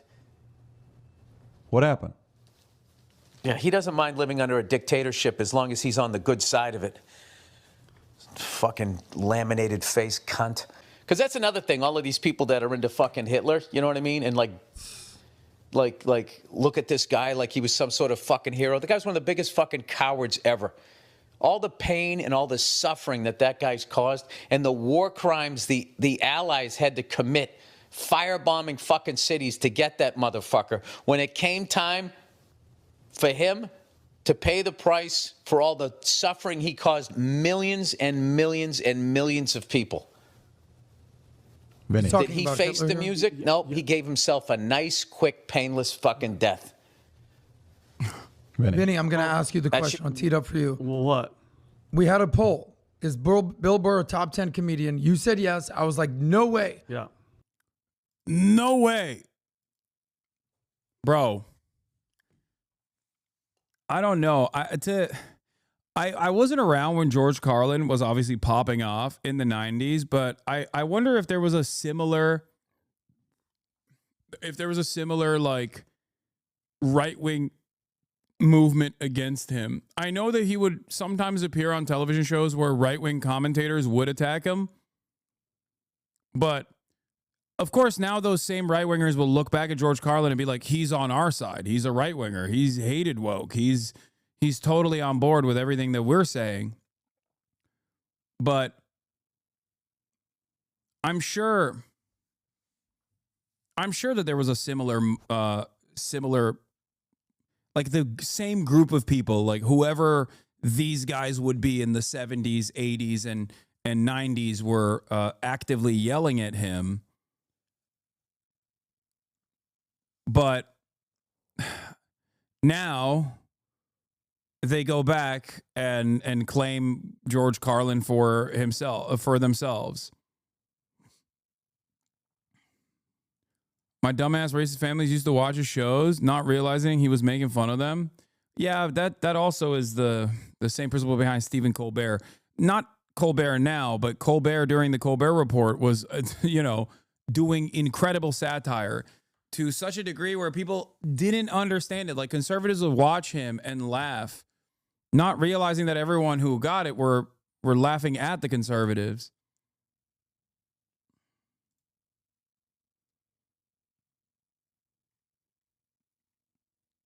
Colbert now is super libbed up and awful, but Colbert Report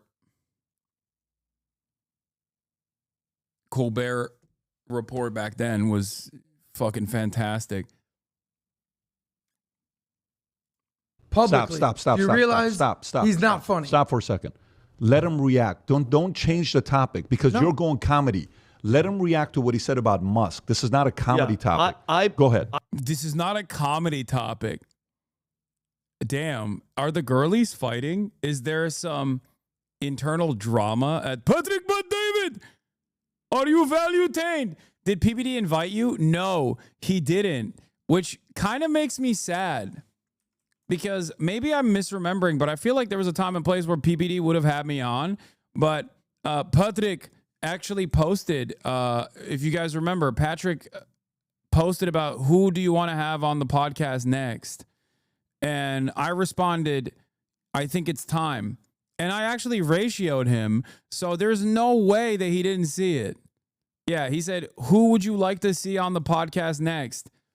And I said, it's time, Patrick. 16,000 likes, no response. Ian Carroll, bring on Representative Thomas Massie to talk about America First. He's invited.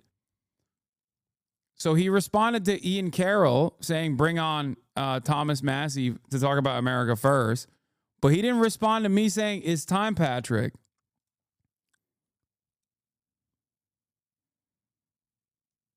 You called Vinny red and Patrick was mad? Yeah. I don't know. It makes me sad. I'm going to follow him. It makes me sad that he doesn't, he's afraid of having opinions. He's afraid of representing opinions that he might agree to, you know? Or maybe he's afraid that Vinny will have an aneurysm if I appear in their studio.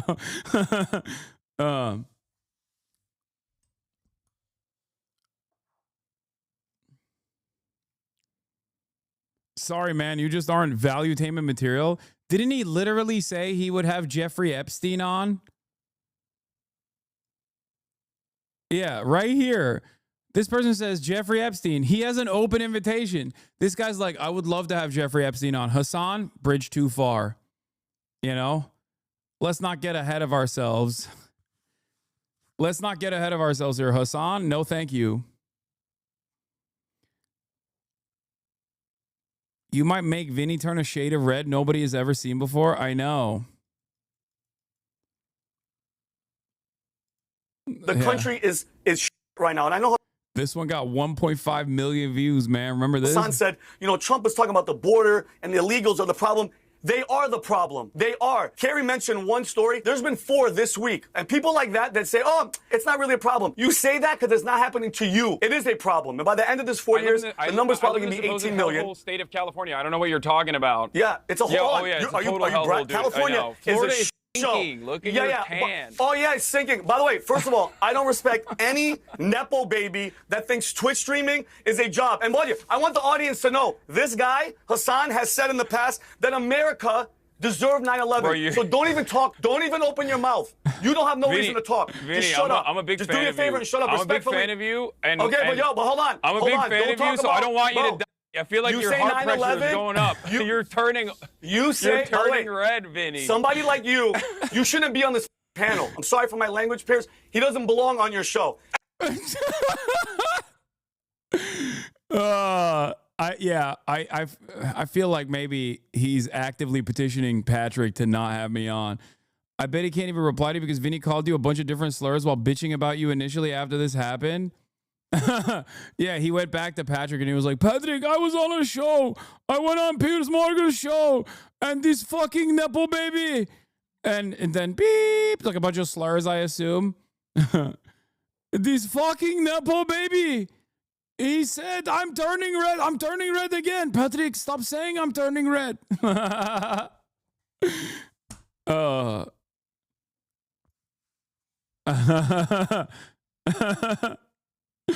Oh, God. I love this guy. I love him. I love Patrick Bet-David. I love Valuetainment. I wish they would notice me. I wish. Well, you know, Vinny has noticed me, but I'm saying. Yeah, also, oh, this guy says Twitch streaming is a job. It's like, bro, you're a podcaster. You're the second in command of a podcast. You're not even like the primary podcaster. You're part of the paid peanut gallery. Sundara Vinny got bashful when he saw you. Yeah. I'm the first mate of Valuetainment. I'm the sidekick. It's great. I love him. I really, really want to go on Patrick Bet-David now. I followed him. The ball's in your court, sir. Born in Iran, made in the U.S., half Armenian, half Assyrian.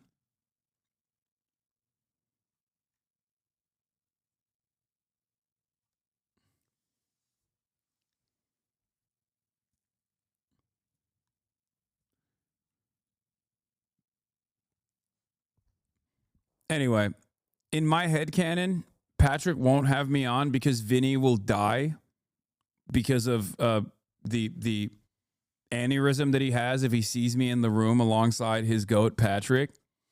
So for that reason, it's okay that I'm not, you know, I don't want to give Vinny a stroke by appearing in the same room as him. So that's why it's like, for Vinny's safety, I'm fine not coming on the stream, you know? I personally don't know what happened to Bill Burr, okay? Maybe it's his wife. Now, I'm glad that we started off this conversation by showing you what Bill Burr was saying in fucking 2012. The reason why I like that is because now you know these are fake fans, okay? Because old Billy Bitch Tits was saying exactly these same things even back then, okay? And Bill Burr also has been married to the lovely Nia for decades at this point. Okay? For decades. So when they also try to say like, oh, he married the DI wife or whatever the fuck these dipshits say, which is like insanely racist to say about another human. Like, I cannot comprehend how you got, like, how do you, the audacity, just like the lack of shame when you just basically say like you have a DEI wife because your wife is black. Like, how do you not feel embarrassed when you just like what substitute the N-word for 3 letters? Like all of a sudden it just like is appropriate. Like the audacity to just like say something so ruthlessly, so gross, so racist, so ruthless. But in any case, not saying that that's what Vinny is going to say here. I'm just, saying that this is what I've seen.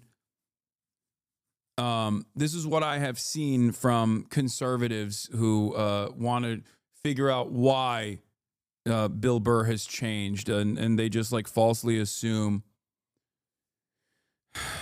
that it's because he has a black wife.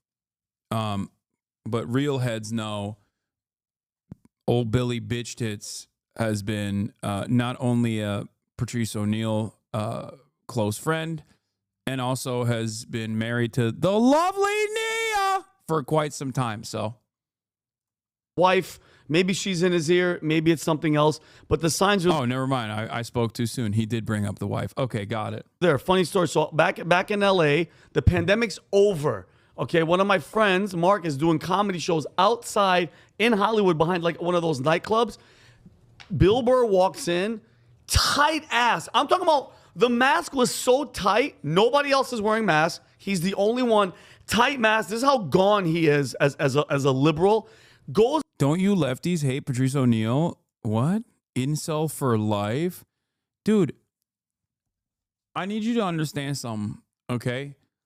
I don't fucking hate any comedian for what they're saying, for their comedy, unless it's hack shit, okay? That's what I fucking hate. I can't stand hacks. That's it. I know that this breaks your previous understanding of what like leftists are supposed to be like or whatever. That's it.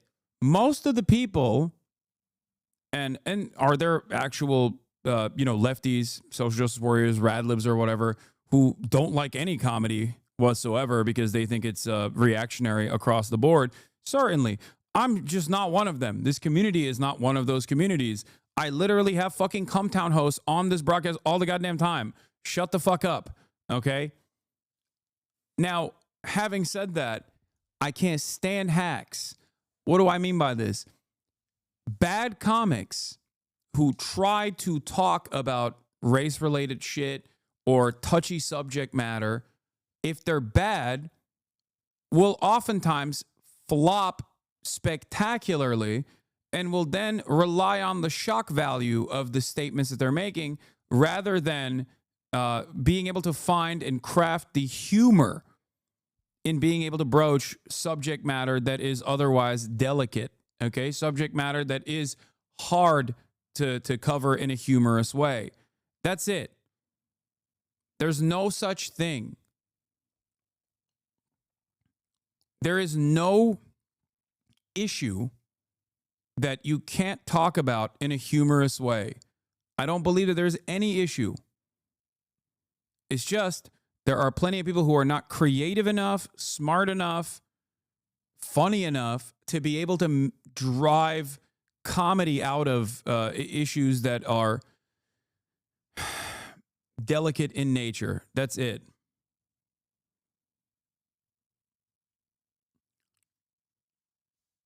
Yeah, comedy is at least a bit about getting away with shit. If you don't get away with it, you failed at comedy. Exactly.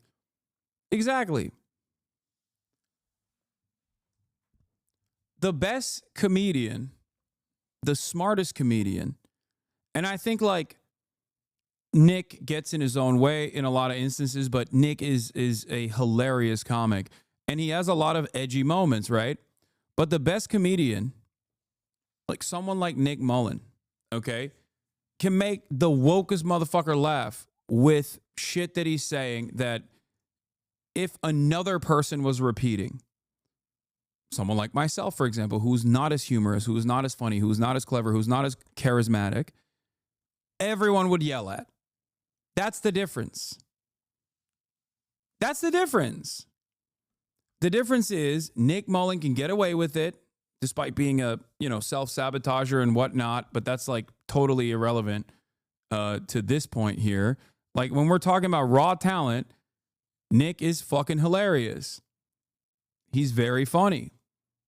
And you want to know why I know he's very funny? Because he can make you laugh while saying shit that's truly unhinged. Things that most people would literally look at and be like, oh, this is shocking. I can't believe he's saying it. That's it.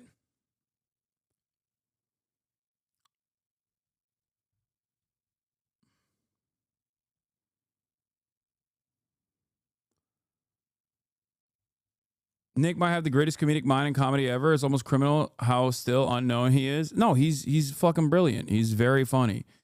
It's obvious that he has raw, natural talent, okay? Having said that, there's also a lot of work that goes into comedy. People don't understand the background shit. People don't understand how many times you have to bomb until you put together a working set that can kill in front of any crowd. And especially with like podcasting, comedians doing podcasts, when they're testing bits, they're going to come across as reactionary. They're going to come across as crazy. Shane Gillis's like compilation of anti-Asian sentiment is a perfect demonstration of that. Shane Gillis is a very good comedian. He's a very funny comedy writer, and he's also a very good comedian. I don't give a fuck that people say he's a hack in this chat, okay? He is. Especially in the current field of comics, Shane Gillis is absolutely in the new generation of comedians. Shane Gillis is at, he's in the top 20 easily.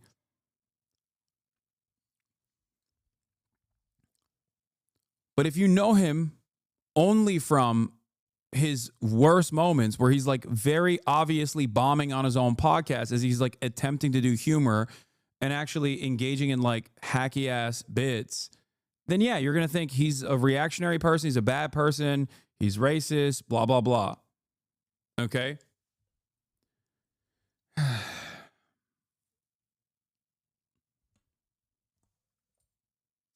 First time I've ever disagreed with you, Shane, is rough. Different strokes for different folks, everybody. I'm just telling you what my opinion is. Okay? Because comedy, just like every other fucking art form, has, comedy, just like every other art form, is very subjective, okay?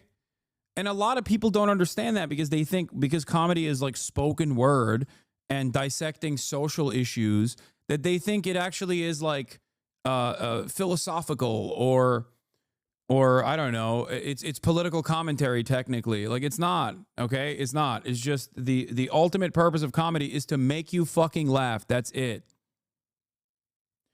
Wait, you're saying Shane Gillis is top 20 of all time? No, I'm saying Shane Gillis is top 20 in this generation of comics.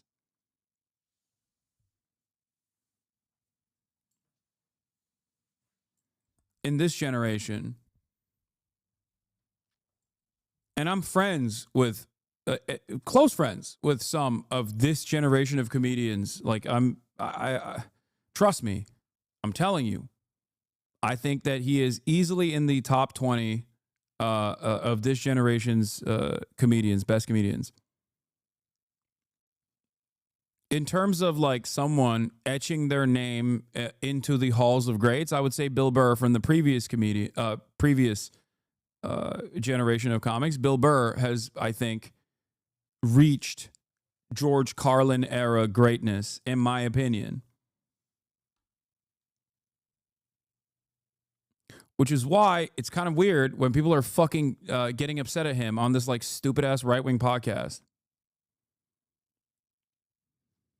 Goes on stage kind of, away from everybody, doesn't want to go on anybody. Then he goes on stage. The stage is circular. Stay in your lane, dog. You don't know comedy? Yeah, I know. I don't. You're right. Then he takes off his mask and he proceeds to tell jokes, Rob. And now everybody's laughing, projectile spitting towards him. So the irony is just, it's hilarious. And the fact that he's saying he thinks Elon Musk, guys, and the fact that it came out, Rob? Thoughts on pre-cancellation, Louis C.K.? Yeah, Louis C.K. is also, regardless of his sex pest shit, Louis C.K. I think was also a very good comedian. Like remove his real world actions out of the equation, and just, if you were to separate the art from the artist, I guess, if you want to, and you look at his comedy as a standalone product, yes, he is also one of the best. Like,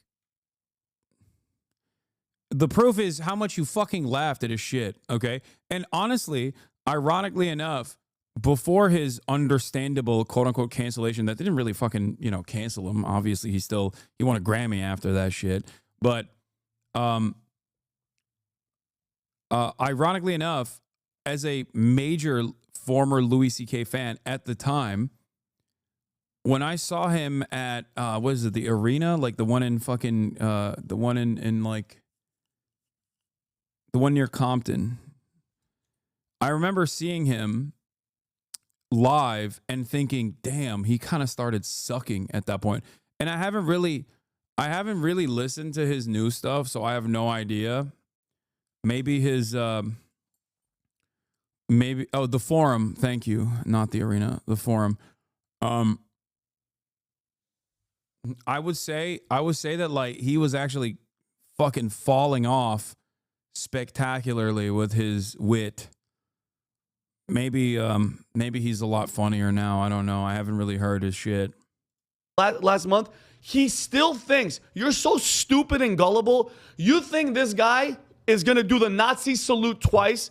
That just shows how stupid Bill Burr is. Okay, that's how gone he is. I guarantee you, he was one of the BLM posting the black squares and all that shit. He probably donated, even though they stole all the freaking money. But here's my question, Bill. What have you ever built? What have you built? We talked about this. Wait, what is Vinny built? Is Vinny a builder? Damn, he's getting red again. I was about to comment on how, like, Vinny seems to be doing a lot better this time around. Like, he doesn't seem like he's seething. He doesn't seem like he's turning red. And boy, was I too fast. Boy, was I too fucking fast on that. I pulled the trigger too quick. He's going red mode. Yesterday, your podcast studio, Elon Musk. He's like, what have you built?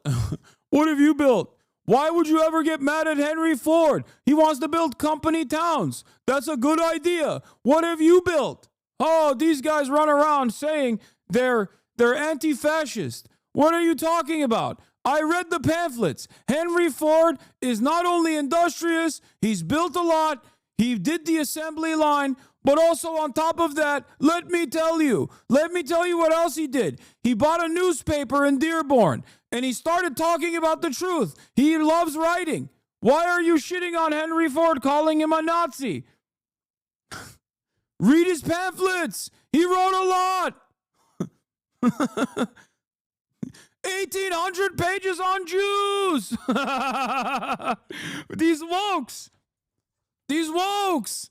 They're coming after my industrious entrepreneur, Henry Ford. Zip2, PayPal, SpaceX, Tesla. Bro, he didn't, like, invent any of those things. What are you saying? It's so stupid. Yeah, it's awesome. Being a rich guy is awesome because you just get called an inventor of things you bought. You know what I mean? Like, ain't nobody thinks, bro, no one thinks, what's his face? Berkshire Hathaway, guy who drives a Subaru still and eats at McDonald's. He's a freak of a different kind, the billionaire. What was his name? I can't believe I'm forgetting his name. Oh my God. Warren Buffett. Nobody's like, oh, Warren Buffett, he invented Coca-Cola. No, he just like bought into it. Okay. He's just like, it's so stupid. Listen, I invented housing. Okay. Why? Because I bought real estate. That means I invented the concept of a house. I invented the concept of shelter. Warren Buffett invented houses.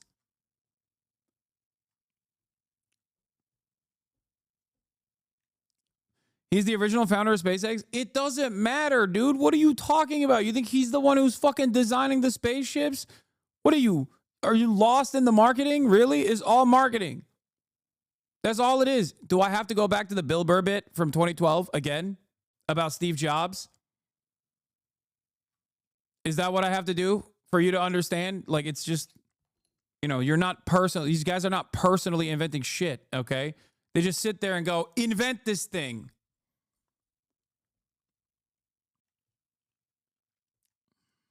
Solar City, OpenAI, Neuralink, helping people that can't move any of their freaking limbs talk and type on a fucking computer. All right? The Boring Company, XAI, and the list can keep going, okay? And he bought Twitter so people like us can actually speak out, Bill, not like the one that had before that was actually treating it like Nazis, kicking people off the platform and censoring people, okay? Meanwhile, he's sitting over there and you're talking shit about a guy that's revolutionizing the world, changing the freaking game. Oh my God, bro, I'm sorry.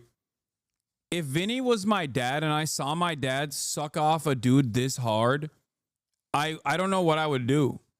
Like, this is not on some no homo shit. Like, I'm not even saying like, oh, I'm homophobic. Like, this is like, you have reduced yourself to a degree where you are no longer human. You have become machine, a dick-sucking machine. Like, you literally are just like, I am no longer a man. I am but a mere vessel that inhales Elon's dick. I am but a mere vessel that needs Elon's dick to breathe. It's like oxygen to me. I need it. If I don't have it every waking moment, I will die. I will perish. Wow. He's like, I am literally a Tenga for Elon Musk. Sir, please. And let's not forget who Bill Burr is. He was at some sneaker thing, Rob. You can look it up. Millionaire. I hate him. He's at a sneaker thing. He made a joke. He said, Luigi. I got so scared. I'm not going to hold you, bro. This is what you do to Braun. I'm not going to hold you. You do this with Braun? Yeah, okay. Elon Musk versus LeBron James. Did Elon Musk score 50,000 fucking points, lifetime points in the NBA? No. Suck my dick. Yes, it is not glaze if it's worthy. It's not glaze if it's valid. Don't get me fucking started on LeBron James, dude. It's crazy to me that there are still, and I'll say it, white supremacists in this chat who have any kind of criticism against the GOAT, Lamau, okay?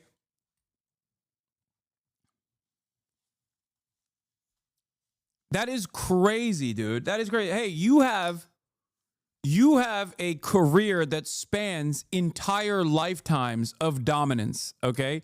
You do that, and then we'll talk. LeBron James has never had a bad fucking day. He's never had a bad year. He's never had a bad season, okay? He invented basketball. Everybody stop playing. Put some respect on it, okay? Pour some honey on it. Put some respect on it. It's not glaze when you talk about LeBron James. It's just the truth. Let's continue. Multi-millionaire that use a capitalist. I'm black. Why are you attacking black chatters? Oh, I'm sorry. I didn't realize internalized white supremacy didn't exist in the black community when black people make fun of LeBron James. They are basically also wearing the Klan robe. That's right. I'll fucking say it. I'll say it.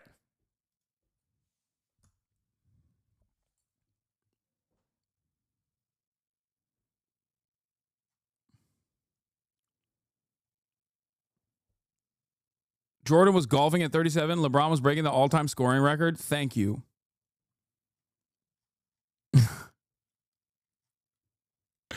Anyway, let's continue. Country to become a millionaire, talking shit about the system, and then says free Luigi. Okay, free Luigi, a guy. Dude, he's mad about the free Luigi thing. It's like, bro, don't worry. You're not a healthcare CEO, okay?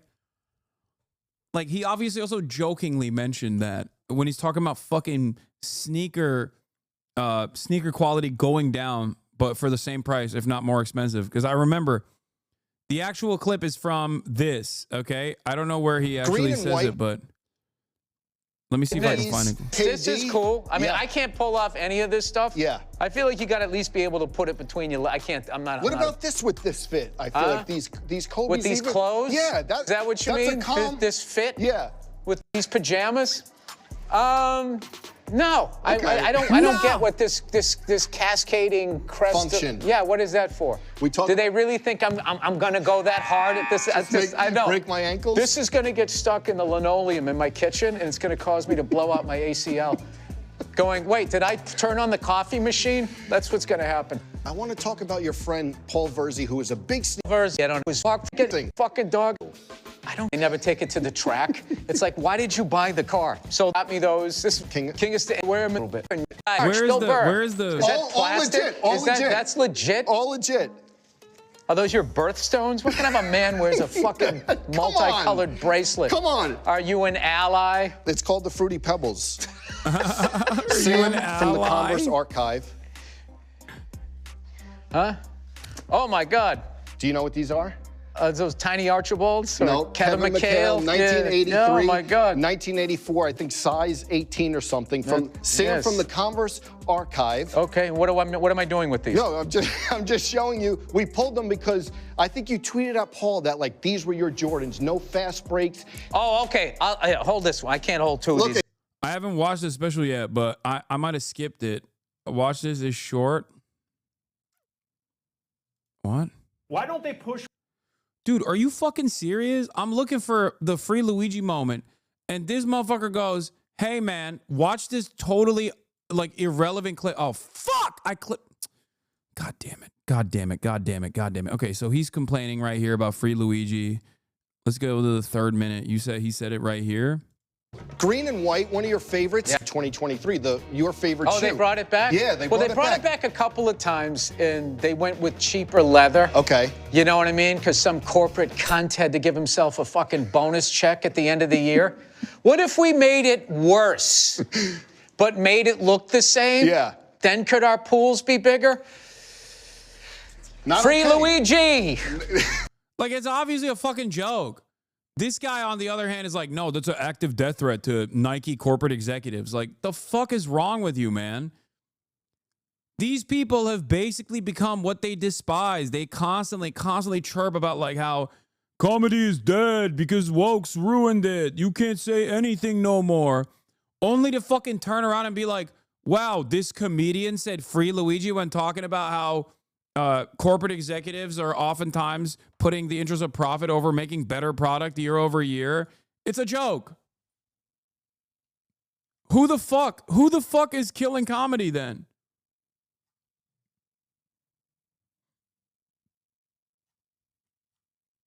Jesus Christ. Free Luigi, a guy that murdered. I don't give a shit how you feel. Oh, you can't make a joke like that. You can't make a joke like that. Why are you doing this, Bill? You're making me so upset. Yeah, we got dark woke on the one hand, and we got soy right on the other, dude. Holy shit. Jesus Christ, shut the fuck up. Holy moly. Fucking snowflake, dude. I need to report you to the authorities. You said free Luigi. Oh, no. Jesus, are you not value-tained? Exactly. According to his own bio, Vinny was later discovered at an open mic night by Damon Wayans' niece. Wayans subsequently cast him on a sketch comedy series, The Underground, on Showtime. Wait, this guy's a comedian? Vinny is a comic?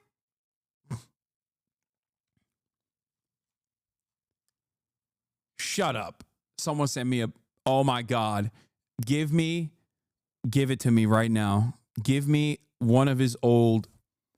Give me one of his old fucking sets.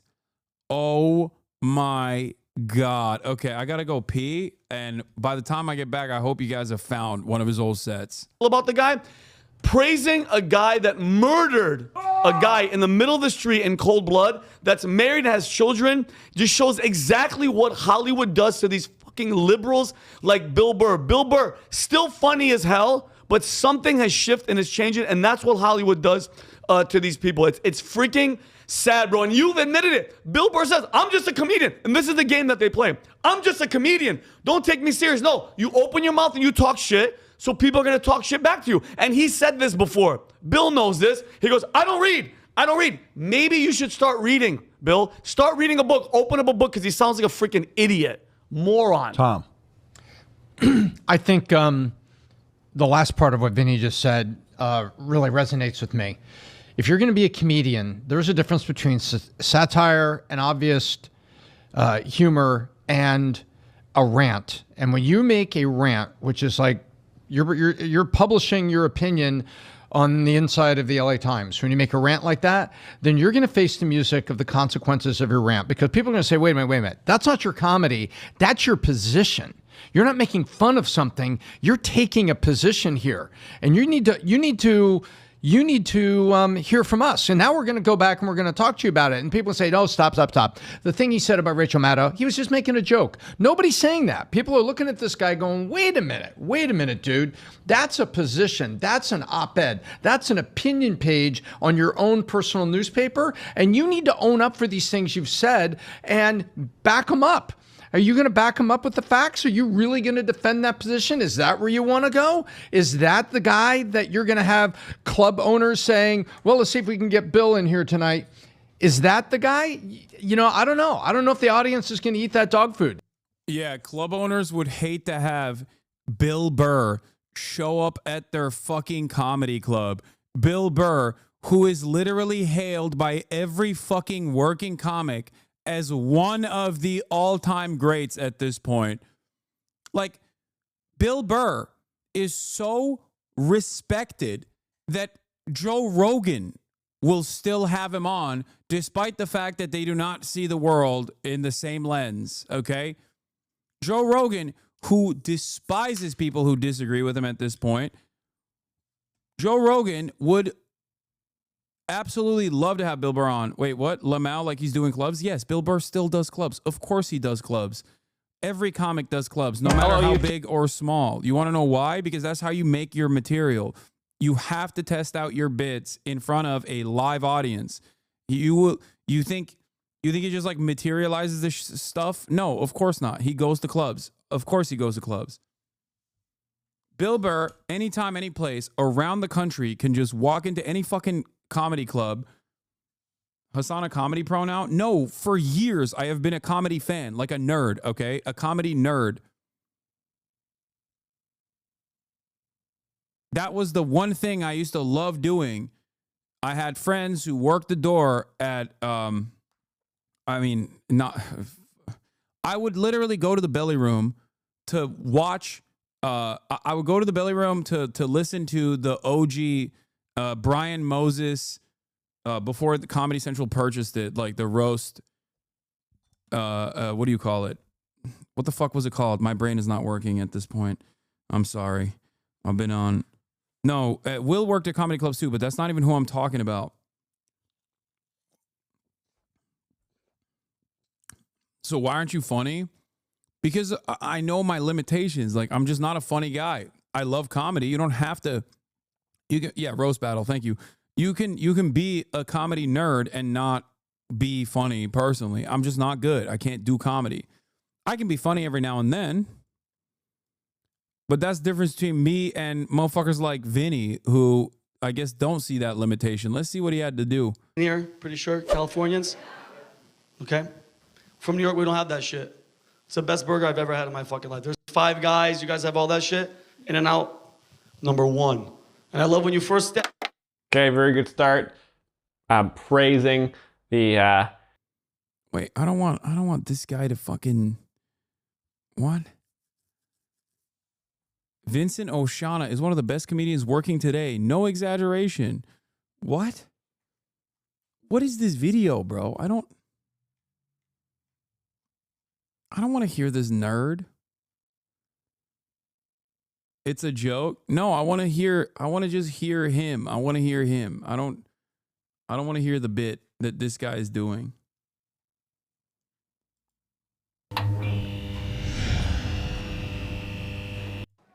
Oh, Laugh Factory instantly. Nothing good comes out of that background. Okay. I don't like Laugh Factory in any, I'm not a Laugh Factory head. I don't like it, but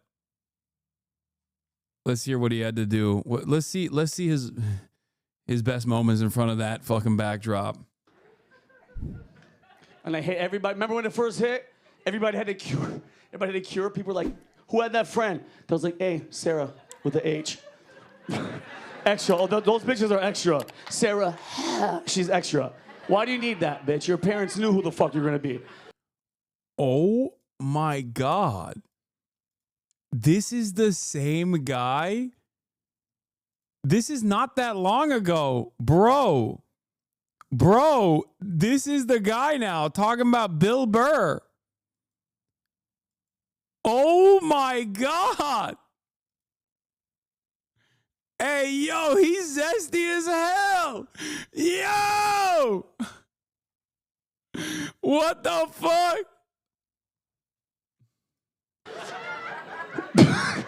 Everybody had that friend like, hey, come here, come here. It was always like a remedy to, they're like, listen.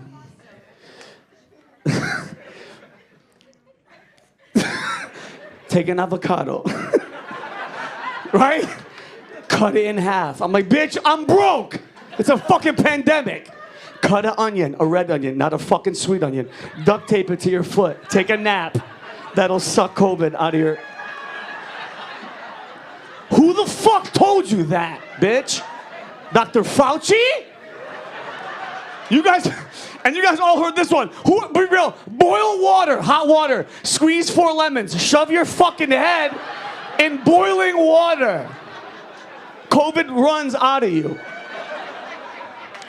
What about burns? Who gives a fuck? Do you want COVID?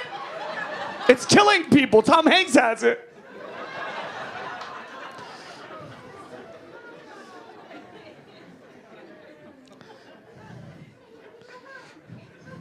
I got new ass. Who fucked a new person during the pandemic? That's hot. Gangster, gangster. Not you. I respect that. You're kind of slow with it because you're like, I want somebody else to. And bro, I hope this girl, oh, gorgeous shit. I met her online. I'm a gamer. I play on Twitch. Vinny O'Shawn. I'm playing. Met this fucking hot. What? Yo! He was a Twitch streamer! What is going on? Yo! Oh my God. Oh my God. Now I know why Vinny fucking hates my ass so much. Oh my God. We need to find his fucking Twitch VODs. We need to find his, oh my God. This is a story that contains multitudes. This is getting better by the second. Holy moly. He's not bombing, at least. Good for him. I mean, he's not. Having said that, however, this isn't exactly great comedy, okay?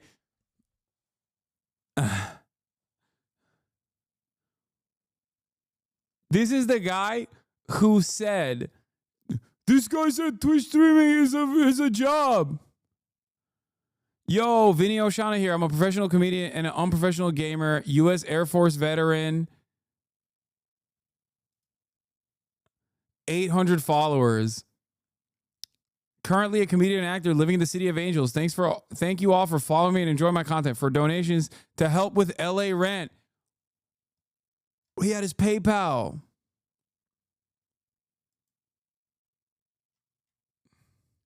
Wait, has he written stuff in here? Hold on. This is the final stage. No way, right? No shot. Oh, bummer.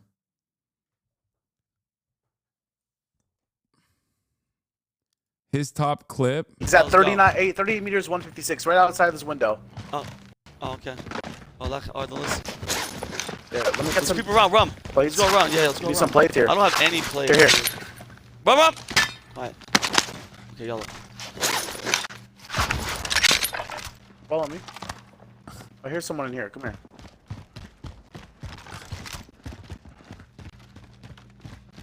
Yeah, 20 meters to the right of us. Get ready. He's coming right behind us. Get ready. Yeah. You got him? He's at 30. Wow. Wow. What up, Queen Fat? You know what? Everybody that's new gets to see my little nip real quick. Yeah. Yeah. Two dubs, two different games. This is crazy, dude. What up, Queen? Good night and we're danced. Oh, yeah, we're going to go. Let's catch this dub. Let's go back to back. Yeah, it's like nobody, like, bro, people trip out over. Trigger Tree Suckers duel with Vincent Oshana. Oh, I mean, this is Eric Griffin. He's a comedian as well. He's been on some shows.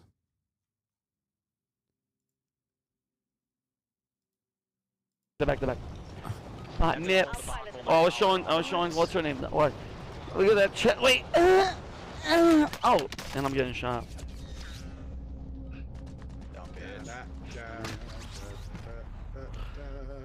Yes. Nice clip. Who does he follow?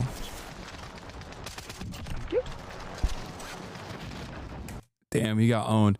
Who does he follow? Huskers, Hitman Gaming. I think like all of his followers are like friends of his, right?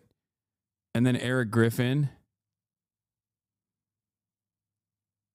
This is sad. Vinny could have been normal. Nah. New Kaiser YouTube.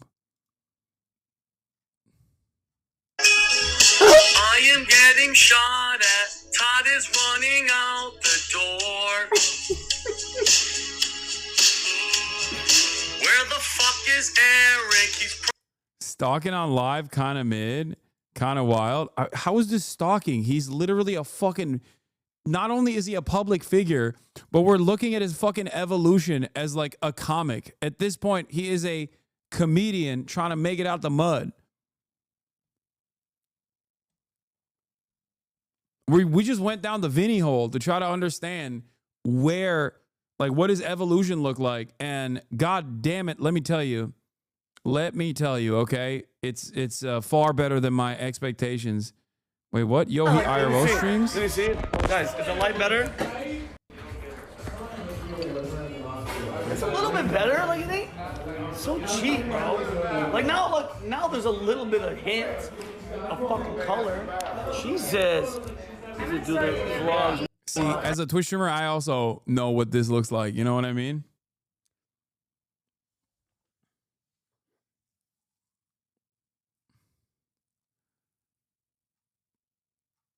Jesus. Yo, Arkham, I love you, bro. Thank you. And I will. This is my first time. Yo, like, let me see. Amazing.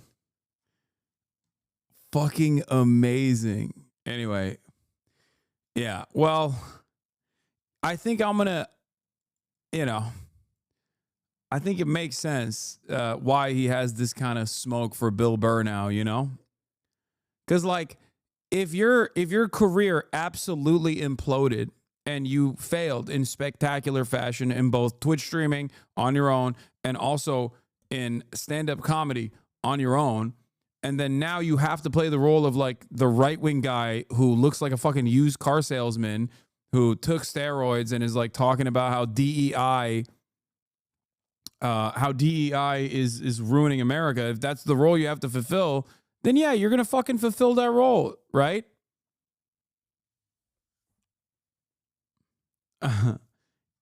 He was noticeably less red when he was zesty, Going, wait a minute, dude. That's a position. That's an op-ed. That's an opinion. I'm not going to lie, dude. History is fucking riddled with failed artists who become monstrous villains of society. It is kind of wild how consistent that shit is. It is mind-boggling. Is that the guy? You know, I don't know. I don't know if the audience is going to eat that dog food. And there's a hell of a difference between, I was funny, I was a comedian. What happened to when he went on a rant like that? In Philly? Michael Seinfeld. Michael Richards. Michael Richards. He lost it on stage and went on a rant. What did Jerry Seinfeld say? Sitting with Letterman 2 days later, they looked at the clip, they bleeped it, and Seinfeld turns to Letterman and said, you can't do that. That's not the act. You can't do that. And I think I'm quoting him exactly when he turned to Letterman and says, such a great way he handled it. Yeah, that's a good point. I remember that. Adam, your thoughts? Well, sorry to make you apologize, but I think we're on the same. I'm not apologizing for anything. I think Bill Burr is still. Listen, him being hilarious. There's bits, Adam, as a comedian. There's bits that will live forever. Bill Burr's specials were brilliant. Something shifted. He changed it. And like, for instance, Bill Burr's attitude has, as we've shown already, you're a fake fan. You're a fake fan of comedy. Okay, you're a fake fan of comedy. By the way, Adam is another failed comedian. Shut up. That other guy is also a comedian. What is Patrick Bet-David doing? You know how like Mark Zuckerberg got hit with the Dominican rape? Patrick Bet-David hits these guys with like old creepy pastor or used car salesman rays. I just don't understand. How did these guys become these people? To say free Luigi, do you know how stupid and ignorant that is? The guy was shot. I don't give a fuck how you feel. He was shot and killed. The guy has a family. He has kids. They're gonna have to. Yeah, dude, you suck at comedy. Okay, I'm sorry, but that much is clear to me. All right. Be up fatherless, and for the rest of their lives, their father was. And that footage is out there of him getting murdered. And you're out there trying to be funny, saying free Luigi. You're not just a comedian. So when you talk shit in this game, people are going to talk shit back. It's stupid. I'm not apologizing for anything that I've said or changing my stance. He's hilarious. Okay. He's hilarious. So, and I'll be real quick. There's a difference between... Didn't Vinny call you out for being a Twitch streamer on Piers? Yeah, he did. This guy thinks Twitch streaming is a job. Yeah, not for you, bitch. We saw your fucking Verdansk streams, okay? Good, great, and the GOATs. So, in my opinion, he's a good comedian. He's had some good bits. He's not great, and he certainly ain't a GOAT, and he's certainly not in the top 10 of all time. Real quick, I'm just jotting down names that come to mind. Dave Chappelle, George Carlin, Richard Pryor, Seinfeld, Cat Williams, Chris Rock, Eddie Murphy, Rodney Dangerfield, Louis C.K., Patrice O'Neal, Andrew Schultz these days, Louis C.K. Shane Gillis, Tom Segura. These guys. Bro, I'm sorry. You can't say Andrew Schultz, who I know personally, okay, and even fucking Jerry Seinfeld. Like, who the fuck would agree to that? Well, and not say Bill Burr is not in the GOAT. Guys, and I'm just riffing. You think Bill Burr's not better than Tom Segura? Than Tom Segura? Yes. I don't know. Louis C.K. But the fact and that Bill that's Burr even a same conversation is my point. Yeah. Is that nobody would say Tom Segura is a top 10 comedian, maybe active, but of all time, Bill Burr ain't in that list, what does that have to do with him saying, like an idiot, that Elon Musk took that opportunity at the inauguration to throw 2 Hitler salutes like he was dog whistling towards Nazis and white supremacists? That has nothing to do with his comedy. That's just pure brainwashed ignorance. Bill Burr is smarter than that, or at least I thought he was. But by his own admission, he doesn't read, okay? And then when people check you, for you to go, Adam, I've never done this. Well, I'm just a comedian. No. I use this mic, and when I speak from the freaking heart. And guess what? Check me. Tear me apart, talk shit, and we can have that argument. But to be saying the shit that he's saying, Adam, something shifted. Somebody was in his ear, and now what? This place is a shitty place, and we should feel sorry for living in America? And by the way, you're talking about an African guy. This guy's not from this country and whatever, and that nails our point. This guy is revolutionizing the game, bro. NASA who? It's Elon Musk. Oh my God. He's just like angry that Bill Burr's not demonstrating fealty to Elon Musk. Now that I know he like at least attempted to do comedy, it just puts Vinny in a totally different perspective for me. I will never be able to see him the same way ever again, dude. In my mind, he's this guy. Venezuelan girl, and she's like, I have stage 4 cancer. And I was like, oh shit, come over. I don't give a fuck. Yeah, thank you. Who's on, bitch? What have you done for your community? I'm fucking giving back, all right? I'm like a one-man Make-A-Wish. She's leaving. I'm fucking hooking her up, all right? I swear to God, I can't make this shit up. So, yo, she walks in, mask. And I'm like, okay, I'm like, we're good. She's like, no, I can't. I have to, I'm like, listen to me. I'm 42 years old. You need, I'm not just gonna, like 22-year-olds, y'all just, hey, no, it's not. I need like a. Oh my God, is he about to fuck the stool? Oh my God, is he about to fuck the stool? Nigga, you know what I'm saying? Like a lawnmower needs like a, you gotta, I need like a build-up. So she's naked, she's fucking gorgeous. I'm just standing there like, I'm like pinching my own nipples and shit. I'm like, what am I doing? She's like, my immune system. She goes, I can't. She's, I'm wearing my mask. I'm like, she goes, you have to wear your mask. I'm wearing a mask in my fucking apartment. I don't have COVID. So I'm hooking up with her. She no kissing, no nothing, bro. Yeah, bro. No, I had to. It's fucking pandemic, pussy. I have to fucking.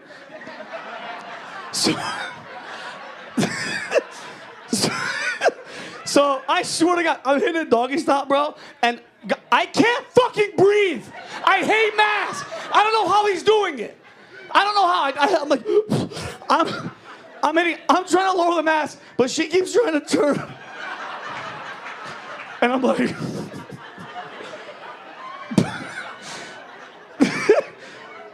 I'm about to pass out. This bitch has the audacity to be like, harder, faster. I'm like, bitch, I'm gonna die. I don't have a fucking snorkel. Help! Faster, I'm gonna die.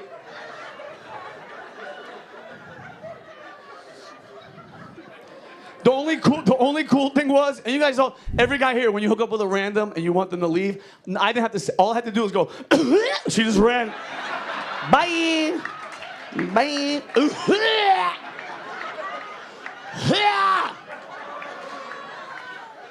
Oh, she left.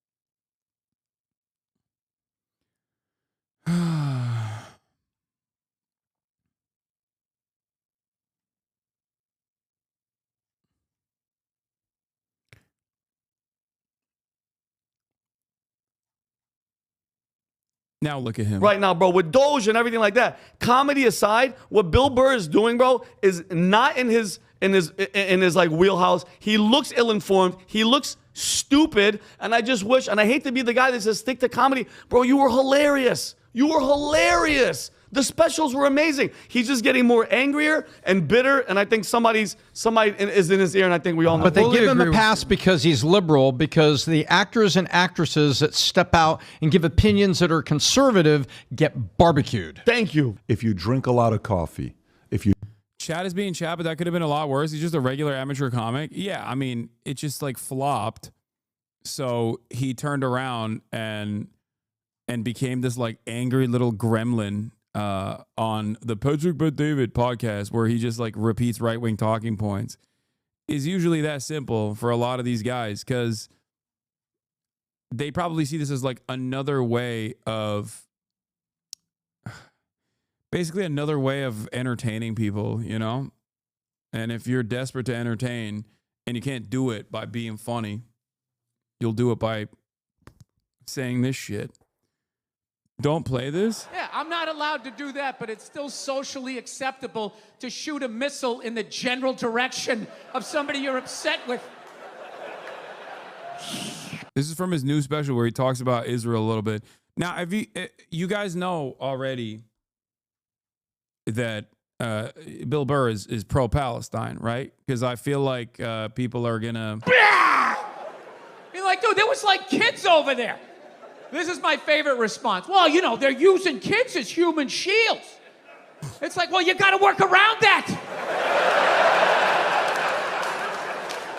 Jesus Christ, if I'm mad at my neighbor and I want to beat the shit out of him, but he's holding a baby, right? I wouldn't come in and try to punch him through the baby. Yeah, you go in, you know. Felix doesn't think this is really Louis C.K., by the way. He thinks this is like a fan. He thinks this is a fan account and not the real account.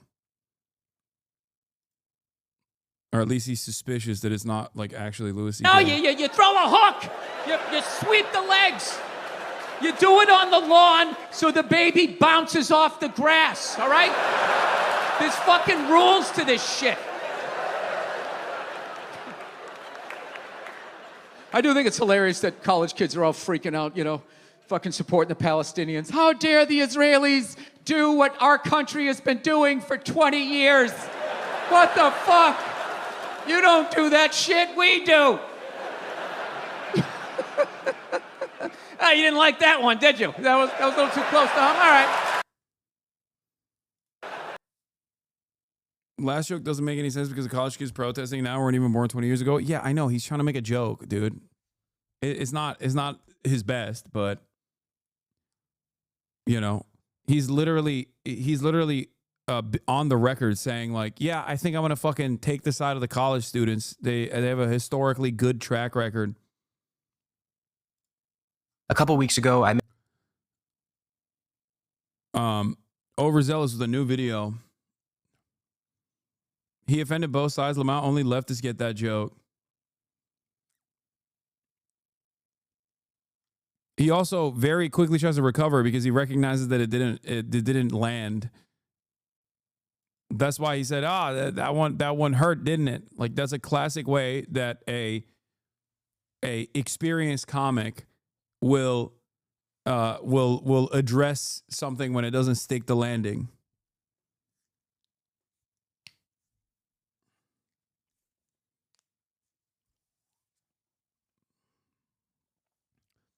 Hasan the Joke Explainer, yes, I enjoy comedy and also have at least a decent amount of autism in my body. So for me, oh, this is the lovely Nia. Bill Burr Talks new stand-up special, Drop Dead Years. Bill's new special comes out tomorrow on Hulu, and he's currently on Broadway. So yeah, he's doing just fine.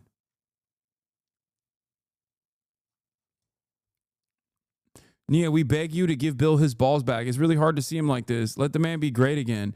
These guys, dude, conservatives are so fucking one note. It's so goddamn annoying. They literally always are just like, they just can't comprehend it. Like, oh, my beloved comic is saying things that I don't agree with because I didn't understand his old material. So it must mean that his wife brainwashed him. Like, you're a fucking idiot, dude.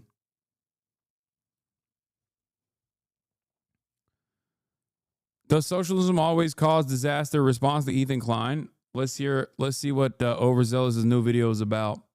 made a video where I responded to clips like this. Any socialist country devolves into disaster. Socialism is bad because socialism is tyranny. What have I ever done except get hundreds of millions of people killed? The whole point of that video was to refute the idea that socialism always leads to disaster and tyranny. I also went on to show how capitalism, due to its very design with its constant need for profits and expansion at the expense of human well-being, has led to dictatorship and catastrophe many, many times. So in this video, I want to do two things that I didn't have time for in the last one. One, talk a little more about past socialist projects that have a bad reputation among certain crowds like the USSR, China, and so on, and add a bit more context as to why some autocratic and undesirable deficiencies emerged in them, and two, go over some of the many socialist projects that didn't turn into what Mr. H3 could call a disaster. Unless, of course, the capitalist powers of the world overthrew them and installed or supported a right-wing dictatorship, but that has little to do with socialism and a lot more to do with protecting capital and Western business interests.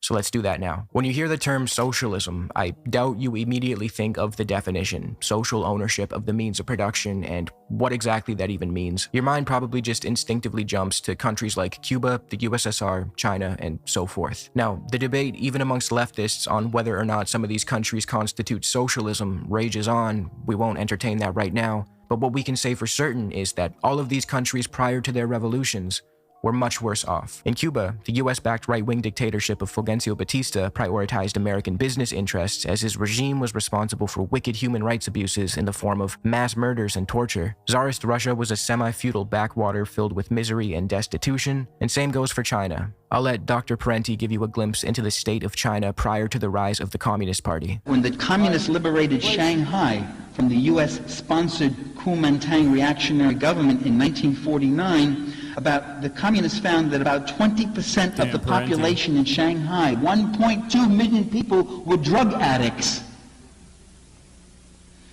And every morning, special crews of street cleaners, quote, would gather up the corpses of children and adults who had been murdered during the night or died of disease, cold, and starvation. Disaster, Ethan, is what these countries had prior to socialism. After each country had its revolution, the usage of the land, labor, and capital was reorganized in a way to suit the interests of the vast majority of the people, and not just a small elite. This doesn't mean that these societies shouldn't be criticized. They were far from perfect, and if you're familiar with my channel, you would know that I criticize them a lot, and I urge people not to glorify the more autocratic deficiencies that later emerged in them. But I also urge people to look at the entire picture and try to understand what happened instead of just brushing them off as either good or bad, as if forcing a country into that sort of reductive moral binary and then refusing to explore any further is productive in any way. There is a conversation to be had about how some of these societies went on to take a more authoritarian form. I personally am not a fan of hyper-centralized authority for prolonged periods of time because I think it could lead to some undesirable outcomes, but we need to examine why some of these socialist projects felt the need to centralize authority in such a way to begin with. In every socialist society, the one thing that was a constant, the thing they could all assure would be soon to greet them if their revolutions were successful, was attack and animosity from capitalist nations. This took the form of invasions, bombing, embargoes, sanctions, assassination attempts, and more. This constant bombardment from external threats breeds paranoia and autocracy. It causes power to centralize, dissent to be taken much more seriously, and sometimes viewed as an existential threat. This leads to unideal outcomes. But I have a hard time seeing how this has anything to do with socialism as a theory. It seems to be the result of being under constant... I bet $100 that Asman didn't know what a Houthi was if it wasn't for you. Now that's all he tries to talk about. So funny to watch. Asmongold tackling geopolitical issues such as the man-made famine implemented by Western-backed coalition forces like the UAE and Saudi Arabia on Yemen is fantastic. I'm sure he has a lot of good opinions on that. I'm sure he has a lot of, he's put a lot of thought, a lot of reading was done. Attack. If we look at Russia post-revolution, when a multitude of Western nations invaded the country and sided with the White Army to fight against the communists in the Russian Civil War, we can start to understand why paranoia was rampant in the USSR right from the jump. If we shift our focus over to different kinds of socialist experiments, ones that are often referred to as democratic socialist projects where leaders and parties... He's saying Noah Samson should be sued. Amazing. Asmongold thinks that defeating the Ansar Allah, the Houthis, is simple. Just find them with satellites and kill them. Oh boy. It's like, imagine you're in this fucking... Yeah, fuck around and find out. Am I right? It's like if he knew a thing or two about Operation Prosperity Guardian, he would have recognized that the NATO Andes did this exact same fucking posturing before. And it yielded... not so great results. I read somewhere, maybe it's wrong, that they also get Chinese tech now for their drones. So I don't know. In canoe. And you see this video, you're like, oh shit. Fuck, man. Oh, come on, dude. Yeah, I'm cooked. I'm going home, man. Yeah, bomb Yemen. Yeah. Are the airstrikes in Yemen working? Well, when you say working, are they stopping the Houthis? No. Are they going to continue? This was awesome. Are they stopping the Houthis? No. Will we keep doing it? Yes. Yes. $1 billion in the pooper.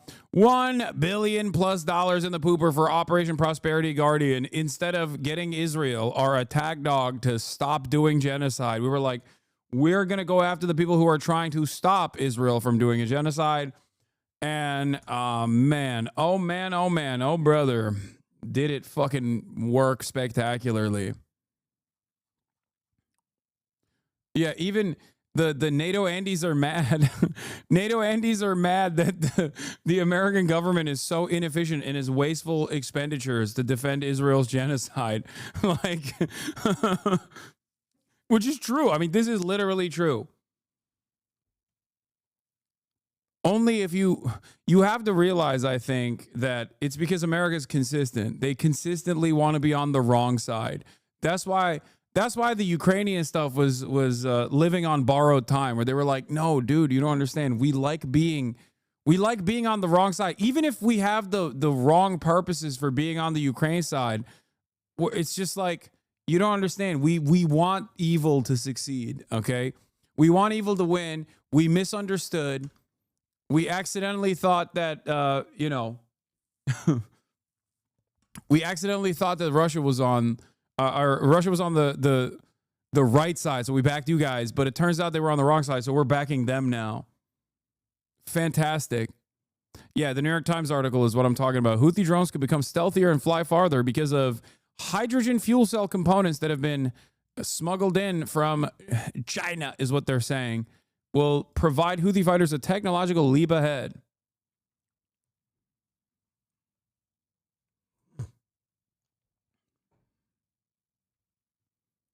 Does it piss you off at all that someone like Asmongold, who is not well read and lacks any critical thinking skills, can become so prominent and influential with such low quality commentary? No. It's not Asmongold's fault. He's taking advantage of the market. It totally makes sense. Okay. I get it. I understand it. What is frustrating about this process is that there is a market for it. That is what kills me a little bit. That's it. But also, Asmongold's not the first, nor will he be the last guy that does this shit, to be fair. History is riddled with people like this that milk dumbasses with the lowest common denominator takes, like, yeah, we're really going to own these Houthis. Yeah. Which America could, you know. It is an incredibly costly endeavor, however, you know. And at what cost? The question is, what cost? If there are two ways out of every conflict, which is escalation or de-escalation, your goal probably should be to manage it in the least violent ways possible. That's what a superpower is supposed to do, which is to go back to Israel and be like, dude, you got to cut it out. The fuck are you doing? What do you mean you're not going to send in humanitarian aid to Gaza? Like, there's supposed to be a quote-unquote ceasefire right now. You're fucking the bag up. Because the Houthis had stopped their blockade on the Red Sea and their pot shots against like ships that try to penetrate the blockade that they had implemented. They stopped it. They very openly stopped it. And then a couple days prior, they said, we're going to restart it now that Israel claims that now that Israel has stopped humanitarian aid from going into Gaza, we're going to try and punish Israel to the best of our ability again. U.S. is bombing Yemen because that's easier to do than to get Israel to abide by the terms of the ceasefire they already agreed to. That is precisely the dynamic here. I hope everybody understands. Yeah. No, you don't get it, dude. We just got to keep bombing one of the world's poorest nations that just withstood a fucking genocide by our guys in the region, okay? It just a couple more bombs. Dude, a couple more lanes in this highway structure is going to work out. Just one more lane, please. Please give me one more fucking lane. Please, please, please. One more bomb. One more bomb. If we bomb Sanaa one more time, I swear the Houthis are going to stop. They're going to fucking stop. We just got one more fucking bomb, dude. Come on. Come on. Who's with me? It's just like Americans, there's no solution. Honestly, I think it's pretty easy to look at it. You figure out the people that are involved with the people that are involved with these terrorist groups. You identify them. You figure out where they live. You can do this through satellite imaging. You can do it with other types of intelligence. And you work with the government there. And if they don't want to work with you, bro, the DOD has to hire this guy. This is such good commentary. Well, boys. The problem was so simple. Why didn't the American government think of that, dude? That's crazy.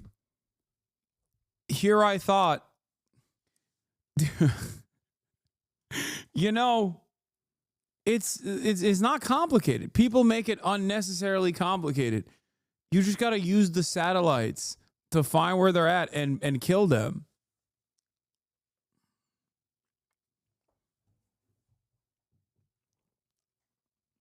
Which is very different than the Biden administration and also very different than the Trump administration. It's just a totally different way to approach this this situation. Then you just do it anyway, and you kill them. That's it. capture Stalingrad immediately. Yeah, it reads like that one tweet. Yeah, if it were me, I would be doing things very differently, dude. Yeah. I don't think it's that complicated. Right? I mean, like, what? How is that complicated? To answer the question on everyone's minds, no, Asmongold does not have a doctorate in foreign affairs. He's just that fucking good. Yeah. Oh, dude, this is awesome. It's like a child. I'm fucking posting that. To answer the question on everybody's minds. Hold on.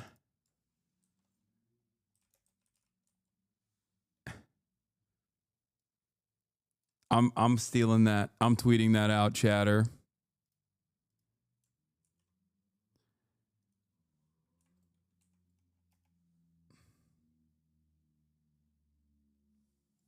No one will. This is too much of an inside baseball, but it's our joke now. It's our joke now, comrade. Your joke has been reappropriated.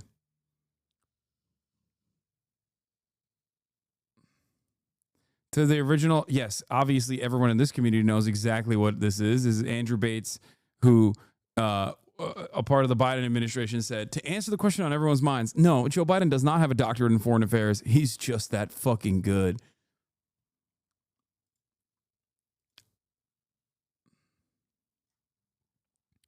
Yeah. Our toothbrush, comrade. No, this famous tweet is now deleted.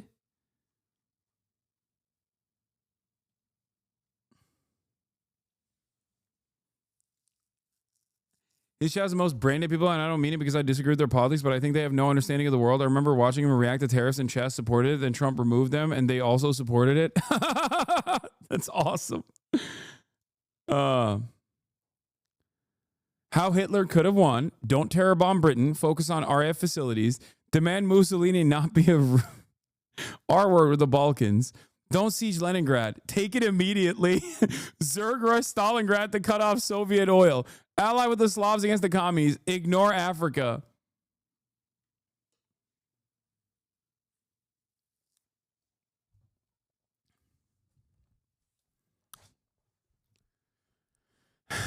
Don't siege Leningrad. Take it immediately. I mean, it's spectacular work, I think. Also, allying with the Slavs against the commies is kind of what Hitler tried to do, at least on certain fronts. He did do that a little bit. They also loved killing the Slavs at the same time, so I feel like there was a little bit of friction there. Sigma grind thinking, yeah.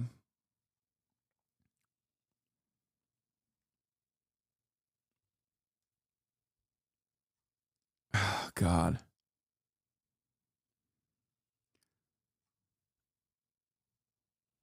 He forgot don't do so much math. Yeah.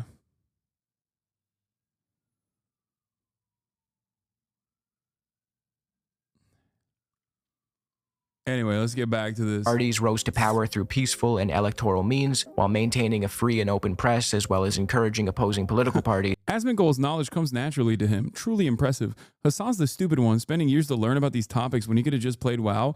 Also, spent years to learn about these topics to learn about it in a gay way, in a way that obviously is fucking so dumb when the situation is not complicated. The American government should be using satellites, dude.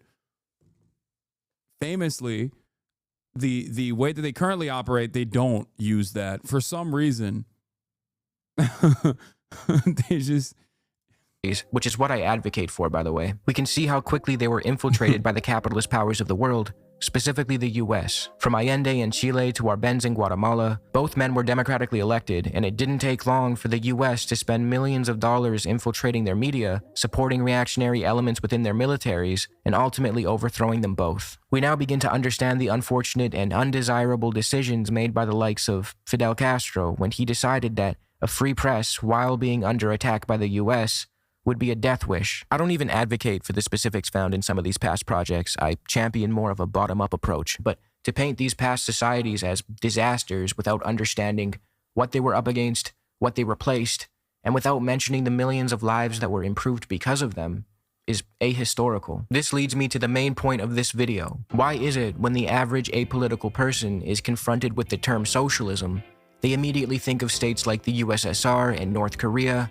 but rarely Salvador Allende's Chile? And the reason for that is simple. The former, states like the USSR, came to power via revolution and were heavily propagandized for decades, partly due to the fact that they survived the initial attack by capitalist forces. The latter, states like Chile, implemented socialism democratically and through electoral means. They weren't hyper-militant, the Americans overthrew them quickly, and there was no need for the US to spend decades filling our heads with Red Scare propaganda about them. Put simply, it's survivorship bias. We remember the countries that survived being attacked by the West, but as a result of them surviving the onslaught, paranoia and autocracy began to rear their ugly heads within those countries. It's a bit of a self-fulfilling prophecy. So with that out of the way, and to show Ethan the range and variety of past socialist experiments, for the remainder of this video, we will quickly look at some socialist projects that improved the quality of life for the vast majority of people and did not turn into what he could consider a disaster. So let's do that.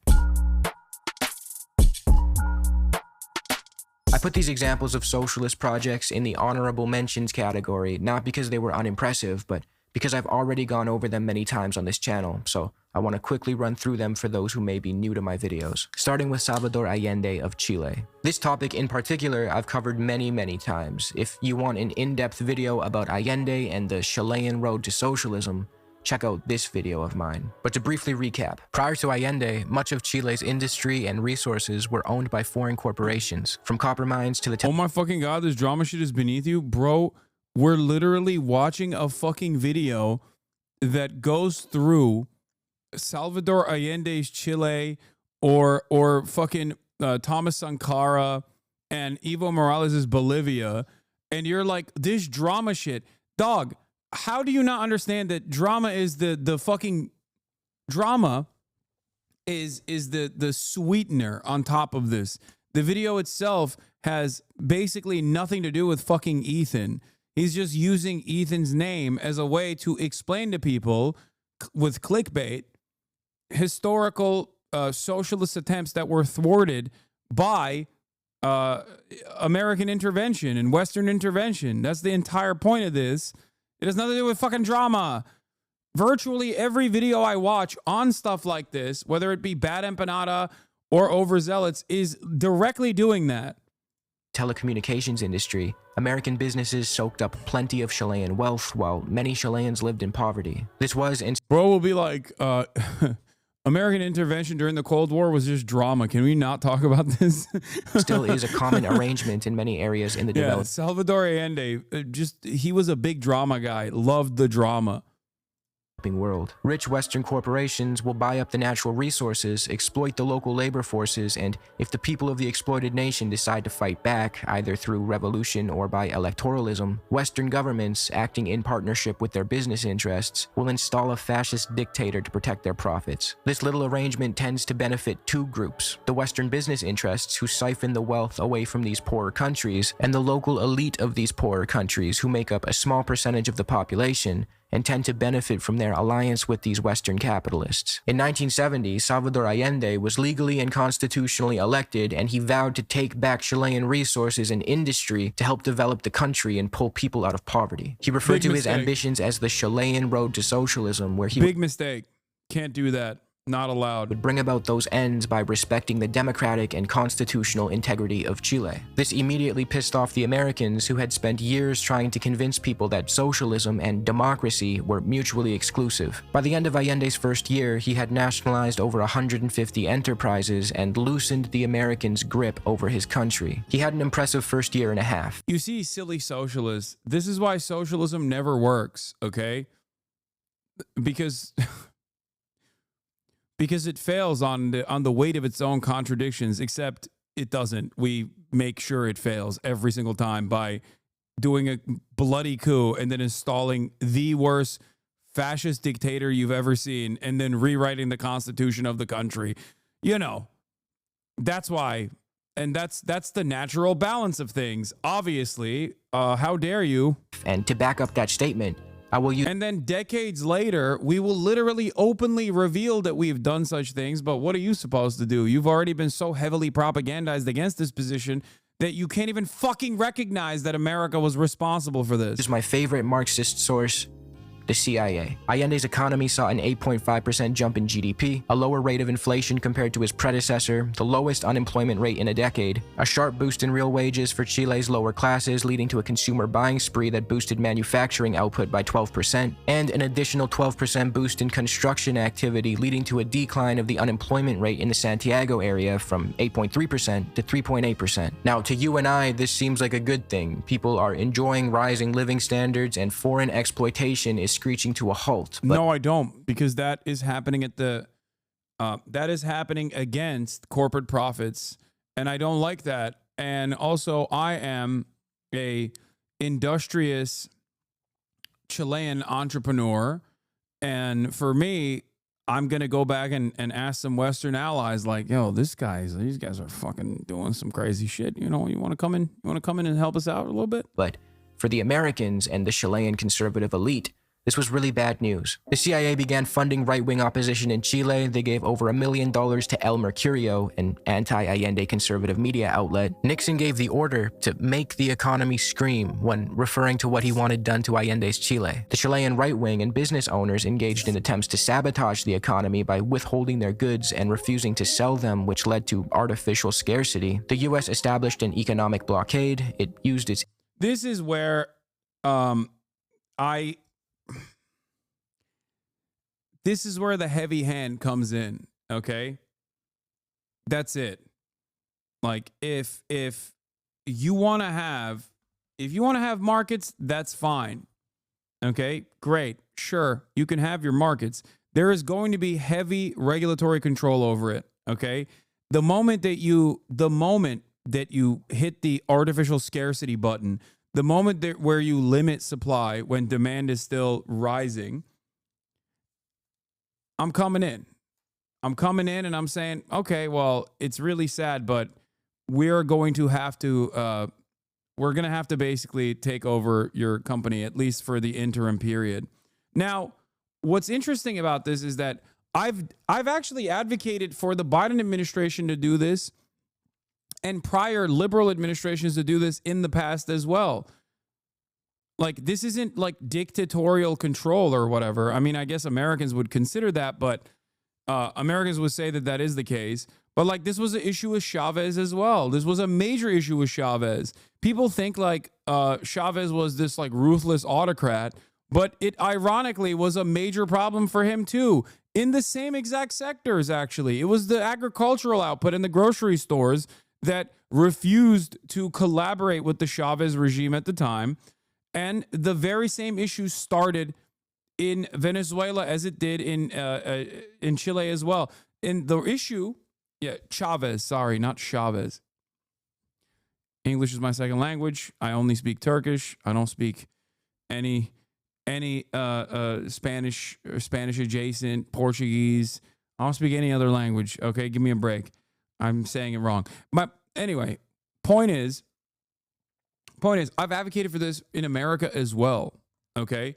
Remember during the OPEC Plus induced oil crisis that was taking place, I said time and time again that we heavily subsidize the fossil fuel industry and we must demand a significant level of control over the fossil fuel industry in the United States of America. Extraction should be nationalized across the board.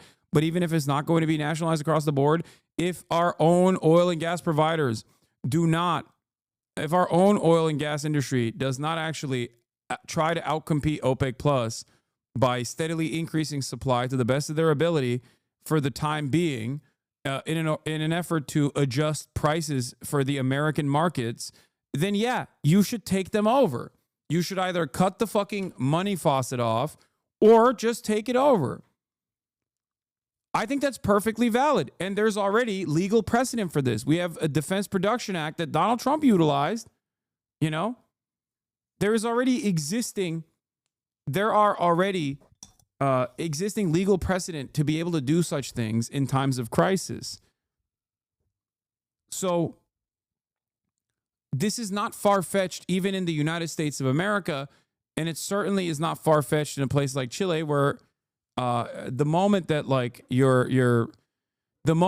a sector guided by sector leaders who don't align with you ideologically refuse to play ball and try to starve out the fucking population or induce hyperinflation is a moment where you have to come in and be like, no, you have to do this.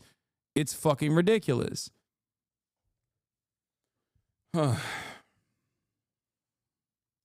Influence to cut international and bilateral aid and private credit to Chile prevented Allende from being able to renegotiate the national debt that he had inherited from his predecessor, and so much more. Long story short, the right-wing Chilean military, taking advantage of the US's work in destabilizing Allende, bombed the presidential palace and overthrew the government. Allende lost his life that day, and Chile fell to the dictatorial rule of Augusto Pinochet, who spent the coming decades torturing, murdering, kidnapping, and terrorizing Chileans while protecting American business interests in the country. So I guess in a roundabout way, this did lead to disaster, but not because of socialism, but because of the overthrow of socialism and the replacement of Allende with a tyrant who would protect U.S. business interests. In addition to Allende's Chile, Thomas Sankara's legacy in Burkina Faso is worth looking at as well. And yes, I apologize, this image is computer generated, very cringe of me, but there are just 0 public domain images of my guy Thomas. So I guess this is what we're gonna have to do. Burkina Faso was originally a French colony called Upper Volta. Like many other colonized lands, it suffered the usual burdens of colonialism and exploitation. It was severely destitute, prone to famines, the labor force was exploited by France, gender discrimination was rampant, and the overall quality of life was horrendous. We should all know by now that colonialism is a form of violence that breeds resistance, and in the case of Upper Volta, the Marxist revolutionary Thomas Sankara is who it bred. He came to power in 1983 and immediately got to work. He fought against gender I saw a fucking right-wing conspiracy Twitter account unironically post Sankara, not knowing that he was a very famous revolutionary Marxist, because he was talking about how, like, you have to control your own food production. Like, we shouldn't be expecting handouts. And the guy literally thought he was a fucking conservative. And he was posting about him like, hell yeah, dude, based. It's awesome. Discrimination by ending forced marriages and female genital mutilation. He launched healthcare, literacy, and vaccination campaigns, land reform and nationalization programs. He focused on infrastructure, combated desertification by planting millions of trees. Here it is. Warpath, get up. There's work to do. This lady says, can you tell me, this Western Journal says, can you tell me why you said no to receiving food aid? They have not helped us to develop. They have instead created a beggar mentality. We hold out our hands to receive food. That is not a good thing. Our farmers have stopped producing because they cannot sell what they produce.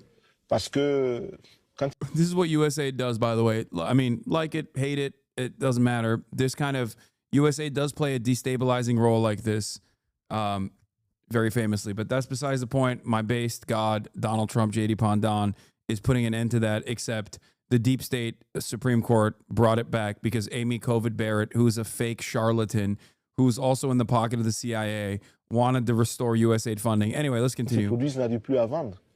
Our farmers stop producing. The surplus from farmers in other countries is brought in here. We want something else. Those who really want to help us can give us plows, tractors, fertilizer. des insecticides, insecticide, watering cans, drills, dams. That's how we would define food aid. Voilà, ça c'est de l'aide alimentaire. Mais celui qui nous amène les sacs Those who de come with blé, wheat, de mil, millet, de maïs, corn, ou or du milk, lait, they are not cela helping ne nous aide us. pas.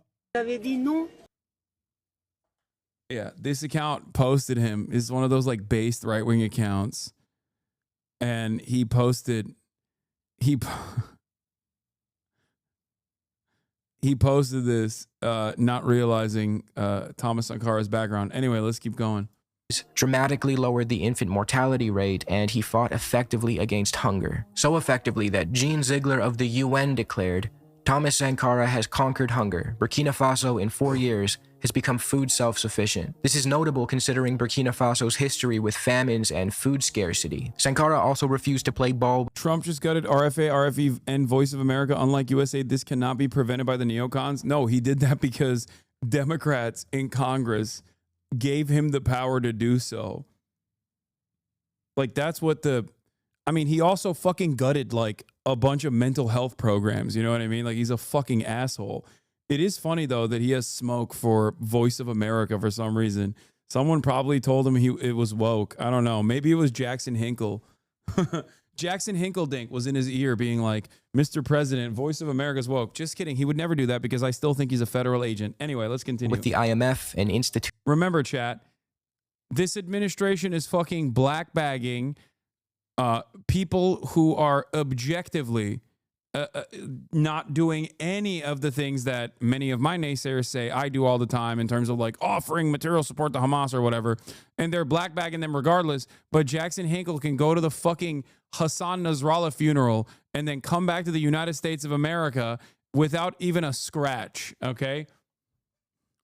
That has a history of predatory lending practices known to worsen conditions of already poor countries and open up their economies for Western exploitation. All of this is not to say that Sankara never made mistakes or that he was some kind of god amongst men. He himself would hate that description, as he openly criticized personality cults and he didn't allow for statues to be built in his image, but he absolutely sacrificed all he could for the people of his country. He even refused to take a presidential salary because his priority was helping the citizenry above all else. This completely contradicts the stereotypical socialist fat cat who lives in luxury while his people starve, the kind of Western caricature that we've been programmed to believe. Sankara, like Allende, shouldn't really be touched on as a footnote and deserves his own full video, but for the sake of brevity, he too was eventually overthrown in a coup, and Burkina Faso immediately began to regress in his absence.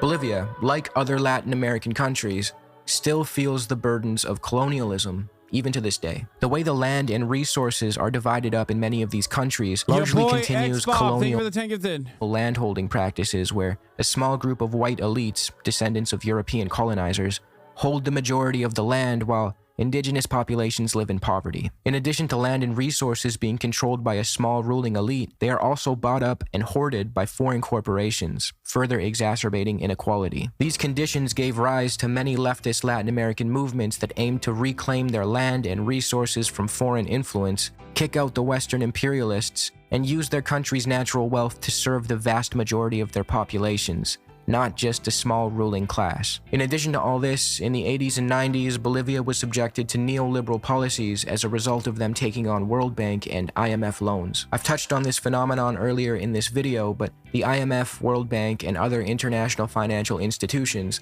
push developing countries to take out predatory loans. The goal is to entrap these countries in debt. Once they're in debt, the IMF or the World Bank forces them to abide by specific loan conditionalities and adopt policies that serve to enrich Western capitalist interests at the expense of the poor, indebted nation. I have a whole video on this topic if you want to learn more. In the case of Bolivia, they were subjected to intense privatizations where Western interests bought up their shit and benefited from the wealth generated by it. The World Bank even forced Bolivia to privatize the goddamn water supply and sell it off to a consortium led by Bechtel, a U.S. corporation. This led to an increase in the price of water that many families couldn't afford, and since the private sector tends to follow profit and not human well-being, poorer areas were subjected to poor quality services. To quote Frederick Gordon's Freshwater Resources and Interstate Cooperation, The privatization of Bolivia's water supply eliminated any guarantee of water distribution to rural areas. This resulted in only half of Cochabamba's population being connected to the central water system. The law also prohibited the peasants from constructing collection tanks to gather rainwater. Law 2029 required people to ask the water superintendent for permission to collect rainwater. These goddamn capitalists think they own the fucking clouds. In addition to water, oil and other natural resources were also privatized and therefore could not be efficiently used to serve the Bolivian population. Something needed to change. This led to the rise of a man named Evo Morales and his movement towards socialism, or MAS, party. Morales assumed the presidency in 2006 and he was the first indigenous president of the country. This was a big deal considering Bolivia's history with racism. His ascension to the presidency reflected the end of a particular Andean form of apartheid that had marginalized the majority indigenous population since the Spanish conquest, as author Benjamin Cole put it. Morales quickly got to work writing a new Bolivian constitution that served everyone, not just the ruling class. In compliance with socialist principles of participatory democracy, he called on the indigenous population to help draft the constitution. As Arnold August said, people writing their own constitution and ratifying it in a popular referendum is one of the hallmarks of a democracy. Prior to Morales' presidency, foreign corporations had significant control over Bolivia's oil and gas, extracting hefty profits while the country didn't get to benefit from its own natural wealth. Morales changed this. He brought the hydrocarbon sector under state control and renegotiated contracts with the foreign companies, forcing them into positions where they had to strike a deal that would serve the Bolivian people or get kicked out of the country completely. This allowed for Morales to use Bolivian oil revenues to fund social programs, development, and improve the lives of the many, all while remaining firm in his critique of neoliberalism and his desire to shift towards socialism. He redistributed about 130 million acres of land from state or private ownership to indigenous families,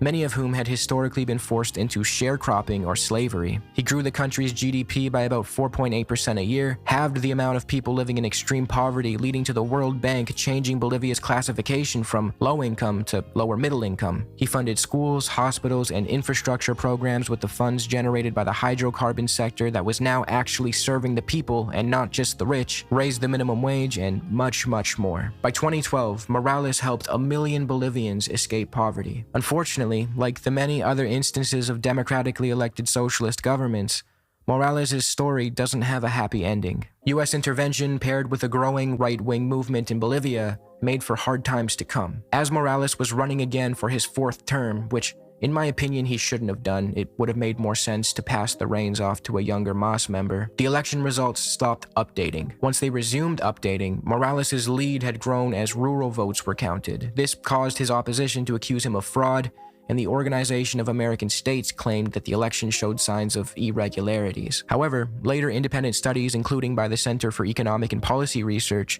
found no statistical evidence of fraud, and multiple experts accused the OAS of using flawed methodology and dishonesty. The OAS... This is literally the reason. OAS interference, unironically, is the reason why the last time Maduro pulled off some interesting inconsistencies in his election, even though the Carter the Carter Foundation found no irregularities, as far as I understand, in their reporting, and they're pretty consistent. Like, they have been consistent at tracking Venezuelan elections. The other countries, the other Latin American countries, actually were very critical of the last round of the Venezuelan elections. And then the OAS came in, and the American government came in, and they started chirping at Maduro. And every single Latin American country, from fucking Lula all the way to AMLO, were like, never mind. No, you're good. You're good, big dog. Maduro, keep doing your thing. Straight up. Not realizing that, like, these other Latin American countries, socialist or not socialist, are autonomous. Like, they fucking understand.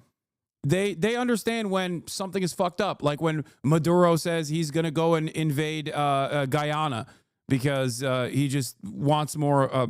He realizes there might be oil in Guyana. He's like, oh, there's historically a reason for Venezuela to have ownership over Guyana. Like, when stuff like that happens, other Latin American countries are like, no, you can't do that. The fuck are you talking about? But every single time the American government decides to interfere in those affairs, every other Latin American country goes, never mind. Fuck it. YOLO mode. Okay? That is because they understandably recognize the OAS or America as a far greater evil than what any other fucking like autocrat could do in their own backyard.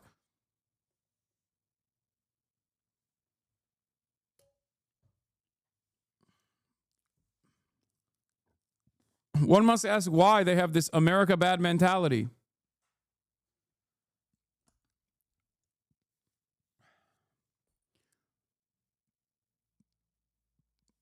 Anyway, why doesn't Trump like Maduro? That's actually a really good question. I don't know. He likes every other authoritarian strongman, including those who are like homies with Maduro. So it's weird to me that he doesn't like Maduro. He has had the most amount of smoke for Venezuela from the start. Like, he has never not had it.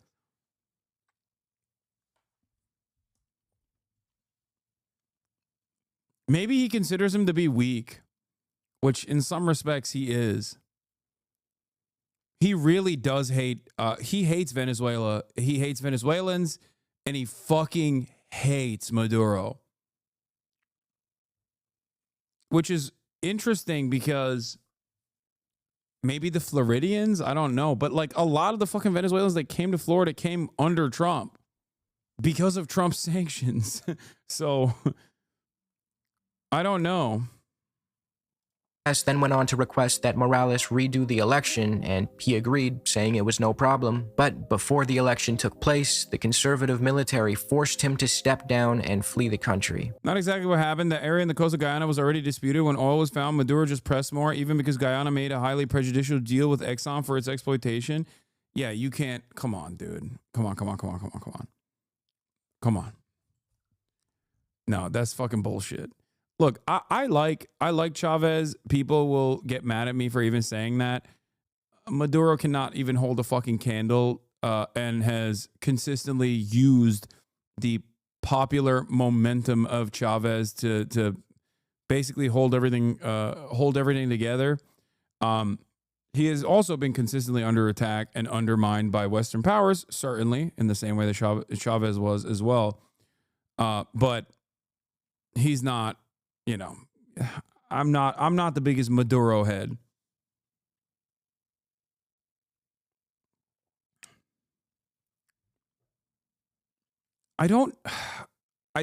Maybe Trump doesn't like him because he thinks he's weak. I don't know. Maybe he sees him as like a Assad style person. Someone in the chat said like the Assad of Latin America.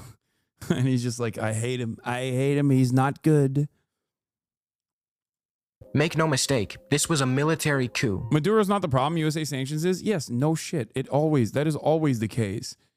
I mean, here, an objectively more authoritarian regime would be the Democratic People's Republic of Korea. What's the greater evil there? The actual administration, the administrative state, which is fairly authoritarian, or the fucking sanctions? It's always the sanctions.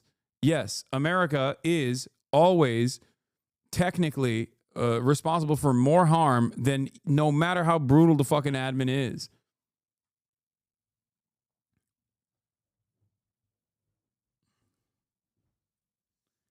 Sanctions are collective punishment with the hopes of like creating some sort of coup or some sort of revolution. I think it's because he's Latino. No, Trump likes Lula. I mean, not Lula, fucking, no. I was going to say Bolsonaro, but like obviously Bolsonaro's a fascist. He was replaced by Janine Áñez, and he likes Claudia. Trump likes Claudia. Claudia Sheinbaum, beautiful, powerful woman. Beautiful, powerful women's. She's controlling Mexico with an iron fist. I love her. She's so good. Power unconstitutionally. Áñez was a deranged right-winger who went on to massacre Morales supporters in the aftermath of his overthrow, leading Bolivia to charge her with genocide. So again, I guess there was a bit of a disaster that took place here, but it wasn't socialism. It was getting rid of... Fairly authoritarian is a bit of an understatement when talking about North Korea law. There's literally no country that is more authoritarian on this planet. Probably. Israel's pretty bad.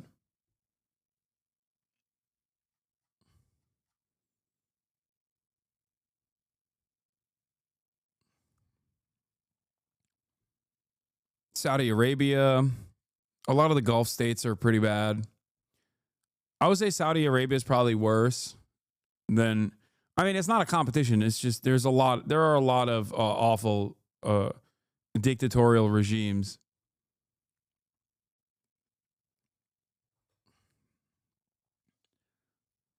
Lately, Bolsonaro was saying we are importing nukes from China and begging Trump to coup us, nationalists, by the way. Socialism. Aside from the projects mentioned so far in this video, it is worth highlighting a few other socialist projects whose achievements seem to get swept under the rug. From the success of Slovenia, which came from very humble beginnings only to become a wealthy nation while maintaining its unique market. What is the answer besides sanctions then? We sanctioned Russia for what? The invasion? A way of saying you're being punished without going to war? Great question. It's an understandable mechanism against a fully established nation state that is a foreign adversary. What are the crimes of Venezuela for the sanctions when they initially started? What are the crimes for example, like what crime did the Cuban government commit? Oh, that's right. They had a successful revolution against their fucking fascist leadership that was aligned with the United States of America. We offered them arms, we offered them training, it didn't work, and then we punished the Cuban leadership and the Cuban population afterwards. Like, I think sanctions across the board only fucking work against foreign allies. They don't work against foreign adversaries in general, especially because of, Jeff Stein did really good work on this at the Washington Post. And I've covered that extensively on here, but the American sanctions regime is so easy to conduct because it's done through the Treasury, and you don't need a lot of research or a lot of evidence to basically go and sanction a country or a sector in a country or even like one industry leader. And that is precisely why we've been hitting that sanction button so fucking hard that we've basically created a secondary market of global trade now. Like a seriously robust network of trade around the globe because we fucking sanctioned everyone.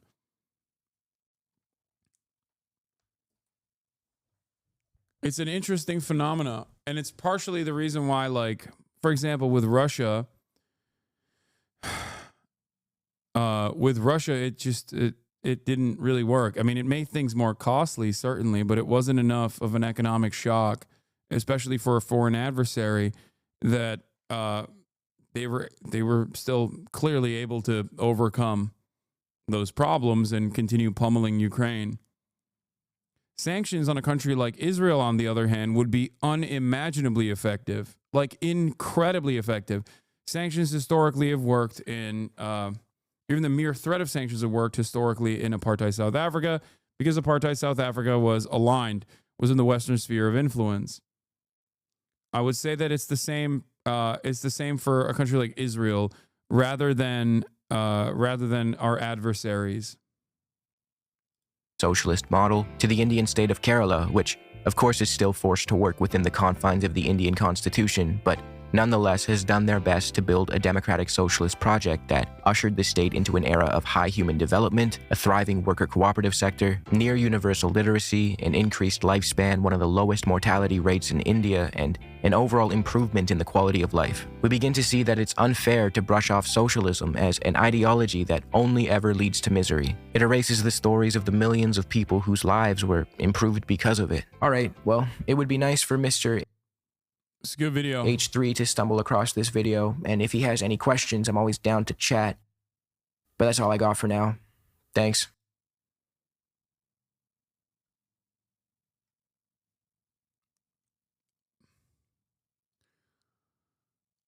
The Trump administration has opened up the faucet of the torrent of pain against Yemen once again, and I saw my timeline from people in Yemen that some of those bombing campaigns actually impacted the civilian population, unsurprisingly. Let's take a look at how the American government is. Let's see how the American government is covering Lucas it. Tomlinson is at the White House for us with the latest on those strikes. Lucas. John, these are the most significant airstrikes since President Trump returned to the White House, and the first time U.S. jets have struck these Iranian-backed Houthi rebels in Yemen since President Trump returned to the White House. U.S. officials say F-18 Super Hornets from the flight deck of the USS Harry S. Truman were the vanguard of the strikes, along with Air Force fighter jets and drones. President Trump announcing the strikes just a few minutes ago on his Truth Social, saying, quote, Joe, today I have ordered the United States military to launch decisive and powerful military action against the Houthi terrorists in Yemen. They have waged an unrelenting campaign of piracy, violence. I heard it was a message to Iran. Makes sense because apparently there's talks. Dude, the Trump administration is fucking crazy, okay? Like, if you think the Biden admin was cucked by Israel, holy moly, okay? Let me tell you something. First of all, they fired the guy who talked to Hamas, who was like Jared Kushner's college buddy or whatever, because he went on television and was like, these guys they're humans, you know, we can deal with them. We're not fucking cucked by Israel. We can do whatever we want. And then the next week he was like, nah, you're out. The fuck do you mean we can do whatever we want? No, we can't. Yeah, remember the guy that we watched? What was his name? Baylor or whatever? Yeah, they kicked him out. He got the Trotsky ice pick from the Trump regime. They moved him around. They didn't fire him, but they just moved him away from Israel. Okay. He's no longer doing Israel related talks. So there's that. And also they're simultaneously talking about potentially striking Iranian targets again. The Houthis literally have music videos about how even if America kills them, oh, I know, they'll tank it. Oh, I know. And that was before Operation Amazon Prime. This will suck for Yemen, but they withhold worse from the same people. Oh, I know. Trust me, I know very well how musical of a people the Yemeni population is in general. I've made the mistake of showing some of those musicals, and people constantly love bringing it up as though this is like a shameful act. I don't give a fuck. If it wasn't banned, if Twitch, which is the only platform where showing that is not allowed, if that wasn't in place, if that rule wasn't in place, I'll be fucking blasting that shit all day, every day. The go ahead, send us your bombs. Yeah, they are a musically gifted people. I know people think that I'm like ashamed of that or something. I'm not ashamed of showing that to Nick. I don't give a fuck. You can suck my dick. Anyway, can we watch some American propaganda military ads? We do every day, my friend. Yeah. The Pentagon has been drafting new military plans against the Houthis since Trump's decision to redesignate them as terrorist organizations several weeks after he assumed office. According to the U.S. official, after the Houthis downed a U.S. military drone 2 weeks ago, the preparations for the strikes accelerated. And in recent days, the main question became about best operational timing for the strikes. Trump approved the plan on Friday, and Saturday he gave the final order to carry it out. The Trump admin had informed a small number of key allies in advance, Saudi Arabia and Israel. The official said other relevant allies and senior members of Congress were informed after the strikes began.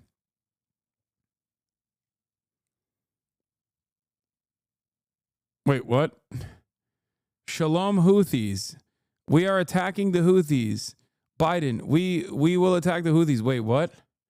They both did the same thing. What?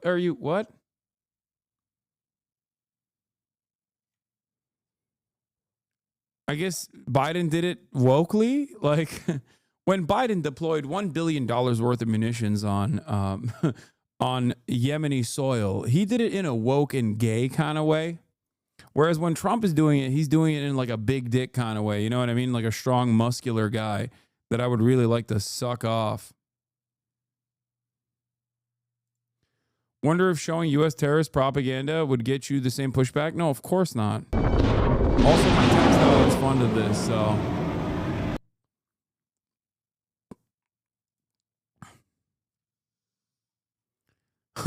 Can you explain how one of the poorest countries on earth somehow threatens the security of the American people? Can you tell us how American tax dollars transform into bombs, missiles, and warships only to be used against a country that has never threatened them? Yeah. So attacking shipping traffic to and from the U.S. isn't a threat?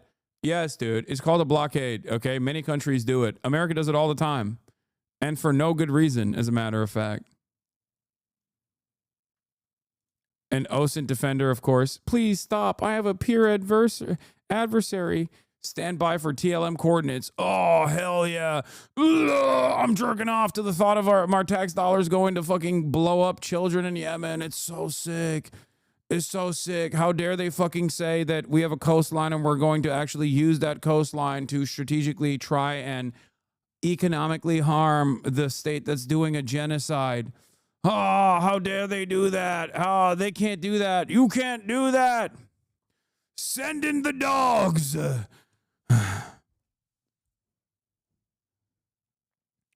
Yeah, sick.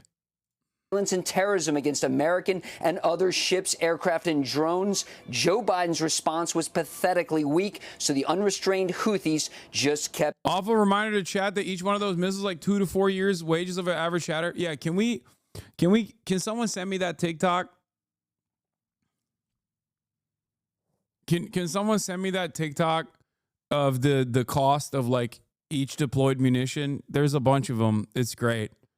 I love watching those TikToks. It's like, oh hell yeah, this is the best use of my tax funds. Honestly, my tax dollars, baby. I love it.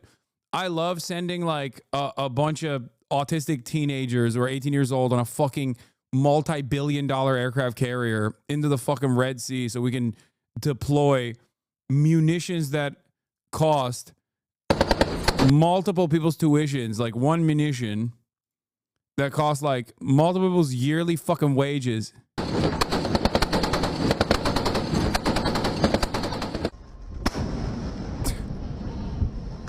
These aren't even the big boys, remember.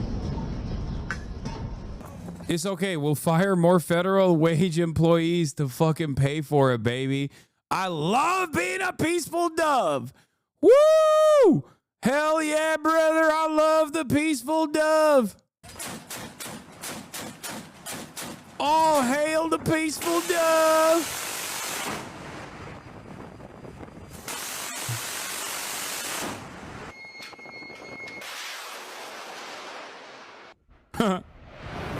Yep. Yeah. Hell yeah. Hell yeah, dude. That's what I'm talking about. I'm so hard right now. I'm a pathetic fucking scrub who has nothing to look forward to.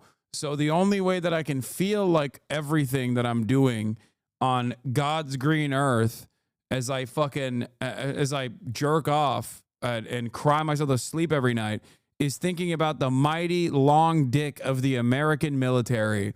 What is the American military doing? That's right, dominating one of the poorest countries on the planet.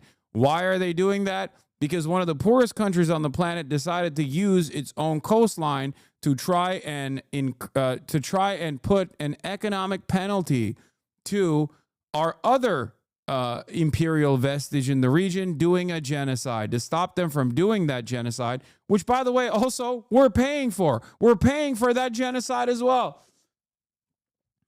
Anyway, yes, this is unironically the Yemeni "We Don't Care" song to the U.S. is literally the reason why I got banned, or not banned, but the reason why everybody fucking yells at me, and I got a warning from Twitch for playing it. Yeah. Does that change my my opinion? Not even this much, okay? It doesn't. You can try to deplatform me however you like, but This is 500. oh yeah, this was a great take as well. But I mean, it's just, this is irrelevant right now.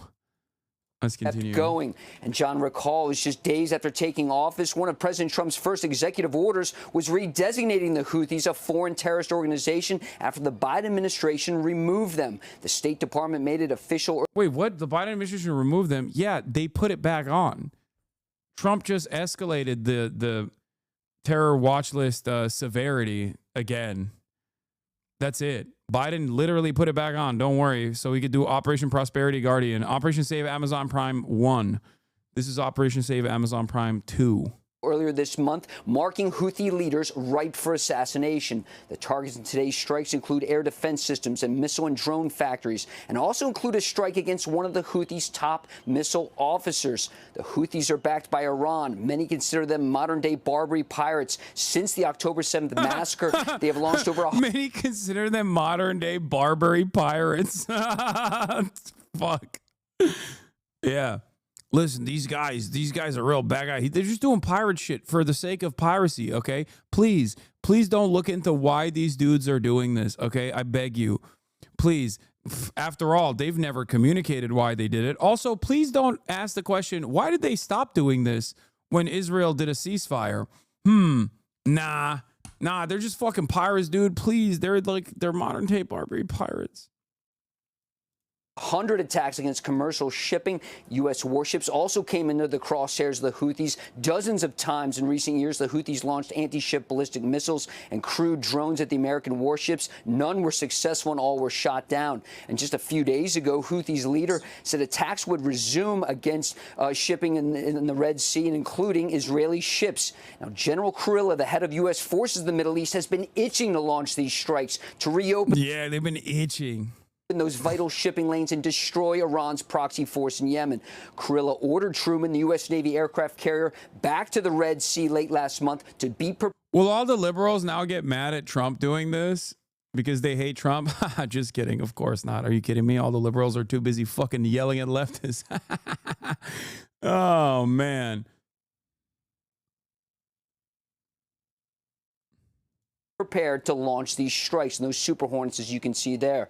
Last month, the Houthis launched surface-to-air missiles at an Air Force F-16 orbiting overhead, as well as an American Reaper drone. And, John, it's not just in Yemen where U.S. forces have been engaged. Last night, President Trump announced the #2 leader in ISIS had been killed in an American drone strike. We have some video footage, as you can see there. That happened in western Iraq yesterday. And, John, these airstrikes against the Iranian-backed Houthi rebels were meant to send a message to Tehran as well to stop their support for the Houthi rebels. Of course, that's where these missiles and drones that the Houthis fire at commercial ships and U.S. warships come from. I'll also read a little more from President Trump's lengthy statement on Truth Social. He had a message to the Houthis. It says, quote, "Your time is up and your attacks must stop starting today. If they don't, hell will rain down upon you like never before. And to Iran, support for the Houthi terrorists must end immediately." And President Trump said, how is this not considered an act of war? Seriously, how the government is not spending this? Dog, Biden did it too. I asked the same question back then. It just kind of happens. Okay? It just kind of is a thing. And you just get to do that because Yemen is one of the poorest nations on the fucking planet. That's it. Let's see what the Houthi statement was on the strikes, by the way. Houthi spokesman responded to renewed American airstrikes on the Yemeni capital. In a world governed by greed, interest, and fears, Yemen has emerged to act... Dude. I'm not going to say anything. Yemen has emerged to act on the basis of moral and humanitarian values. Therefore, the war we are waging against America and its allies is a war between good and evil, between truth and falsehood. Thus, the people of this world are faced with two choices, with no third, either to stand with that truth or with that falsehood. Houthi Don LaFontaine.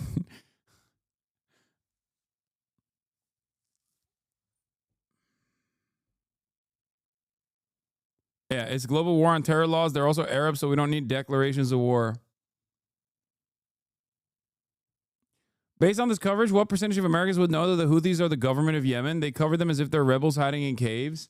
It doesn't matter. Even if they were the government of Yemen, do you think America gives a fuck about bombing Yemen?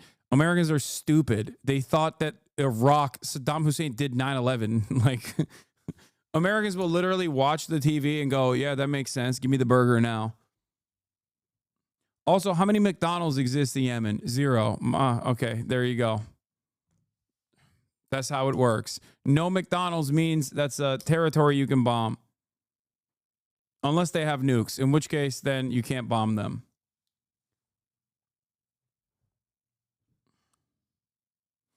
Hey, Hasan, can you explain why USA can't attack Iran directly? Because Iran has a tremendous arsenal in comparison to these other countries. And America, much like Israel, can only attack countries that have less retaliatory measures. And even then, it's usually a failure regardless. But yeah, it's going to be really funny when all these like, I mean, I responded to Chris Cappy on this as well. I don't know why. He's just been showing up on my fucking timeline a lot more. So I've just been responding to him. But earlier, while I think the stream was going, while I was taking a little piss break. Yeah.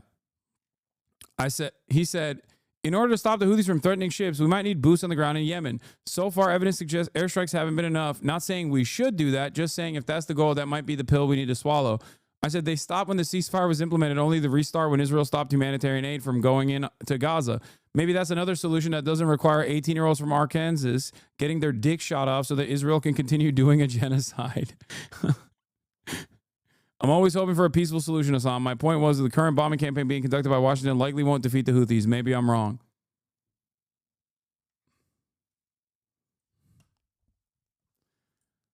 You know, because that is the reality. Like, Ryan, good news then. A truce in Gaza and you get peace from Yemen.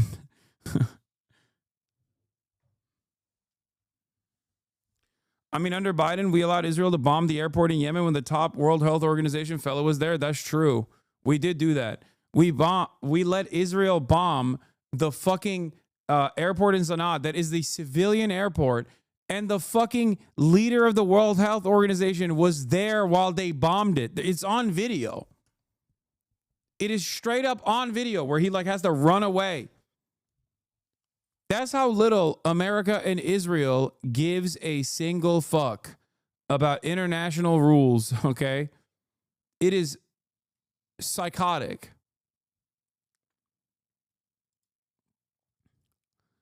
Yeah.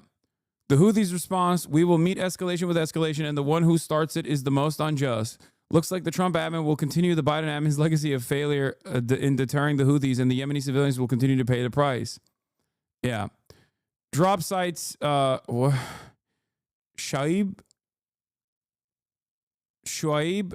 Al-Musawa.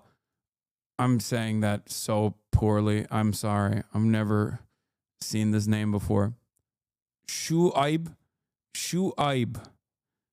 Reports from Sana'a, where U.S. strikes on Yemen's capital have killed 9 civilians and wounded 9 others, according to a health ministry spokesperson who spoke with him. Most casualties appear to have resulted from a strike targeting the Sha'ob, a densely populated area where residential buildings are primarily made of mud bricks. Shoaib. Okay, I don't speak Arabic, all right? God, you are so white. I'm Turkish, dumbass. I don't speak Arabic. How are you Turkish? Turkish and Arabic are different languages, you dumb Amerifats. Shut the fuck up. We have some loan words from Arabic in Turkish, but it's an entirely different alphabet. We use the Latin alphabet, for example. And also, we have loan words from French and English as well, but I can't speak French. Shoaib. Anyway. Yeah, this was Trump's big, bold move right here. Also, Trump, funnily enough, looked like absolute fucking garbage in this photo. Commander-in-chief, baby. Like, this motherfucker was golfing, dude. Oh, God. Oh.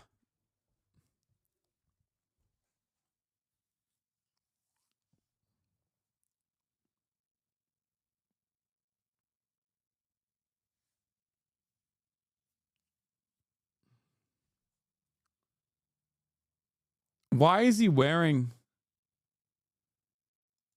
Yeah, low optics rent is right. You have to be out of your mind to see these photos of Trump overseeing airstrikes against Yemen and think he looks like a leader. Deeply low rent optics.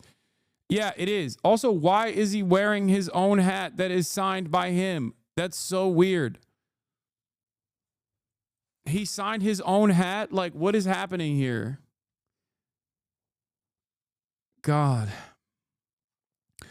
It's got to be weird, though, for all the NATO Andes who loved when Biden did this but hate Donald Trump because of the way he's dealing with Ukraine, to now turn around and have to say like, nah, Mr. President, you're doing great. Please keep killing children in Yemen. That is awesome. Because that's all this is. That's what this is.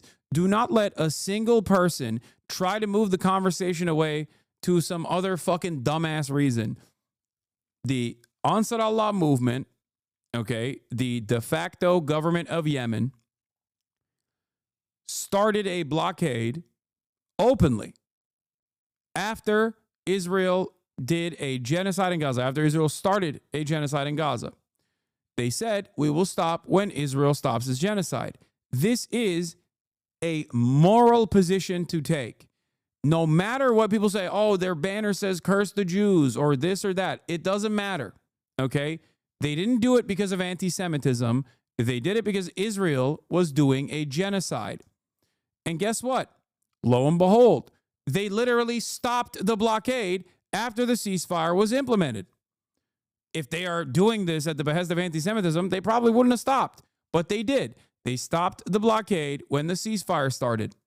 And then a couple days prior, one of the spokespersons from the Ansar Allah movement came out and said, after Israel declared that they were stopping humanitarian aid from going into Gaza, which is, again, a human rights violation, a war crime, and totally a continuation of Israel's genocidal actions in Gaza, they said, we're going to put the blockade back on.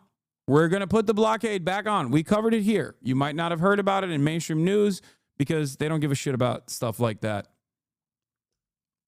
Okay?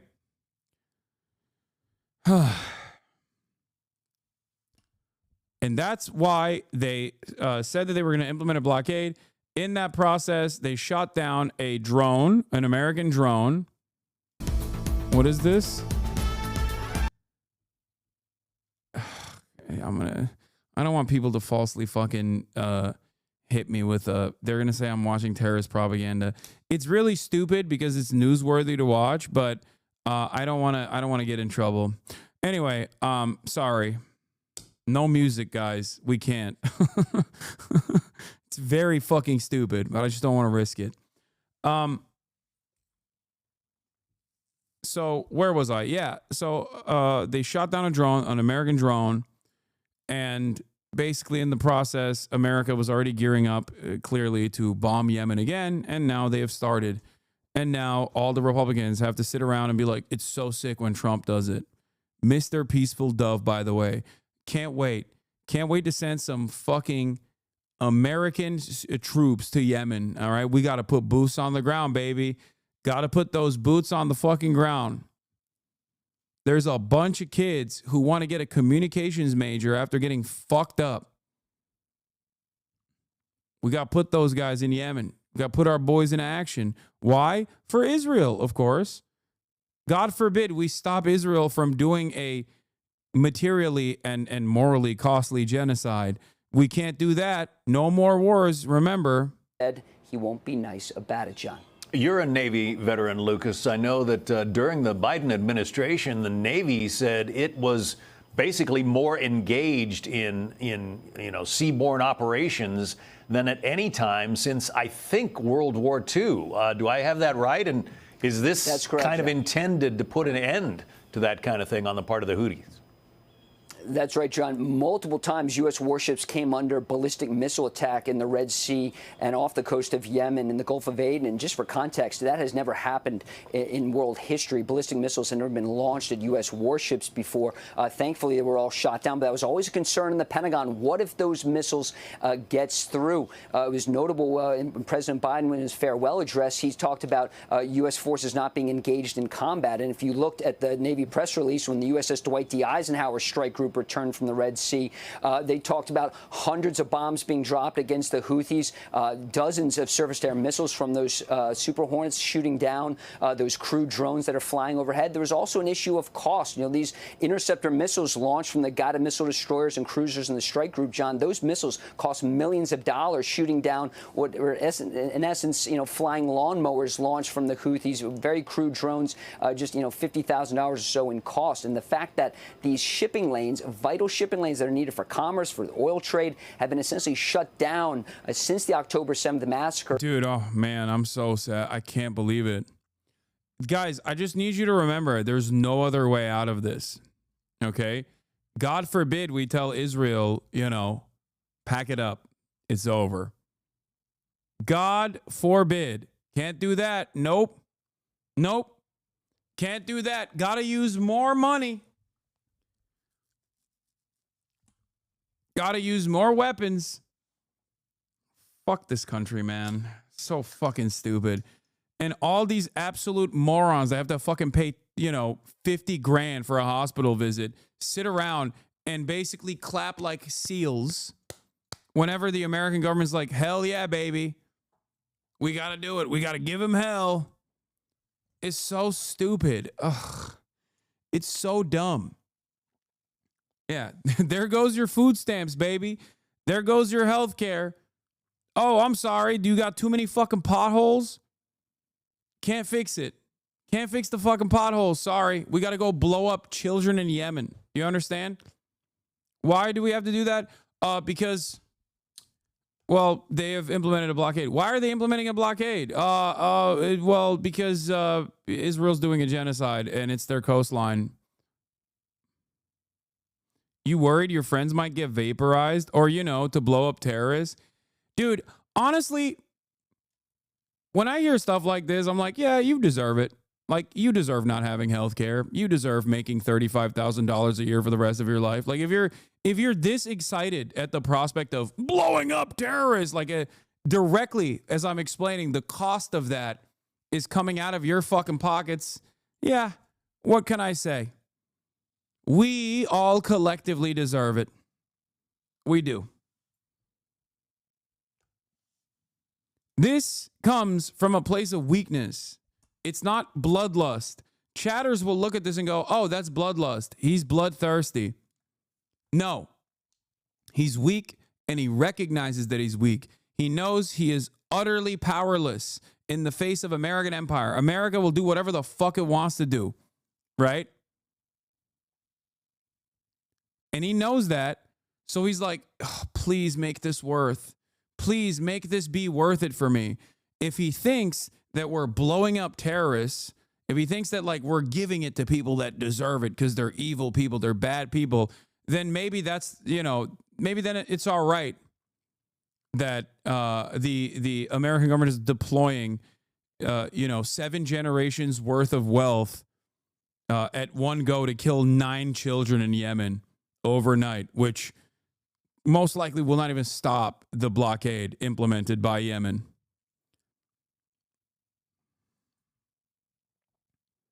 Do you see what I'm saying? You're an insufferable cunt. You'll get what you deserve one day, Hasan. Okay. I'm an insufferable cunt. Why am I an insufferable cunt? Because I keep telling you over and over again that there's a cost. There's a cost to all the bullets. There's a cost to all the munitions. And that cost is coming out of your pockets. That is $1 that could be spent on bricks for your local school. That is $1 that could be spent on the roads. There's $1 that could be spent on improving broadband. There's $1 that could be spent on healthcare. Your healthcare. You're an American. You live in this fucking country. How does this not piss you off? How can you be so stupid not to see this reality? We got a fucking tornado season that's ripping through Mississippi. 15 people have died, and Trump gutted FEMA. Look to where they spend the money. Look to where they cut the money. They're cutting money from initiatives that would help you, okay? That would help you survive, because that's how little they give a fuck about you. And every single time you come out and you agitate, every single time you come out and openly defend American empire, that is done at the cost of your fucking tax dollars not going back to you. They hear that, they see that, and they go, ha, look at these fucking morons. Yeah, hell yeah, baby. Keep doing genocide Israel with our weapons, with more of our tax dollars. That's it. You got peasant brain. It's so stupid. Trump cut NWS and NOAA right before fucking tornado season. Trump cut FEMA, which will help in the recovery and the aid. You think that's not going to help you? You think that you'll be fine? Can you survive a fucking tornado? Stupid. Ay, ay, ay. You know what Trump didn't cut? The defense budget.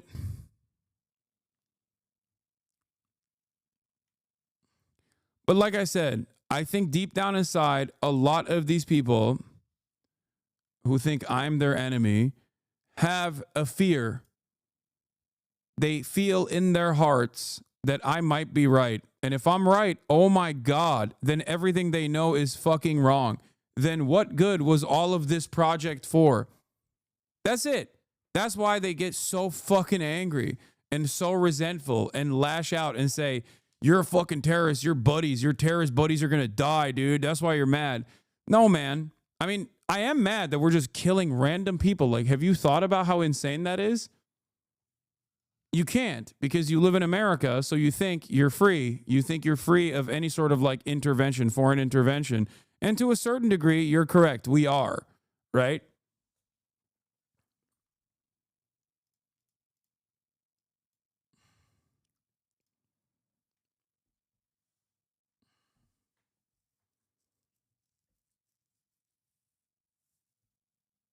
You think they're randos? What do you mean? No, I don't think the child I saw that was blown up is a commander of the Ansar Allah movement. No, they killed 9 civilians.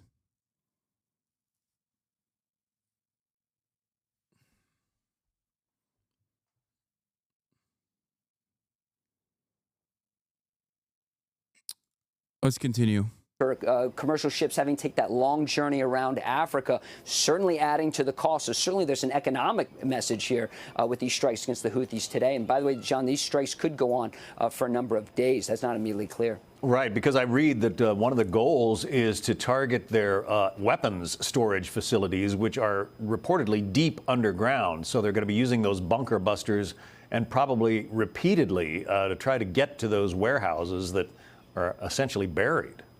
Right, and it's notable, John, those Super Hornets carry 2,000-pound JDAM satellite-guided bombs. Those are not bunker busters, so if you needed those, you probably have to call in something heavier, some B-52 bombers, perhaps a B-2 bombers. We saw that one time during the Biden administration, B-2s launching from Whiteman Air Force Base in Missouri. But certainly this is a powerful message being sent. You know, you also have Tomahawk cruise missiles aboard those guided missile destroyers in the Truman Strike Group. We didn't hear about any Tomahawk strikes today, but certainly there's more firepower in the area if called upon. A powerful message being sent not only to the Houthis, but as you say, to Iran as well, Lucas. There's no question, John.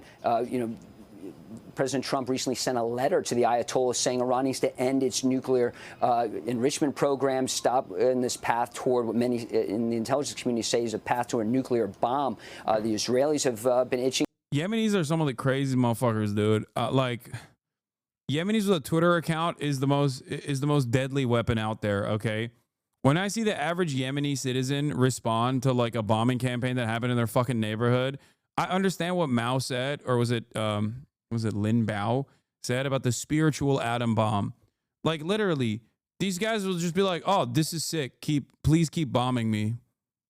Like that, I don't know why it's like that. I don't know how it happened to be like that. Maybe it's because of the fucking insane amounts of maybe it's because they just like have experienced this so much, but it doesn't shake them. I don't know what it is. To strike the Iranians so far, while the Trump administration has voiced its support for such an operation. President Trump has said he wants to end this diplomatically. That's why he sent that letter, but it was rejected from the Ayatollah. But the Iranians support these Houthi rebels, and so there's no question this is a message being sent to Tehran as well in Sana'a in Yemen. All right, Lucas Tomlinson at the White House. If you get more. This is what the head of the media office of Ansar Allah said. I swear if you burn Sana'a and all of us there will not leave Gaza to die of hunger.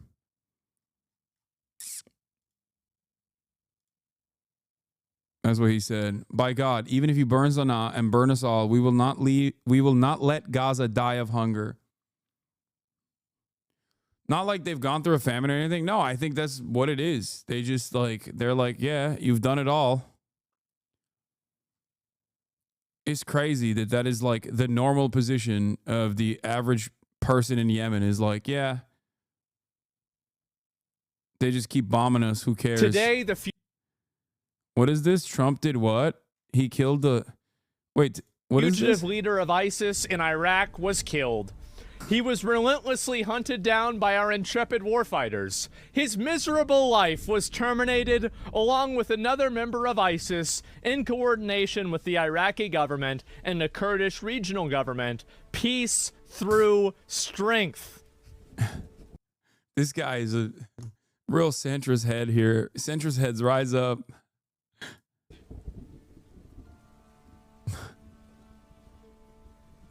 His miserable life was terminated.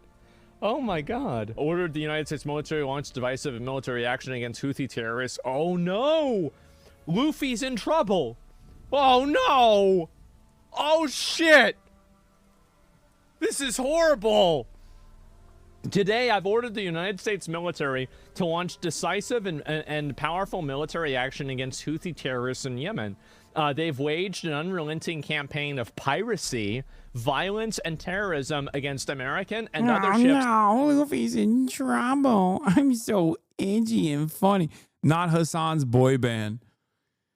Oh, man. Look, Asmon is at least rich enough that it don't matter to him that, you know, I don't think he takes advantage of the healthcare he can fucking purchase right now. So I don't think he gives a shit about all that stuff. But I know his audience is like probably kind of on board with healthcare. Like they probably would like it.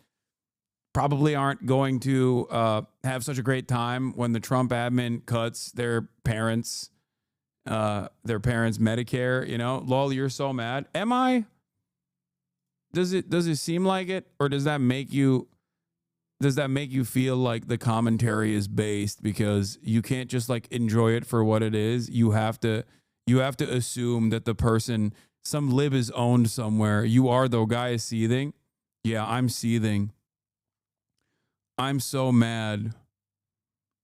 Oh man. Oh, you got me. Deaf mad.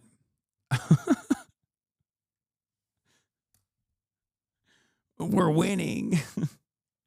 We're winning. My brother has cancer and Trump cut cancer grants, but we're winning. Hey, it's all good. It's going to a good place. It's going to a good place to kill people in Yemen, to kill children. Oh, we're winning so hard. You must be mad. Why you always talk about Asmon? Dog, this is literally, he's directly making fun of me, and his chat is talking about me in this video. I know Asmongold fans are not like the smartest people, okay? But this is a video that he made about why so emotional. What? Are people responding to what they're seeing on screen, or are they just like fantasizing about an alternative reality? Hello?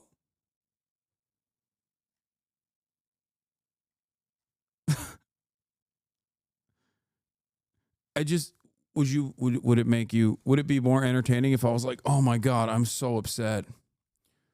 What an upsetting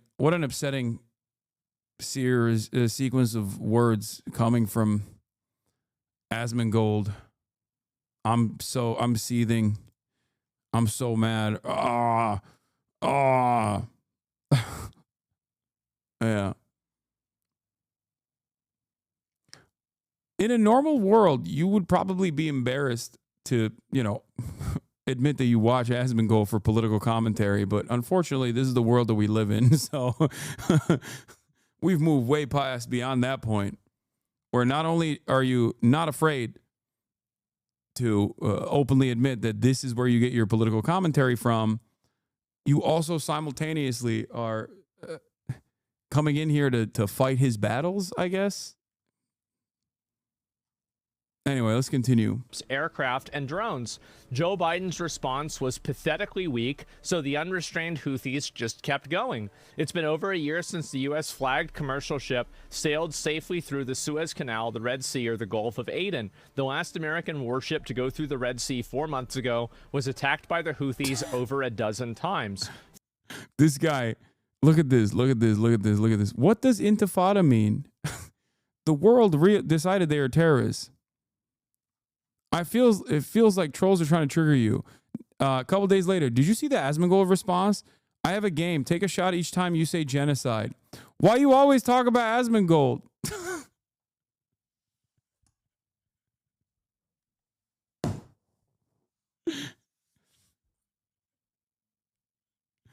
Thanks, man. You know we can see your other comments. Hey, talk about Asmongold. Why do you always talk about Asmongold? Funded by Iran, the Houthi thugs have fired missiles at U.S. aircraft and targeted our troops and allies. These relentless assaults have cost the U.S. and world economy many billions of dollars, while at the same time putting innocent lives at risk. The Houthi attack on the American vessels will not be tolerated. We'll be using overwhelming lethal force until we have achieved... Bro, this sentence. We will use overwhelming lethal force until we have achieved our objective. The Houthis have choked off shipping in one of the most... Kamala says we're going to have the most lethal military. They're like, yeah, that's woke and gay. Trump says we're going to have the most lethal military. They're like, oh, so based. Oh, man. Most important waterways of the world, grinding vast swaths of global commerce to a halt and attacking the core principle of freedom of navigation upon which our international trade commerce depends. That got bro pussy wet. True. Brave warfighters right now are carrying out aerial attacks on terrorist bases, leaders, and missile defenses to protect American shipping, air, and naval assets to restore navigational freedom. No terrorist force will stop American commercial ships. To all Houthi terrorists,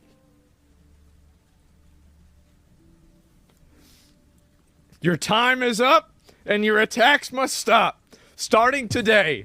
If they don't, hell will rain down upon you like nothing you have ever seen before. This is so fucking... I mean, yeah, no, this is good. This is good stuff. Why is this making him come so hard? He has to. I think he's faking it, first of all. I think this is the fakest orgasm I've ever seen, okay?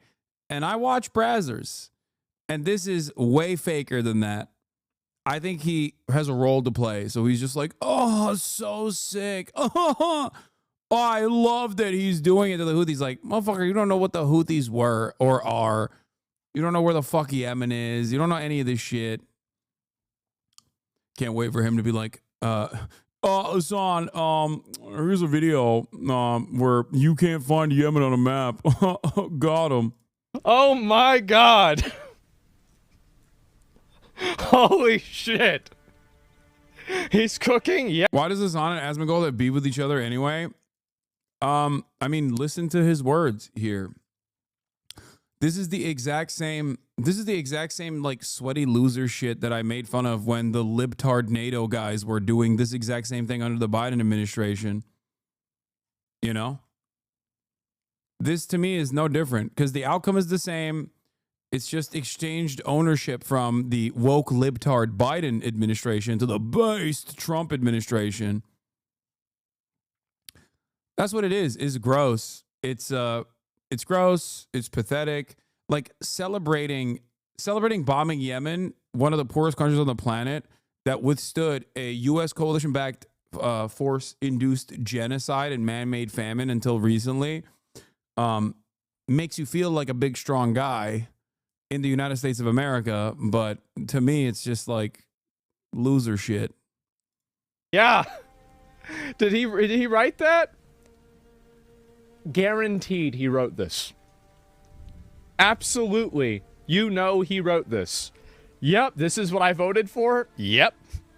To Iran, support for the Houthi terrorists must end immediately. Do not threaten the American people, their president, who has received one of the largest mandates in This is okay. Trump is so funny. Like telling the Yemeni population that he has received one of the largest mandates in presidential history. Guess what? I'm bombing you. And make no mistake, I received one of the largest mandates in presidential history. Oh, sick. Presidential history or worldwide shipping lanes. If you do, beware, because America will hold you fully accountable and we won't be nice about it. Hell will rain down upon you like nothing you have ever seen before.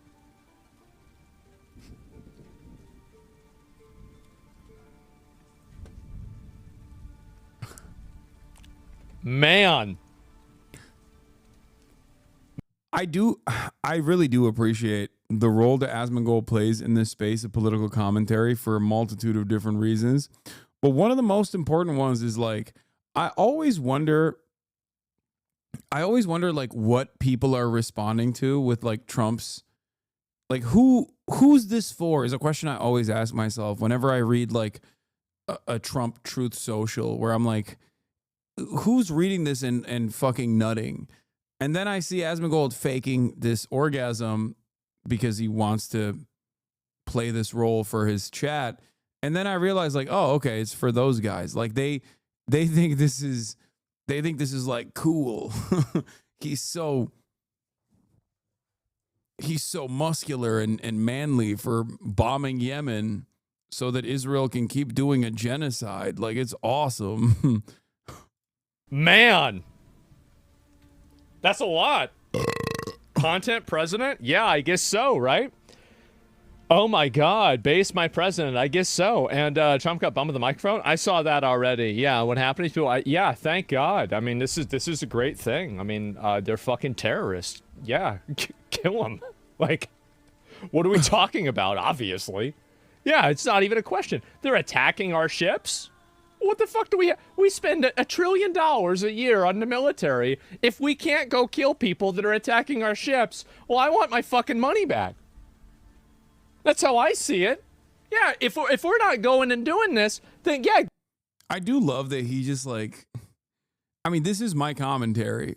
This is what I say, where I say the opposite of this, where basically I'm like, we're spending $1 trillion fucking dollars going around the world to show how strong our dicks are. We should use that here in America. Like, take it one step further. Take that thought to its logical conclusion, which is like, why the fuck are we bombing Yemen? Why? It's an insanely stupid thing to do. And the Biden admin literally tried it and failed and spent like $1 billion doing so. And now we're just doing it again. Why are we doing this? The solution here is to just stop Israel from doing a genocide. Give me my fucking money back. That's it. Actually true. Yeah. What? It's not even a question. Kill all terrorists. I guess so. Yeah, exactly. We signed a budget and Trump threatens to drop the sun. Yeah, they're attacking your ships because you support Israel? Well, I guess they should stop attacking our ships or we're going to kill them. Wait, did someone in the question ask? Trump threatens to drop the sun. Yeah, they're attacking your ships because you support Israel? Yeah, someone in his chat was like, yeah, they're attacking the ships because you support Israel.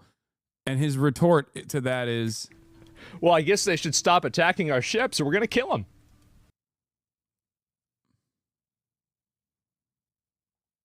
Is this not him calling for violence against political figures? Dude, are you insane? What are you guys talking about? Yes, there's a double standard. Hello? Yes, if you're an American, you can advocate to fucking nuke Tehran and it doesn't matter. You will never get banned for that. Advocate to nuke Tel Aviv, however, and things change for dramatically. Yes, there is a double standard there. Hello?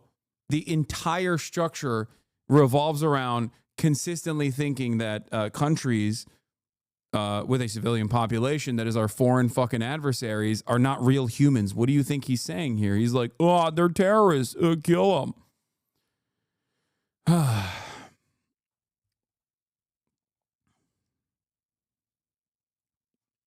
That's it.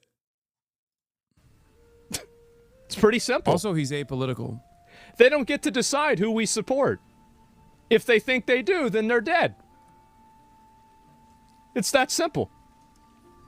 Yep. I like the way he reframed it, though. He's like, no, you don't understand. We're not cucks to Israel in this regard. Actually, we're super cool. Yeah, we're super strong. That was quick. I will hand it to him. The way he reframed that to make it seem like America's insane, unconditional loyalty to Israel conducting its genocide is actually an act of bold bravery, especially when Trump does it. Because when he does it cool style. He tweets about how he's going to, kill them all dead. Peace through strength. And by the way, if there's an option to, I will vote for that every single time. And that's it. Yeah, I don't care what you think your moral authority is or whatever. If you're attacking our ships, I will vote for the person who will kill the people attacking. Dude, I'm not kidding.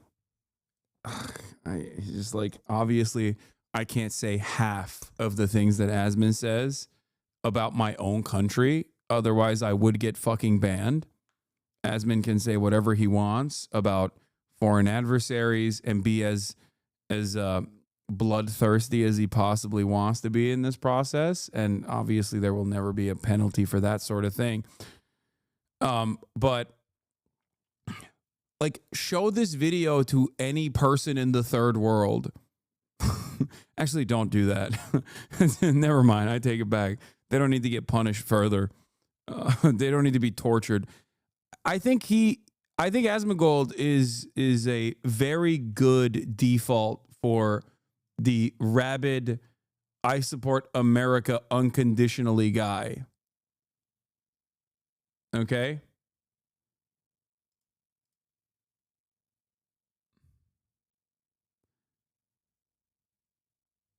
I just like this is the default coworker position. Maybe not to this degree. Maybe not this actively salivating, because he is an entertainer, so he has to present himself as though the subject matter is like way more entertaining than it actually is. 35 plus Gamergate ex-Muslims love this motherfucker.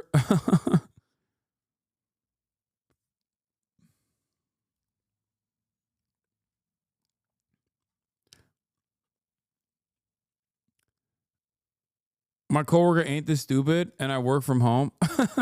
Okay.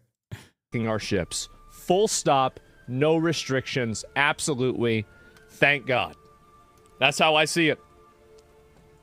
Absolutely. Sith for president? No, it's not being Sith. It's being common sense. That's reasonable. Very reasonable. Extremely reasonable. Asmongold tell Daily News to justify America killing innocent folk because you support genocide of ship thieves. The genocide of ship thieves. That's a good one. And anyway, so yeah, this is amazing, and I can't wait to see this happen. I hope they post more videos of it, and I think watching the videos of this would be fucking amazing. And I think this is something like, bro, watching videos of this would be fucking amazing. This is like, if they start posting these on the news, people are gonna love it. Absolutely. And so Americans are the only ones that cause that can. No, they wouldn't. I know for a fact that they wouldn't. And the reason why I know that is because they did during Afghanistan, and then they had to stop because people were like, oh my God, that's what we're doing? That's horrible. So they stopped. Especially when the coffins came back.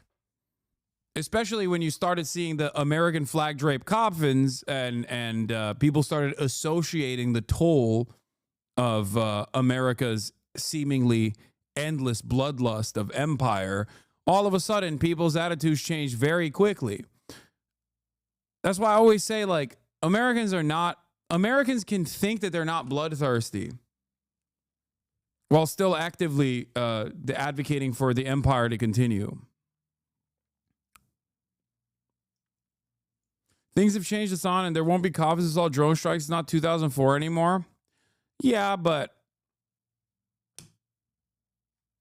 historically speaking, endless war is not favorable to Americans because sooner rather than later, they start realizing that the money is being spent there rather than back home.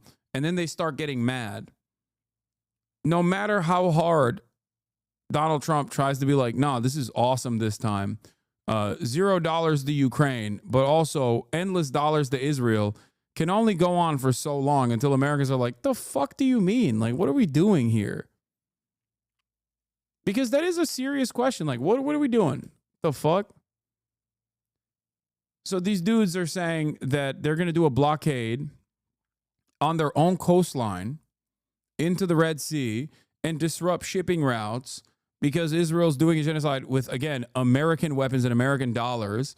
And America's response is not to tell Israel to, like, dial it fucking back, but instead is to go and attack the guys who are trying to stop a genocide from happening. And we're the bad guys. It's a very costly endeavor. It was also objectively a failure last time that they fucking did this. So you can endlessly post about this and posture some sort of, try to, like, create some sort of strength, some sort of position of strength. But the reality of the matter is, it's just not, you know, eventually people are going to get mad. They should get mad.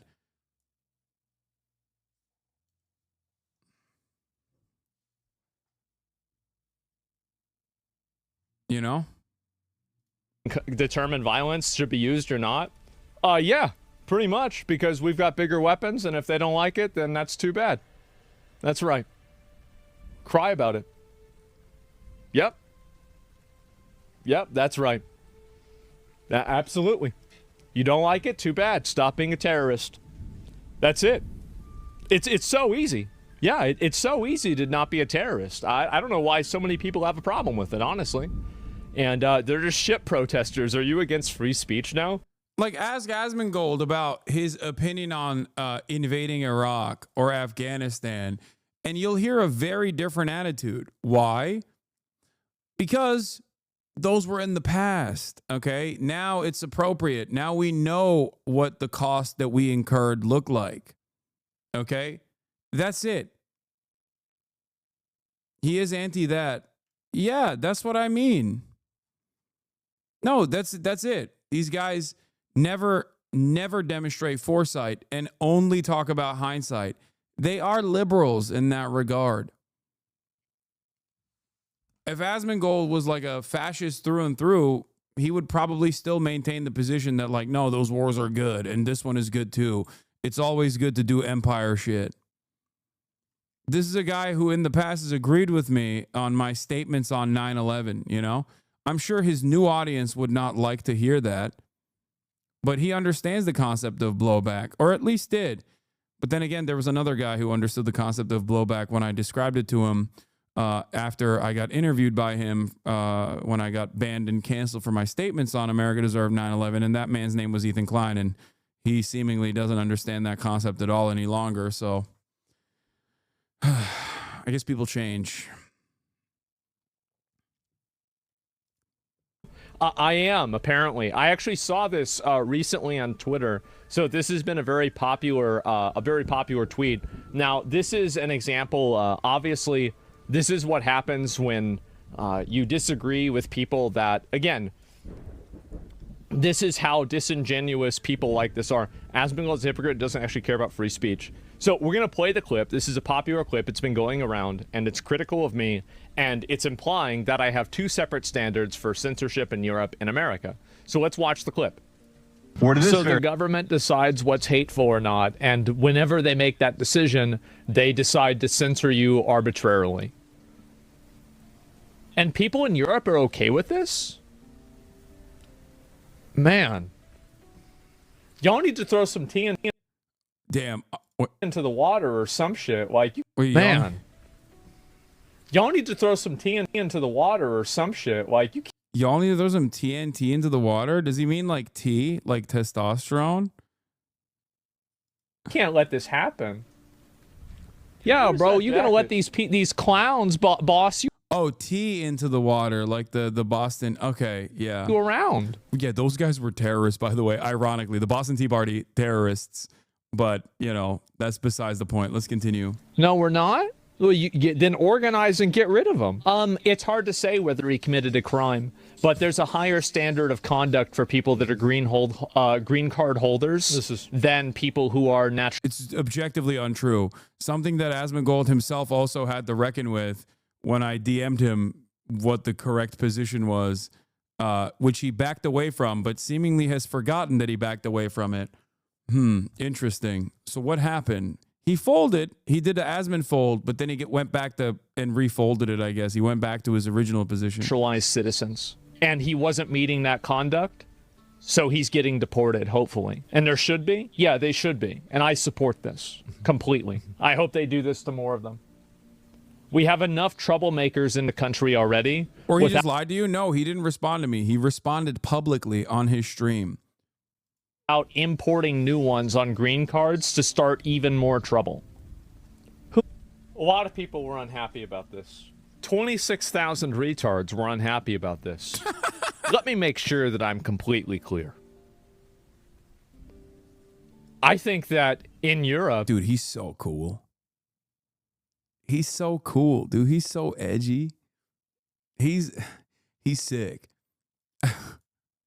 I'm a 36-year-old stevedore. Let me tell you, okay? I watch Asmongold every day, and I love when he says gamer words. He's such an edgy man. He's Mr. Nonchalant. He's like the Duke Dennis of racism, okay? I love it. He's like the what's that content creator people watch, Duke Dennis? It's like he's so cool, just like Duke Dennis. If somebody isn't a citizen of the European country that they're in, and they're promoting terrorism, or they're siding with people who promote terrorism, I think Europe should kick them out too. And yes, I have two different standards. I have the standards for naturalized citizens, and I have the standards for guests.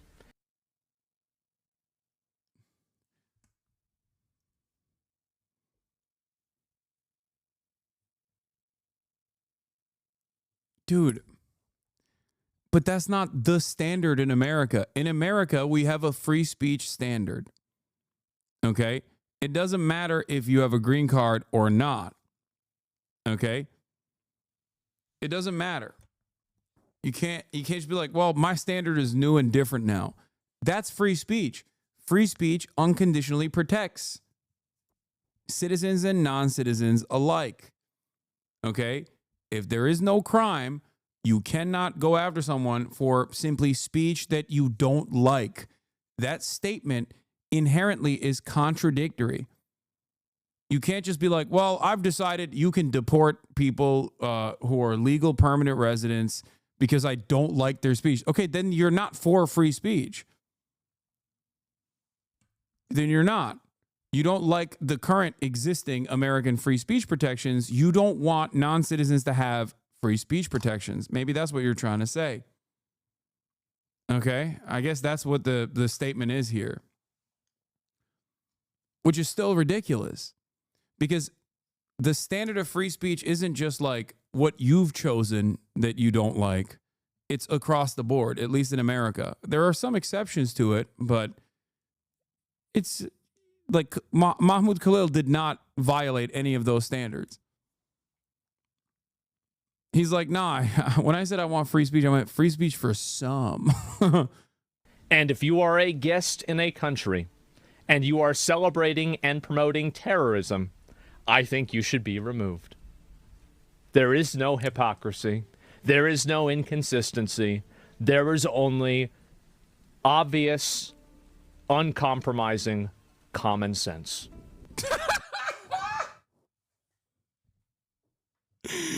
Yeah, he said it. He said it. That's right, baby. Common sense. Not so common anymore, though. Common sense. Not so common. His chat. Based common sense. Based citizenship enjoyer. Fight, fight, fight. Sorry, guys. Stop making sense, bro. They won't understand. That's reasonable. There's only power. Based. These guys, I don't think can understand why, like, the current American government violating free speech standards in this, like, incredibly obvious fashion will inevitably hurt them. They can't comprehend why. That's a dangerous future for themselves as well. Guys, better luck next time. Disingenuous implications and lies, No, that's, once again, Asmongold is not the legality enjoyer that he claims to be, because he's like, I'm a rule abider. If I go somewhere and they have rules, I will follow them. Okay. Europe has hate speech restrictions. Okay, so you don't like Europe's hate speech restrictions. Okay. You don't like it. You say it's ridiculous. But then you simultaneously say, no, actually, free speech restrictions, like hate speech restrictions or claiming something is offering support to terrorism when the American government unilaterally decides that it is the case, is actually good, especially when it's done towards a non-citizen, especially when it means revoking the legal permanent status of a non-citizen. Now,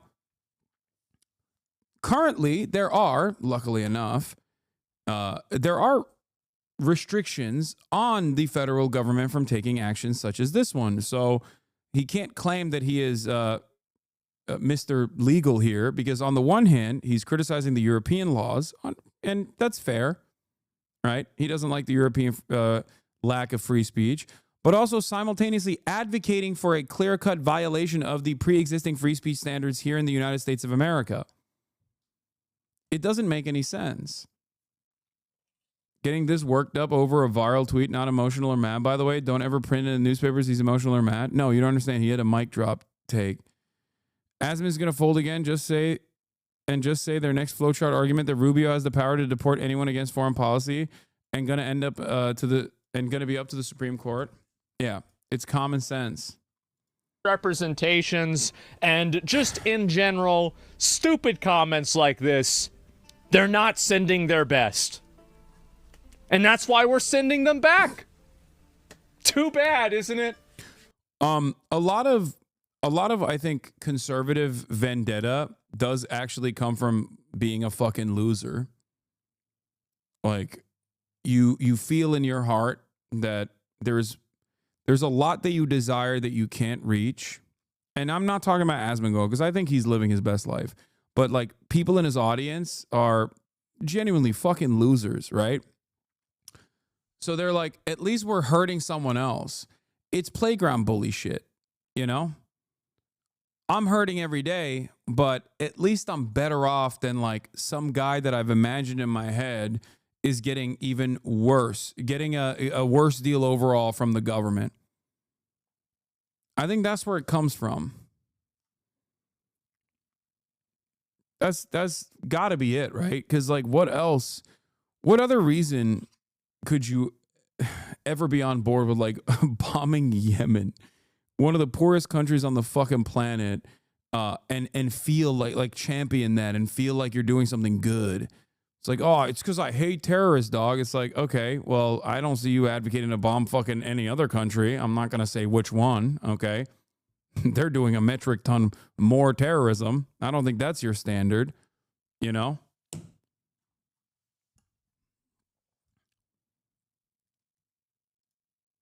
What a shame. And the sign of a failed and decaying society is that more people listening to this unkempt idiot than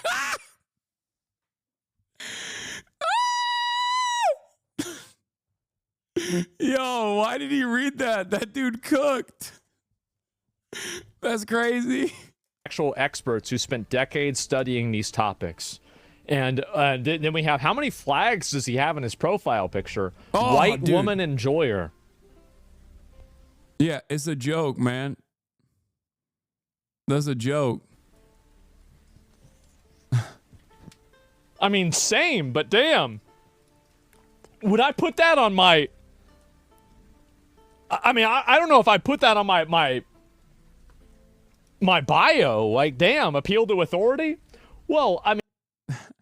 Appeal to authority? Come on, dude.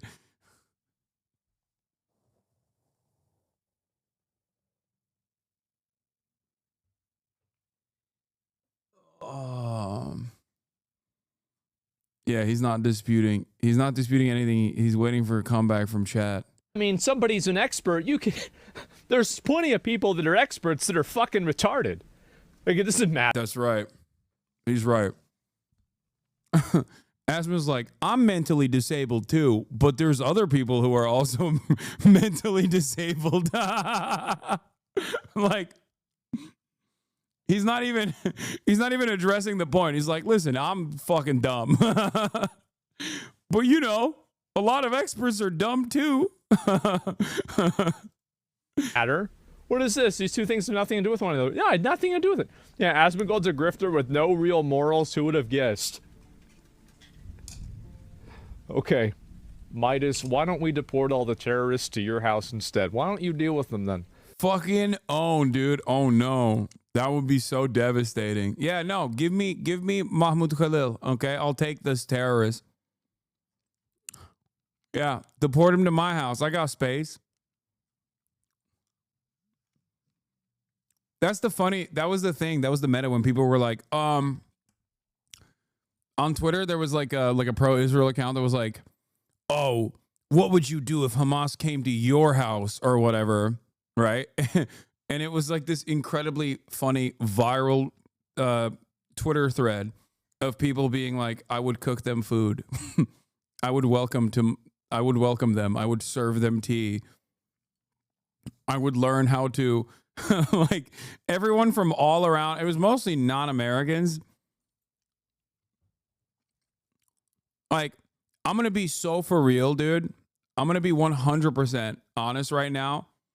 I would welcome, give or take, 50 Mahmoud Khalils into my house, then one Asmongold. Okay? I can't handle the bioweapon that is Asmongold in my home. For no other reason. Because, like, I'm sure we could have an entertaining conversation off camera or whatever. That's not the problem. Like, I mean, that's not really an issue to worry about anyway, because it's not like he fucking leaves his house.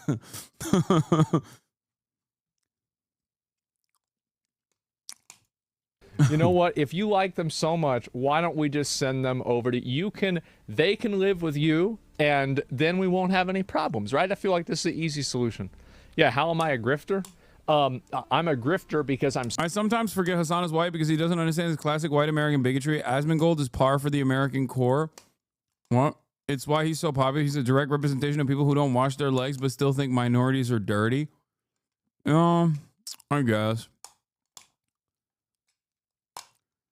Considering that I still don't believe that Asmongold is like saying his genuine perspective, but simply playing a role because he knows it gives him clout, and he doesn't do it for money. And I've mentioned this many times over. He does it for relevance, because that's what he cares about. And I know this. I know this because the big difference between me and Asmongold, I think, in this regard, is that I also have like an ideological conviction. Like, I have a worldview, and I believe that the more people hear it in a charitable manner, and the more people internalize what I'm saying, the better things will be. Like, there is a real vision there, and there's a real genuine ideological motivation for why I do what I do. The only difference between him and I is that he doesn't have that, where he just will, do everything in his power to just operate off of clout and maintain relevancy. And I think that's the reason why he's very successful in this field. But he certainly doesn't care about money. I will say that over and over again. People don't understand that when I say it. They're like, what do you mean? Of course he cares about money. Like, no, he's good. He thinks you're the dishonest one? Yeah, I know. Well, it's an easy way to disparage your enemies.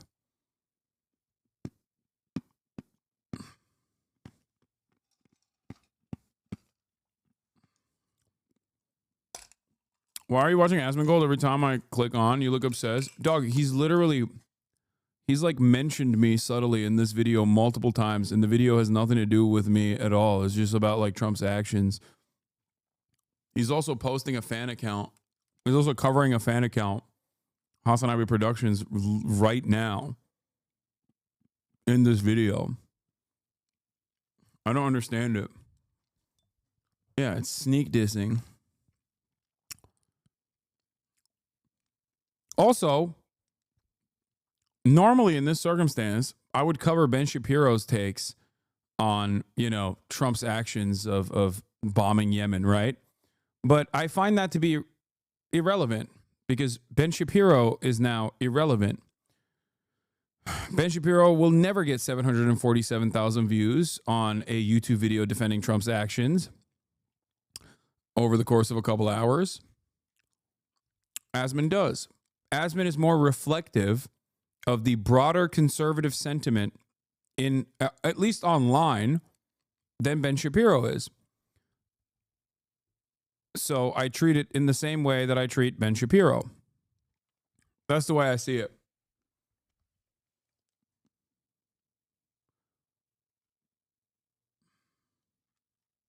Saying things that they disagree with. So instead of attacking the substance of my argument, they create a false dichotomy. So do you not think he's getting paid by the RNC? No, I don't think he's getting. Dude, what are you guys talking about? He doesn't even fucking run. He doesn't even run ads on his stream. What do you mean?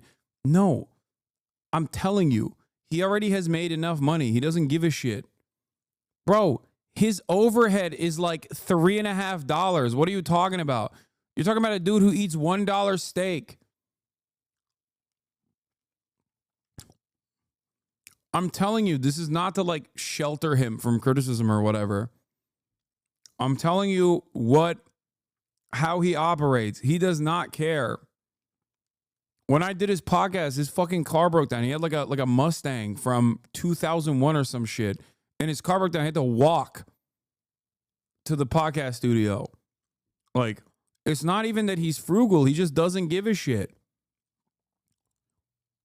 I at least like spend. I at least spend more than he does in terms of like my finances. But his motivations are not about making money. His motivations are entirely around clout and relevance. That's what it is. Is status, being well liked, and generating relevancy. He likes the attention. He likes the views and clicks. And to be fair, I do too. But I see it as it serving a higher purpose than just simply being well liked. Because I'm also very hated as well, and so is he. You literally said he doesn't care about the money, though. Getting prepped by various right-wing elements to be relevant still fits the bill. Yes, it's not about money. It's about relevancy. 100%. Then why are you feeding the troll? Brother, there is no way for me to feed or starve this troll. I'm going to repeat this one more time. When you get 1 million views on your video, on your 11-minute video where you didn't really say anything, you just said, yeah, we got to kill terrorists. That was the heart of this argument. Was basically, yeah, we got to kill the terrorists, of course. And that reaches 1 million people in a matter of hours. That means this person the troll has already been fed. I think you guys don't understand. I don't watch Asmongold because he's a content creator on Twitch. I watch him now, at least, because he is the largest right-wing political commentator.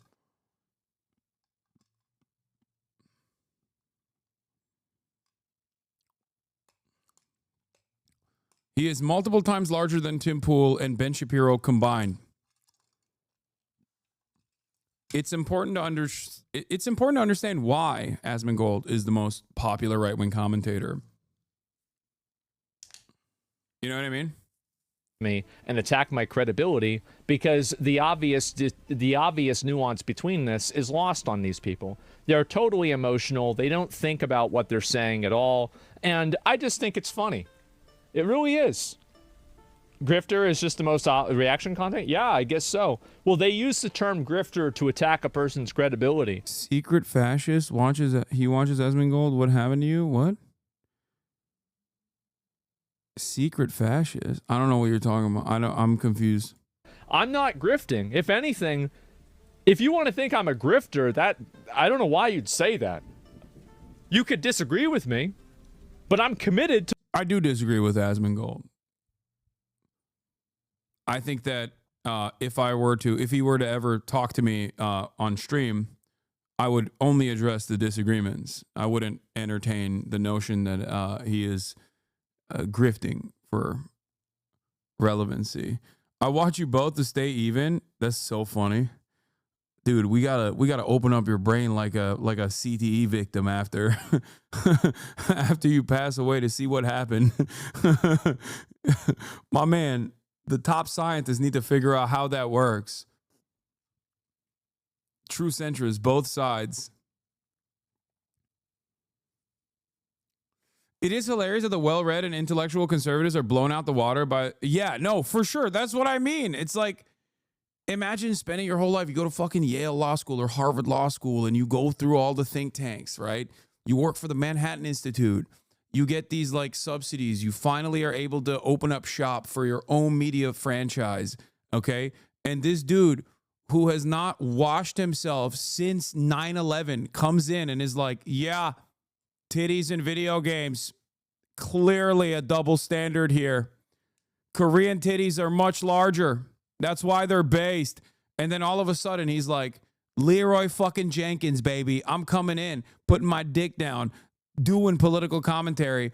And every single fucking well-read and well-sourced, like, conservatives who care about at least cherry-picking data are just like sitting around going, how did this happen? I don't think they care about it too much because I would feel this way. Like, I wouldn't feel jealousy or envy or even anger if Asmongold had this exact same style of commentary but was like advocating for socialism, because I'm on board with that. You know what I mean? I would think, fuck yeah, it's awesome. I love that. So I don't think that like Ben Shapiro and the others that see stuff like this, I don't think they get super mad. I don't think they might feel a little bit of envy, but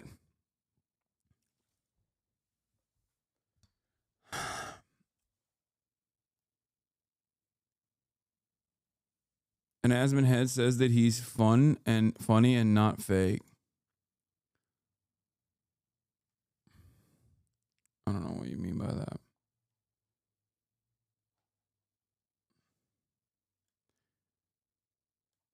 The likes of Tim Pool do, though, since they're 1,000% grifting.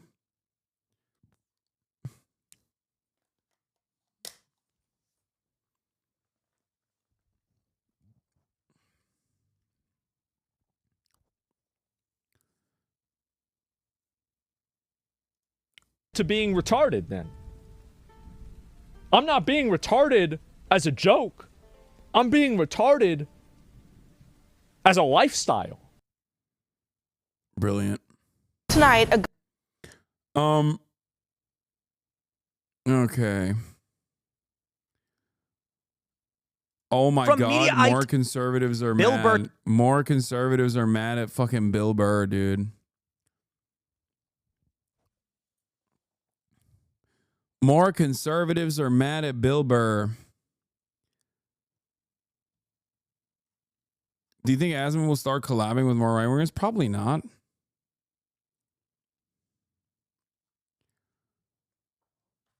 Central Committee says the fact that he is a viable political influencer for the right shows that they are literally degenerate incels. I don't disagree with that statement. I don't disagree with that statement at all. Yes. Conservative lifestylists have actively changed what they care about.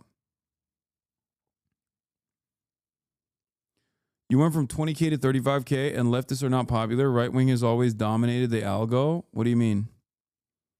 What do you mean I went from 20K to 35K? Then you say Tim Pool has 60K views. That's sad. The student who self-deported was not an activist. She liked pro-Palestine tweets and signed on to the letter. Wait, what? Bro, this is straight Israel shit. ICE relentlessly pursued this Fulbright scholar and forced her to flee the country because she had liked some pro-Palestine posts and signed on to a letter calling for Palestinian liberation. Even the most basic expressions of popular support for Palestinian human rights or critique of Israel can make you a target of destruction by the Trump regime. Unlike Mr. Khalil, Miss Srinivasan says she was not an activist or a member of any group that organized demonstrations on campus. Oh my God. Aren't likes hidden? Not on Instagram. Miss Srinivasan says she was an architect who came into the United States from India as a part of the Fulbright program. Dude, I can't wait for Asmongold to pop off on this one. He's yeah, based. I don't like it. You don't get to like Instagram posts in my country as a guest. Yeah. Holy fuck, this is crazy. She said that her activity on social media had mostly been limited to liking and sharing posts that highlighted human rights violations in the war in Gaza. And she said that she has signed several open letters related to the war, including one by architecture scholars that call for Palestinian liberation. I'm just surprised that I'm a person of interest, she said. I'm kind of a rando, like absolute rando, she said, using slang for random.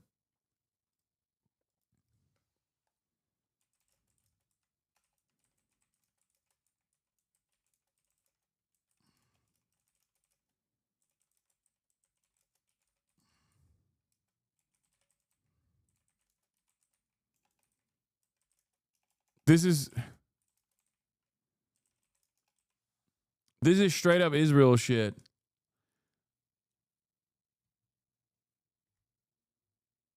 That's it. No more retweets for you, brother. Yeah, no, dude, don't be a fucking pussy. The entire purpose of these kinds of actions is to directly stop you from showing support. Come on. Practice good OPSEC, sure. But this should never discourage you from participating in a protest. The entire purpose of this is to get you to stop participating and stop showing support. If you hear the message and you go, oh man, I must obey in advance, then they won. The entire point of this is to stop you from protesting. Yeah. Also, according to the DOJ, they're not even arguing about any terrorism restrictions. They're saying the DOJ is arguing that the president can unilaterally deport anyone he wants without any statutory authority, just on his inherent authority as president over national security. That is a terrifying claim to make and has never been recognized before in U.S. history. DOJ asked the D.C. Circuit to halt the district court in response to the TRO blocking temporary restraining order. Blocking the Trump administration from immediately deporting 5 men without any process. DOJ asked for an immediate administrative stay allowing the deportations.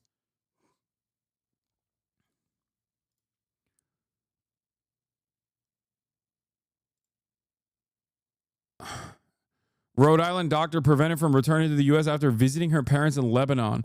Dr. Rasha Alaway works at Brown Medicine in Rhode Island Hospital, and she had secured an H-1B visa, her lawyer said. What the hell? The U.S. consulate in Lebanon had issued her an H-1B visa, which is given to people in specialty occupations requiring expertise. The visa was valid through mid-2027. Alaway was detained when she returned to Logan Airport, and family members are afraid that she's about to be deported to Lebanon. We're at a loss as to why this happened. Great stuff, man. Great stuff. Yeah, I saw this one as well. German national with green card detained by ICE after arriving at Logan Airport. And they tortured him. How the frick do I turn off this fucking thing?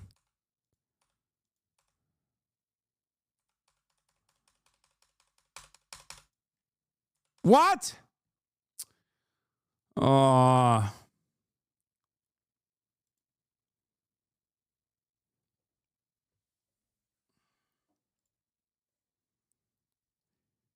Trump's DHS deported a surgeon from Brown University's medical school who was here legally on an H-1B visa that doesn't expire until 2027 and has committed no crimes. Trained in the U.S. at Ohio State, University of Washington, and Yale as a transplant surgeon, one of the most difficult surgical fields in all of medicine. She is a highly trained doctor on kidney transplants, which cannot be easily replaced. Her phone was seized at the border. A federal judge handed down an injunction against her deportation, but she was already deported on a plane en route to Paris. Brown's kidney transplant clinic is now strained by her deportation. What the fuck is going on in Rhode Island, dude?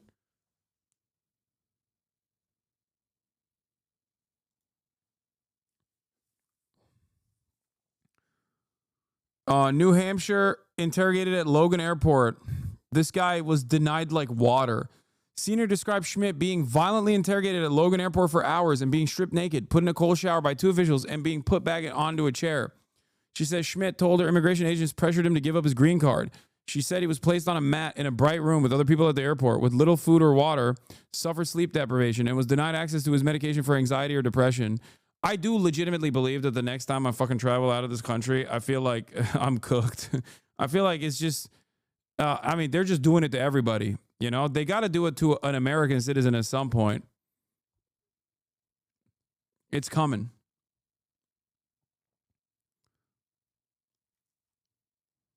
He hardly got anything to drink, and he wasn't feeling very well, and he collapsed because he was placed, she said he was placed on a mat in a bright room with other people at the airport with little food or water, suffered sleep deprivation, and was denied access to his medication for anxiety or depression. He hardly got anything to drink, and then he wasn't feeling very well, and he collapsed. He was transported by ambulance to Mass General Hospital. He didn't know it at the time, but he also had influenza. On Tuesday, Schmidt was transported to the regional headquarters for ICE in Burlington, Massachusetts, and then transferred to the Wyatt facility. The family, including his partner who's a cardiologist in Nashua, have acquired attorneys that have been working with the German consulate in hopes of having him released on bail. Bro, they're coming after white people, bro, and German whites too? God damn. What the hell is going on? Yeah. Schmidt has a misdemeanor charge for having marijuana in his car in 2015, which his mother said was dismissed after laws changed in California around marijuana possession.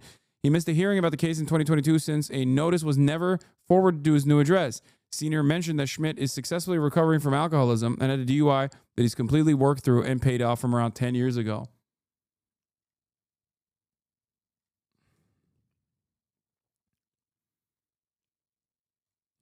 Damn, we got Germans. We're revoking the white status of Germans, dude. Yeah, ICE also arrested a British tourist, Rebecca Burke, 28, and is detained at the Northwest ICE Processing Center related to the violation of the terms of conditions of her admission. An ICE spokesperson said in a statement, ICE did not detail what terms and conditions she allegedly violated. Yeah, Canadian woman detained by ICE being used as an example, immigration experts warn. This comes after a Canadian woman was detained. Jasmine Mooney, originally from Vancouver, tried to enter the U.S. from Mexico at the San Diego border. I was reapplying for my work visa, and what the fuck? My fucking monitor went off. My monitor turned off and then on. That was weird. I was reapplying for my work visa, and with no warning about what was about to happen, I was taken by ICE, Mooney told ABC News 10 San Diego reporter from the detention center.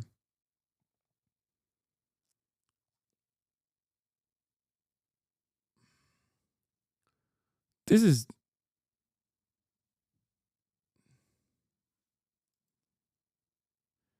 DHS is denying the report about the German green card holder abused by immigration. I will say the story sounds false. Lots of red flags. ICE tortured a German green card holder living in New Hampshire in an attempt to make him give up his green card. Okay, we'll wait for more information to come out. But that would be a real abdication of responsibility from the fucking Boston Globe, dude. Are you kidding me? This isn't some random blog. Like, holy fuck.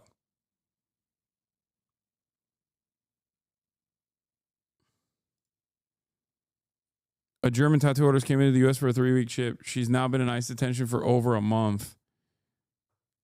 What?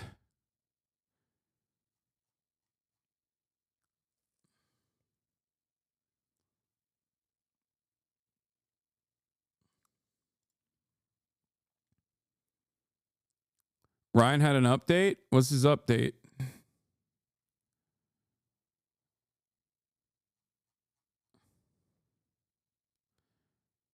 How dare a guest in our great country, the United States of America, press like... No, that's a different one. That one is real, the Fulbright scholar one.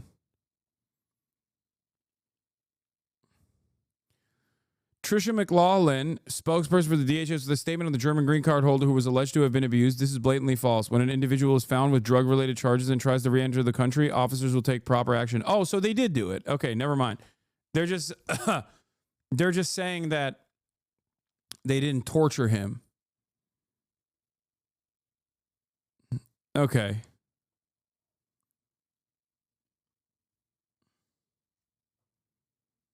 So what they're saying is blatantly false, is like they're disputing his accounts. Yeah, also the marijuana charges were dropped, and it's from 2015. It's 10 years ago. And I know for a fucking fact that the Department of Homeland Security also literally does not care about charges from a decade prior, especially if it's something that they dropped. He has a fucking green... Like, what are we talking about? He has a green card. Clearly, they didn't care. Notice how, because of the Mahmoud Khalil situation, though, the arguments that revolve around this kind of thing are like we're focusing on a person who didn't do anything, but the reality of the matter is that doesn't mean that if someone were to have actually said like that they love Hamas, okay, like they said like long live Hamas or whatever, that would be warranted for deportation. I don't believe that either, okay? You can suck my dick. That's also protected speech. Get the fuck out of here.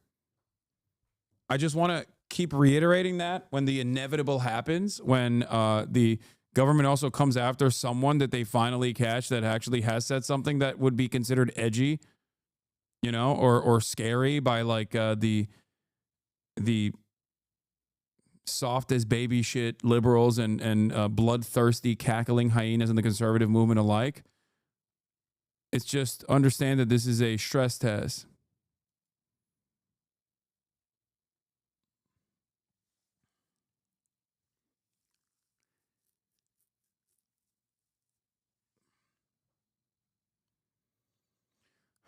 This doesn't sound completely false about them harassing him on weed charges. When I got global entry, I got interrogated about traffic tickets I had 15 years ago. No, I know. I talked about my story with the Department of Homeland Security as well. Yeah.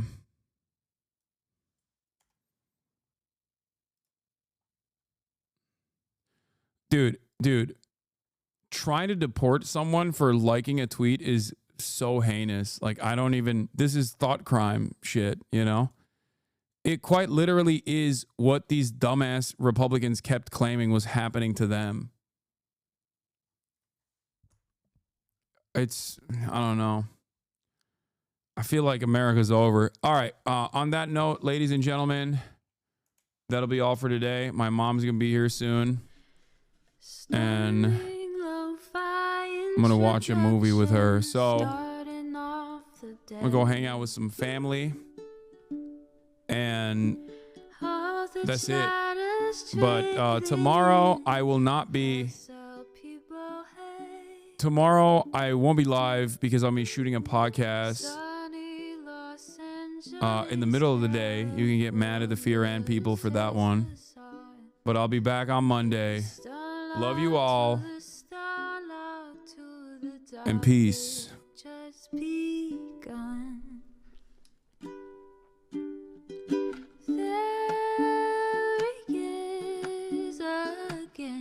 Hasan is streaming. Hasan is streaming. There he is again. Hasan is streaming. Hasan is streaming. Reviewing face. Sudden discord agitprop, great names take embrace. Tiny Bernie Sanders, LGBTQ Air Force. The whole left at your fingertips, on at your door. The H3 crowded debate, the Young Turks online show. 3 full fucking years of this, plenty more to go. 90-day fiance, talks of champagne bourgeoisie. A Trump rally live reaction, a mass riot at DC. There he is again, Hasan is streaming. Hasan is streaming.